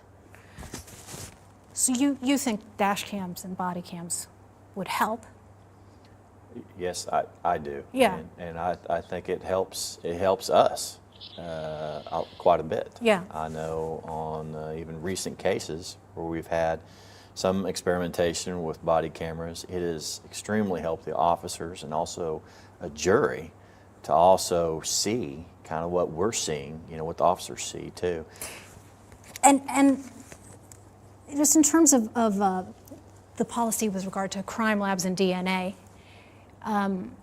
you had indeterminate DNA. In other words, you can't say whether it was. What's that, Rick? Oh, Oh, did no, you want but to listen? no, I don't know if anybody else caught that. When she laid her green folder and papers down on the floor and she kind of leaned over, Rocky's eyes went right down underneath her dress. Oh, I didn't notice. I God. caught him peeking. Sicko. He's violating policy, but there's no one there to monitor it, so it's okay. Let's see here. Nan's Life says, okay, she's lying. If she can say he routinely violated policy, she would have access to a report of said violations. Yes, absolutely. Absolutely. Good point. Good point, Nan's Life. Well, it might as well be 5 years. It might as well be 6,055 years, but he was sentenced to 263 years. But you know, I'm nitpicking. Yeah, it's 265 years. And just for people who are, you know, make the flippant comment, he'll be out in 20 years. No, that's not how this particular sentencing is working. No. The way we get to the total of 265, he was not given a single 265-year sentence. He was given a bunch of shorter sentences, but the judge ordered that they be served consecutively. So he's got to finish one before he can start the next.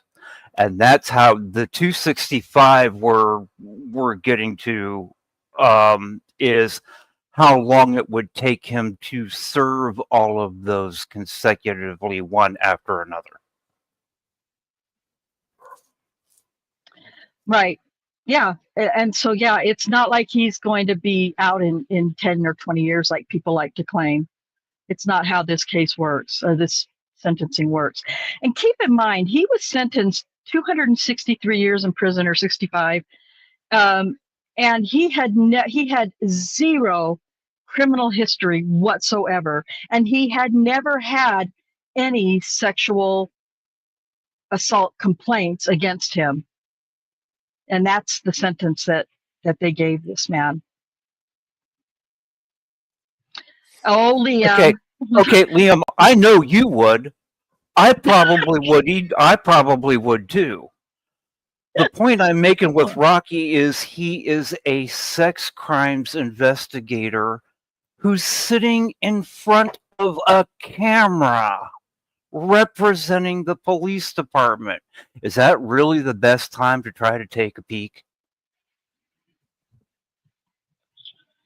Yeah, that's a good point too. That's a good point. I'm going to have to go back and watch that later because I never noticed that. Okay, almost done. Getting there.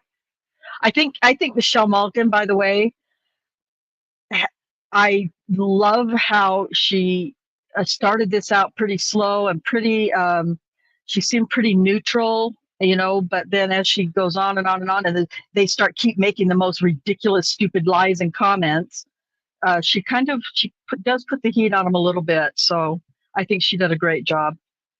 You know how I could tell she was getting close to making them admit something absolutely that would have blown their case out of the water? As soon as the attorney off to the side opened his mouth and said, "We need to move on." Yep.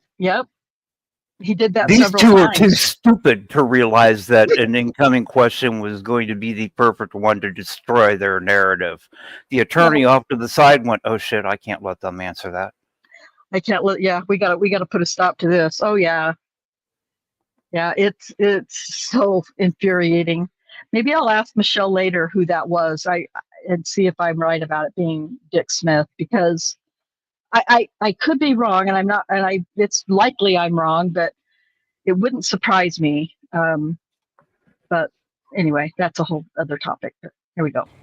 Vaginal semen skin. That was the 17-year-olds on the fly, correct? Right. That has policy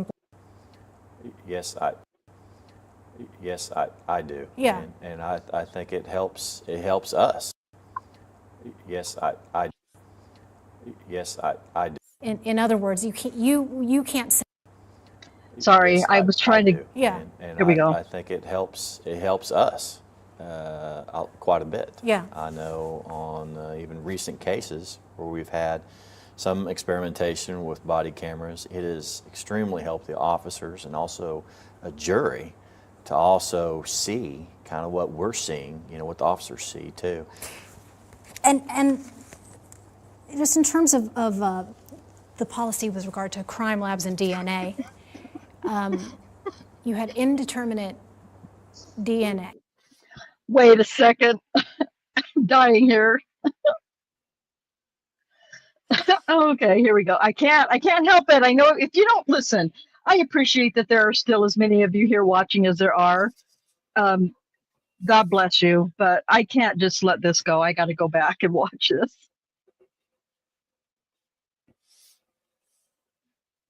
This is so hard on these videos to get them right where you want them. Sorry, this is going to be a bit of a replay. The Rhonda mixtapes, yes. It has extremely helped the officers and also a jury to Okay, everybody also watch. see kind of what we're When she seeing, drops the what screen the officers folder. see too. And just in terms of the policy with regard to crime labs and DNA, you have indeterminate DNA.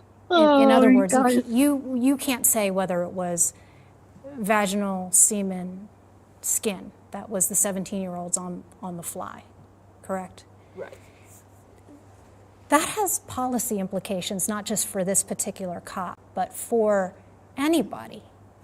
Because if it was the case that this was innocuous touch DNA or transfer DNA, I don't know what's happening.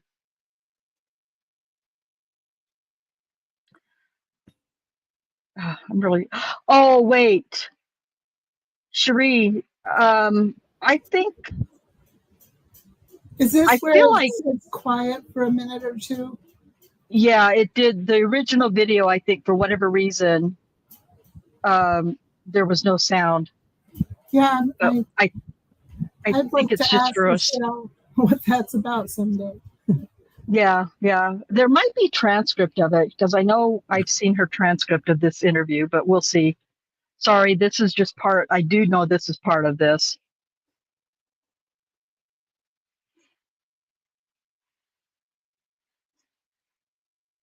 Oh, she's pretty adamant about something, though, for sure. Look at the corners of Kimmy's mouth.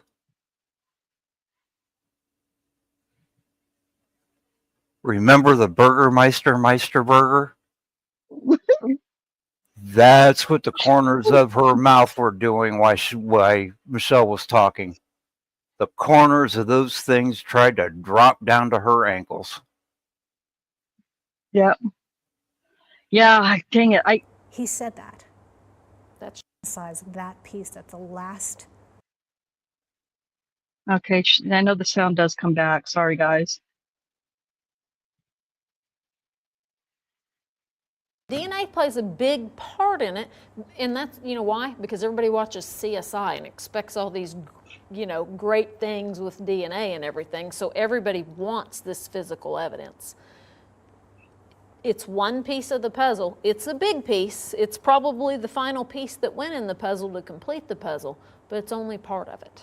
But that was the reason that in the concluding statement, the prosecution emphasized that piece, that the last thing that the jury heard was talking about how the 17-year-old's DNA he posited was vaginal. He said that. That's just a good trial lawyer then. Yeah. And I mean, And oh well, whether it was true or not. and there again, the jury didn't just look at the DNA. They didn't have DNA for the other 12. They individually, as we saw, like we split the baby, they individually looked at each case, and in 12 of them, they didn't have DNA. So they just went off of the evidence that was put before them and come up with a not guilty or guilty, thus resulting in the 263 years. Splitting the baby in some cases where these verdicts made absolutely no sense at all. On a couple. Well, I appreciate it. I appreciate you taking as much time as you did. I know you're busy and you're enjoying enjoying your retirement. So thank you. I appreciate that. No problem. Yeah, the DNA piece of it really does fascinate me. I think that the development in forensic science is just going so fast. I mean, if I shake your hand and I end up doing this. Oh, good, I get felt up. Well, transfer DNA. You probably won't get anything. We don't get it. We just We don't. don't get transfer DNA. Yeah. And wasn't going to say this on recording and not to gross you out, but you got a 17-year-old and sex, and they get moist, and it's just more. Oh, she's so disgusting. And Elaine Taylor talked about that very thing in her trial testimony.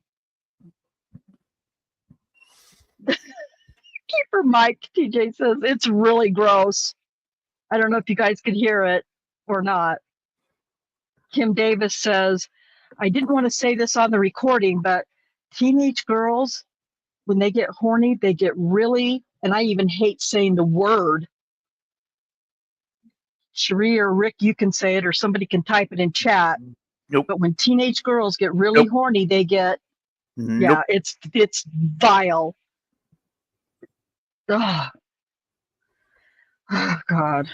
Fluid transfer, and you're going to have more of a chance of getting sloppy sex remnants on your pants. So you're saying that's then the other two that came later on? You're saying that she was... You have to have a profile, too. And that's the thing. Touch skin. Well, she's already touched, her husband, her son. There's so much mixture there. You have to have specific profile.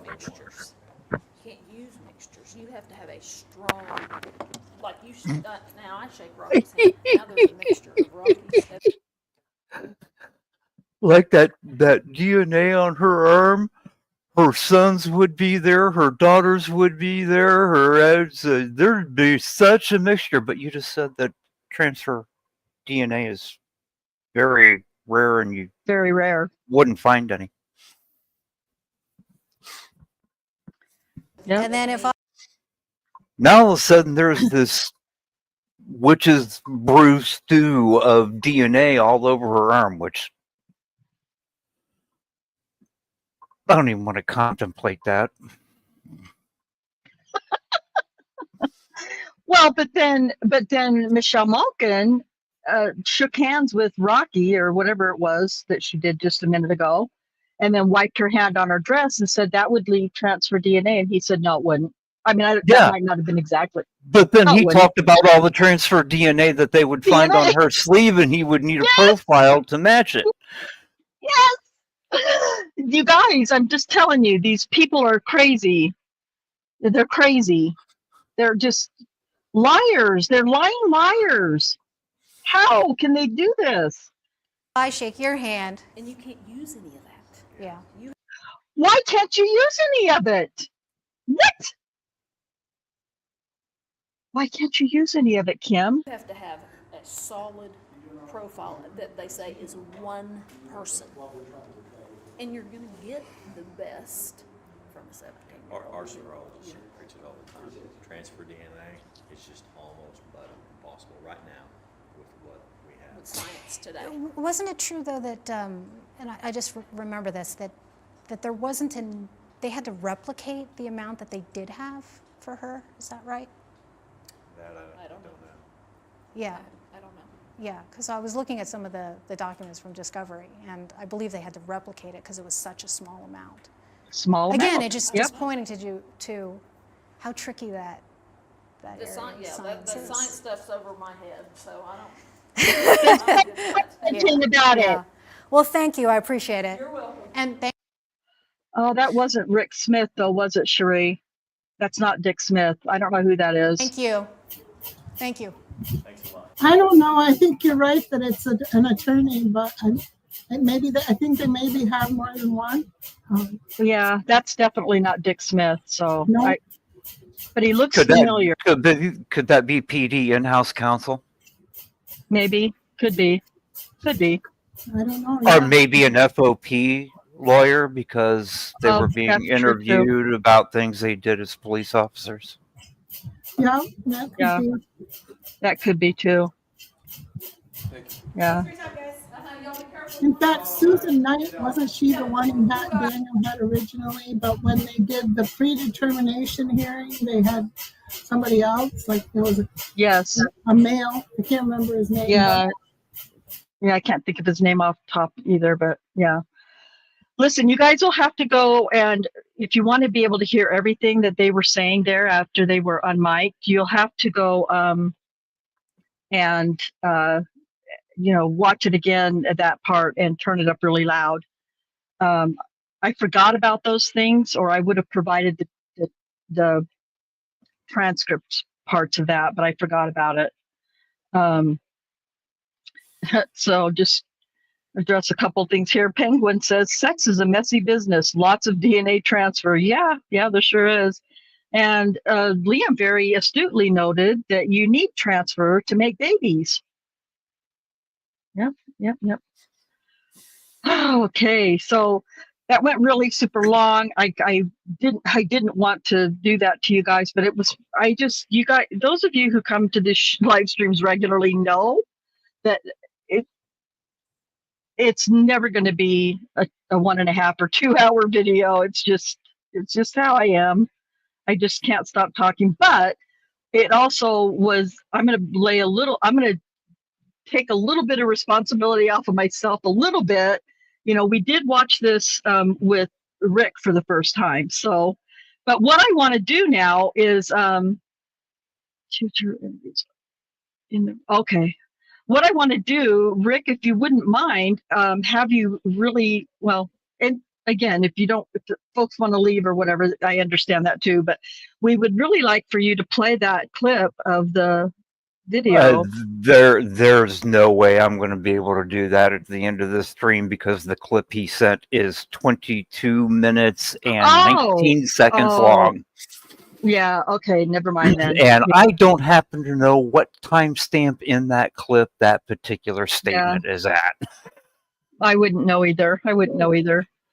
But anyway, yeah, I guess I could look at it and see what it is and maybe I can tell you in the thumbnail for it, the actress holding the gun with the crazy crying face kind of looks like little Kimbo when she's upset. I can't with the one with the gun, the adult woman or the child? The adult woman. Oh yeah, she's a phenomenal actress, honestly. She kind of looks like Kim Davis with an E. Jean Carroll haircut. Okay. Well, she's not like either one of them, so I'll just say that. She's definitely a much more. she's a hard ass, I'll tell you. I can't find the link now, the chat, but I'll find it. And again, so the Rayshawn Mullins case, Cherie put the link to that in the chat. So definitely, if you get a chance, check that out and find out what dirty shenanigans went on with the Rayshawn Mullins case. And oh, there it is. Okay. Maybe we could do a little, not now, but do a little, excuse me, segment on him. You know, on Rayshawn, yeah, we might have to. Especially just because now it's fresh in their minds, you know. Yeah, definitely, I agree. I think I'm interested. I haven't looked into it in a while, so. Do me a favor, Rick, if you have it handy still, maybe drop that link in the chat for me so I can pull. I'm not going to show it right now, but I can't get it. The Walking Dead thing. Yeah. Oh yeah, I still got it. It's still queued up. I plan on watching it, but no, I know. I'm just saying, put the link or put it in Discord because I want to watch it myself, and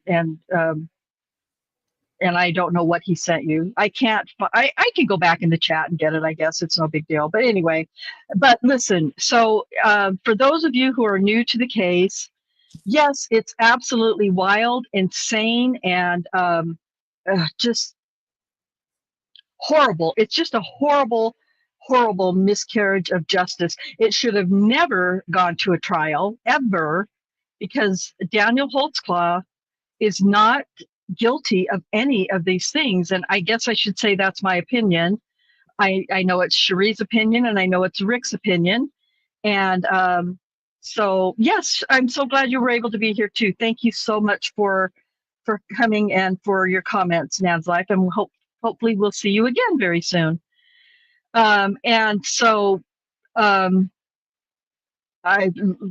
mind can't think and read it and comment at the same time. But anyway, there's we might, like Cherie said, discuss maybe the Rayshawn Mullins case a little bit, just to give you a heads up. But there are also other cases in Oklahoma that are just as horrific. Namely, at this point, Richard Glossop, which was a death penalty case, and it is no longer a death penalty case. I don't have any new information on that right now.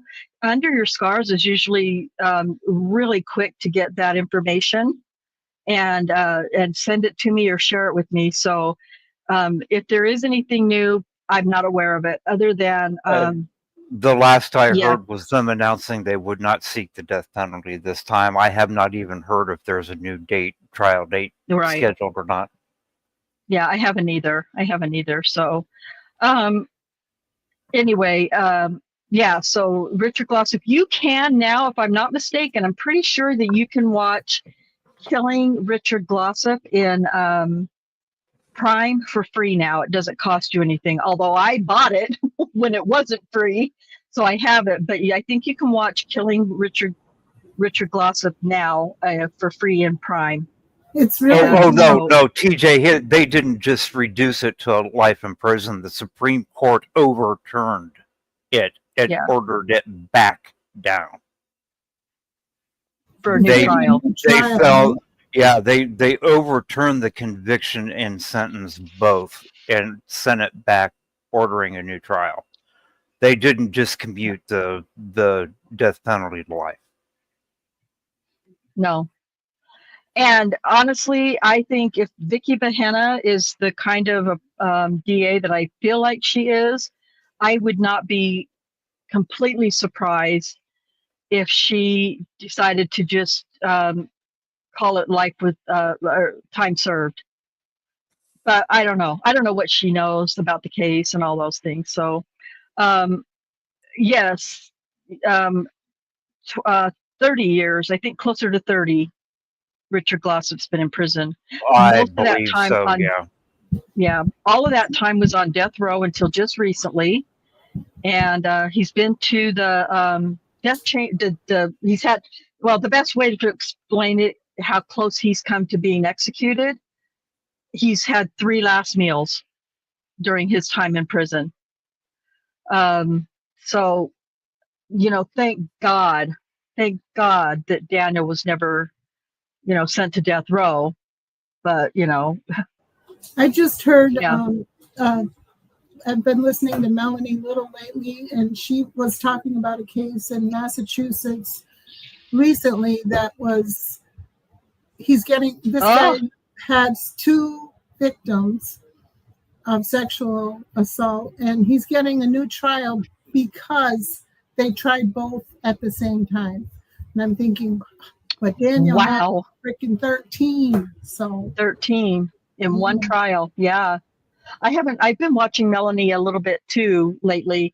I've been following her because she's been covering the Brian Walsh case, which is, oh my God, it's going to be wild if that judge does the right thing and the constitutional thing. She's going to suppress all that evidence, because not that I want Brian Walsh to walk free, because I really feel very strongly that he murdered his wife, but he could walk free because of everybody in the Brian Walsh case are the same people who were part of the investigation in Karen Reed's case. Mm-hmm. And it's just that trial is supposed to begin October 20th. And if they end up trying it, they may end up just having to use basically circumstantial evidence having nothing to do with the data, because of these Proctor and Buchanan and Fanning and Guerrero, all of them, they're all the same people. Connor Keefe, all of them got data without. Did you happen to see what the defense attorney did to that? And it was actually a defense attorney and a prosecutor working together in Georgia a few days ago. No. This guy spent 3.5 years in prison. He had been sentenced to life for killing his wife. He was sitting in the front row of the courtroom behind the prosecutor when the police detective captain was being arraigned for committing perjury during his trial and hiding evidence. And the captain's defense attorney actually had the gall to look at the judge and go, "Well, Your Honor, there shouldn't be high bond because it was a victimless crime." And the prosecutor turned around and pointed at the guy that had been in prison for 3.5 years falsely and went, "Really? You want to ask him whether it's victimless?" Yeah. Oh, wow. You'll have to share something about that in Discord, Rick, because I'm curious about it. I don't know much about the case, but it came up in my YouTube feed because I watch a lot of these false conviction videos. It popped up in one of my news feed, and it was like a 2.5-minute local news story from Georgia. Wow. Crazy. Well, good. I mean, good. If these people are lying, I think Brian Walsh should be in prison or worse. But anyway, if there's a wrong, oh my gosh, I can't. I just on a case like that, when, of course, we haven't seen all the evidence, but what we have seen or heard about sure does look. It was illegally obtained. It's fruit of a poisonous tree. They were only allowed to get communications. The detectives or the troopers, whatever they call themselves out there, they were only. It had been agreed on that they would get communications, text messages, phone calls, Snapchat, those kinds of things. But they ended up getting all the Google searches and all the other stuff that they, all of his locations where he was dumping, taking things and dumping them in different dumpsters throughout the city. And they got all that stuff too. But that wasn't part of the agreement that they had, that the prosecutor, the Commonwealth had with the defense, Tracy Minor initially. And it's just gross and disgusting. And how these men, most of them now have all been rehomed, as we like to say. But I've heard rumors about Deaver. I don't know if I understand she's on a leave of absence. Apparently, her commissioner Cox is saying, "I don't know what she's talking about. I never told her that." Or I never. He I said never it met with her on camera. on camera several He times. said it. He was asked about it by a reporter, and on camera he Yep. went, "I have no idea what she was testifying to. I never met with her." Yep. And who do you And- believe? They're both, corrupt people or, organizations. Yeah. So, yeah, it's wild out there in Massachusetts. I finally had to, and what they're doing to Aiden Carney and everything, literally like violating the First Amendment with Aiden Carney or Turtle Boy. And I'm just like, this is insane to me. It's insane. I think that he's going to have really good luck with Bradel and Mark Federer together. I think he will not be found guilty on these things, but I finally, after listening to Melanie Little replay that I had already watched the hearings that she's been replaying, but I watched them during the the day that they happened. I watched them the next day, the hearings with Buchanan and all those people. But anyway, I finally had to move, and I said it in a chat somewhere. I don't remember where, probably Melanie Little's chat. I finally moved Oklahoma to the number 2 spot and put Massachusetts in the number 1 spot for most corrupt, or at least Boston for the most corrupt organizations. I never thought I would ever be able to do that, but this is bad what's going on out there in Massachusetts. Any of you that are watching this or watch this later, I'm really sorry that you are having to deal with that kind of a system, because that is downright terrifying. So, Devers is done. Yeah. Hopefully. I know she's on a leave of absence. That's all I know about her. Buchanan has been rehomed. DeChico has been rehomed. Proctor is fighting for his job back. Come on. If he gets his job back, people in Canton need to freaking go batshit crazy and recall that DA and get him out of there, because that's just horrible.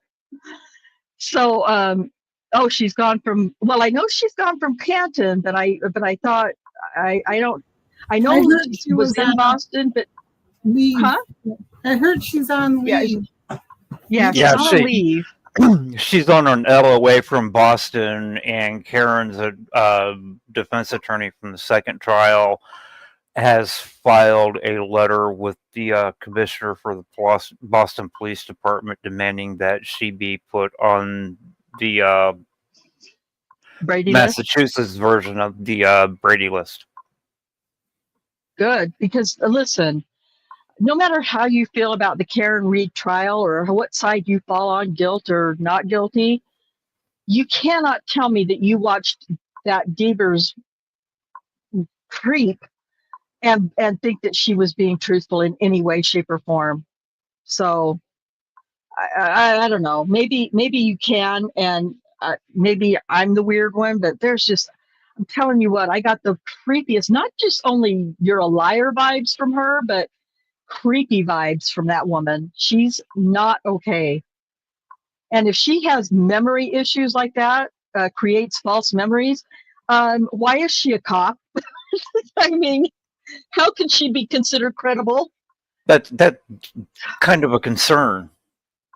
It's Oh, wait, big your concern. brain just created that memory? It didn't actually happen, or it only took you 10 years to realize that? Oh. Okay. So how about this poor guy we convicted on your false memory your brain created? Yeah, I mean that's legitimate questions. So that's absolutely legitimate, and that's what I was thinking. Yeah, Liam says Proctor doesn't deserve a job in public service. He doesn't even qualify for a server at McDonald's, in Liam's opinion. If they have some God. integrity, Liam, and don't give him his job back, he'll do what every other idiot that's like that does. He'll get a job in the private sector, making millions. He'll be a consultant somewhere. Or he'll be a security guard. Any reason to be able to carry a gun, right? I shouldn't say such broad things when I don't really know, but oh man, we could talk about Karen Reed for hours and hours too. By the way, the Karen Reed video that we did a couple of weeks ago was extremely successful.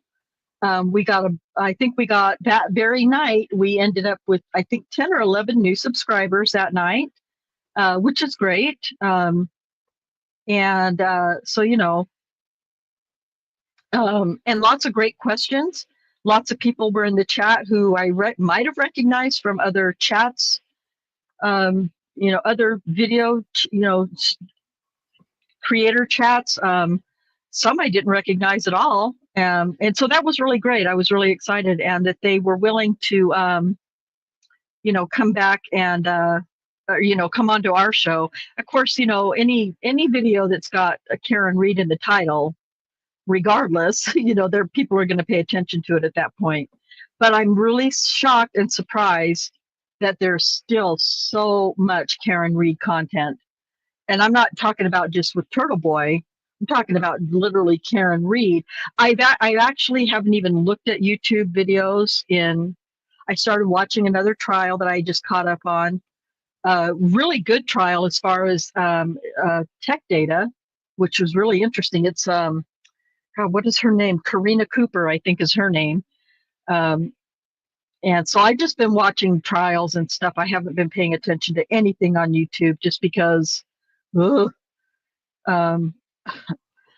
So anyway, yeah, it was a really successful video last week, and I'm just really grateful for everybody who was able to join us that night, and all the comments in the chat. Everything was all, you know, was really, really fun. It was really good. And so anyway, so stay up. I mean, if you're interested in, you know, all the corruption in the Karen Reed trial or the Karen Reed case and Turtle Boy's case, you definitely want to check in on the Brian Walsh case, because it could turn out. I think we're supposed to hear something this week about the judge's decision about whether to suppress all of that evidence or not, because everything that they got, it was like fruit of the poisonous tree is what it comes down to. Everything they got outside of, you know, communications is fruit of the poisonous tree, and, you know, they may not be able to use any of it. So I'd love to see the judge do the right thing, but not in this case. Not in this case. Canoni was supposed to have that case, and it got taken away from her. Thank God. And Sri, I know they teach you in law school. I can't remember who the quote is from, but isn't it one of the early big names in American legal that said it's better that one guilty man go free than 11 innocent men suffer, or something like that? Suffer. Yeah, and I'm not sure who said it. I can't think of it. It's actually several people that have been quoted as having been the ones that it's better that 10 guilty men go free than one innocent man be imprisoned. And there's several, and I always believe that, and I'm trying to remember. I was going to say Lockhart, but it wasn't. That was. I have a feeling it showed up in the Federalist paper somewhere when they were talking about setting up the judiciary and stuff, but I won't swear to it. I'm going back a very long way in my brain to even come close to quoting that. We don't have to stay, but I gotta look and see now, because I looked this up before. That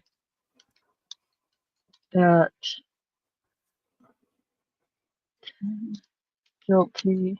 Or maybe somebody in the chat knows already.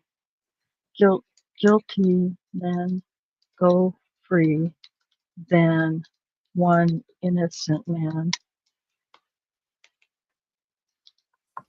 imprisoned. I put in AI, And it comes up as Sir William Blackstone. yes, Blackstone. Yep, that's it.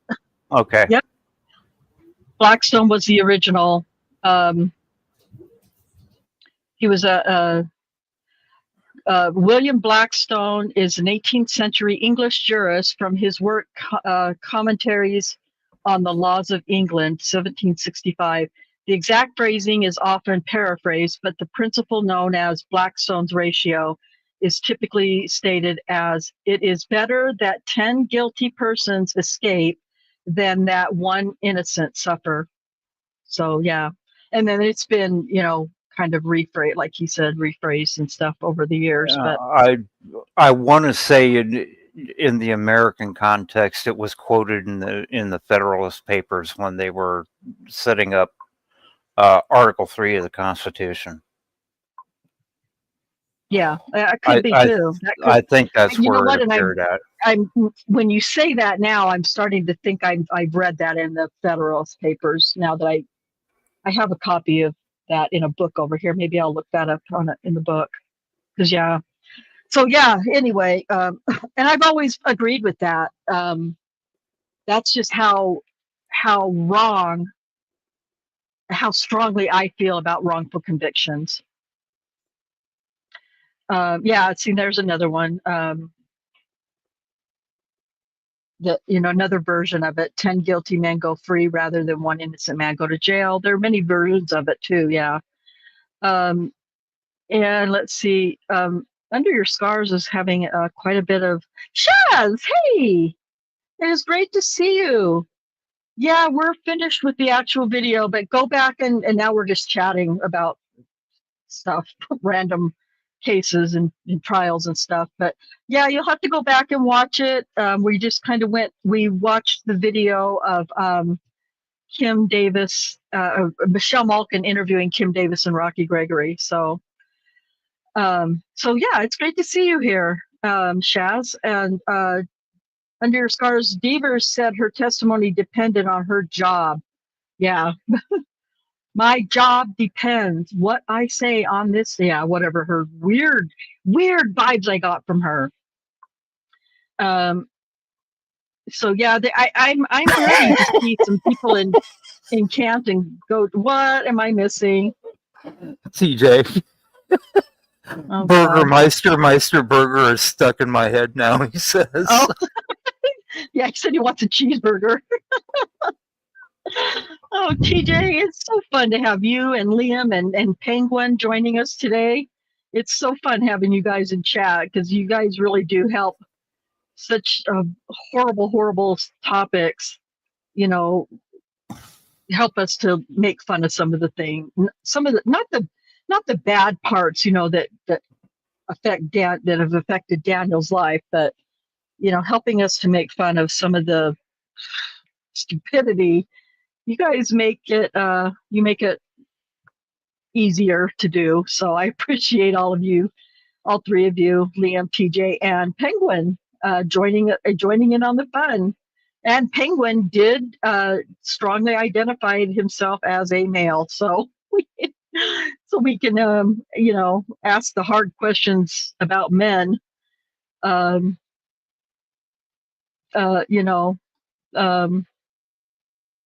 Private personal information. I know we have at least 3 men in the chat and 1 on the panel who are willing to be real and honest. I know we are too early. I'm sorry. That's okay.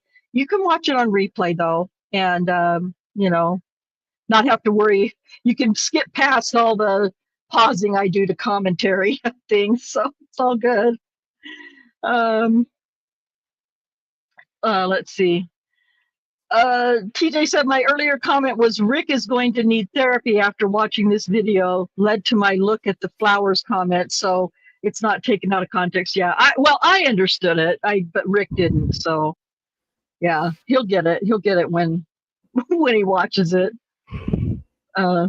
I'll try to go through it because I can fast forward or rewind that whole scene, that 20-minute thing you're talking about, and tell him exactly where he needs to start. So he doesn't have to watch all of it because he's never watched The Walking Dead. So, oh gosh. Okay, you guys, this has been a lot of fun. Listen, if I've got people still, watching or chatting, I'm just going to keep talking, but I'm going to let everybody go and go ahead and end this. And we'll hang on. I got to catch the funny chats here. Liam says, I now identify as a Stoot since just Rhonda said that's. Wait, what did I say you are? I don't even know what that word means. You said, as he astutely said. Oh, astutely. Yeah. Okay. Yeah. Listen, under your scars, here's what's happened. I changed my phone number and I have not yet been able to get that phone number changed to Daniel. So he doesn't know how to call me. Initially, I changed it months ago, but I forgot about letting Daniel know that I changed it. So I'm still trying to get the word to Daniel that I changed my phone number and what my new number is. So, oh my goodness, excuse me. But I absolutely, the next time I hear from him or talk to him, I will let him know. I'm actually going to see if Michelle can do it for me. So hopefully I can get Michelle to give him my new number. And I can put some money. I completely deleted my account where I could talk to him and got a new one and everything. So my new phone number was in there. So anyway, but yes, you Stoot, Liam. You are astute. I love you guys. You're so much fun. All that said, I know Rick definitely probably needs to take a break, and I probably need to use the bathroom or something, I'm sure, or eat some food. And Cherie's got she's out 2 hours ahead of me, so she's probably got to get ready for work tomorrow. And all of you people in the chat are lovely, and I'm so grateful to have you all. And unless there are any other comments from the panel, we're going to go ahead and anything else you want to say, Rick or Cherie? Nope, we're all good. No, we've all said enough, right? It was a good one. If you give me the opportunity with that, we're going to be sitting here for another 4 hours because there are so many things that have been going through my brain about what I want to say about those two idiots. Yeah, I'm so glad that you had never seen it before. That made it so much more fun and engaging to watch it with someone who hadn't seen it yet. So that was really a good time. All right, you guys are great, and we're going to go ahead and take off. And so until my next goodness. time, Oh my what? goodness. What? Oh, I'm scrolling through stuff, and apparently the fire suppression system at an airport went off on its own, and there are now a bunch of Spirit airline planes that look like little yellow sharks putting their fins up in a sea of foam. What?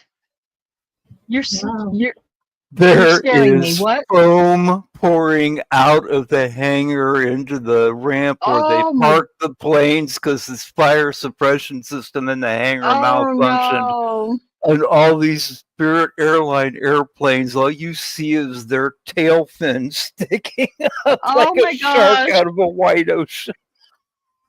Send it to me in Discord. I want to look at it. Listen, I didn't go into detail. I'm still not going to go into detail, but this has been a really rough few weeks for me, and I need all the laughs I can get. So, yes, thank you for saying that.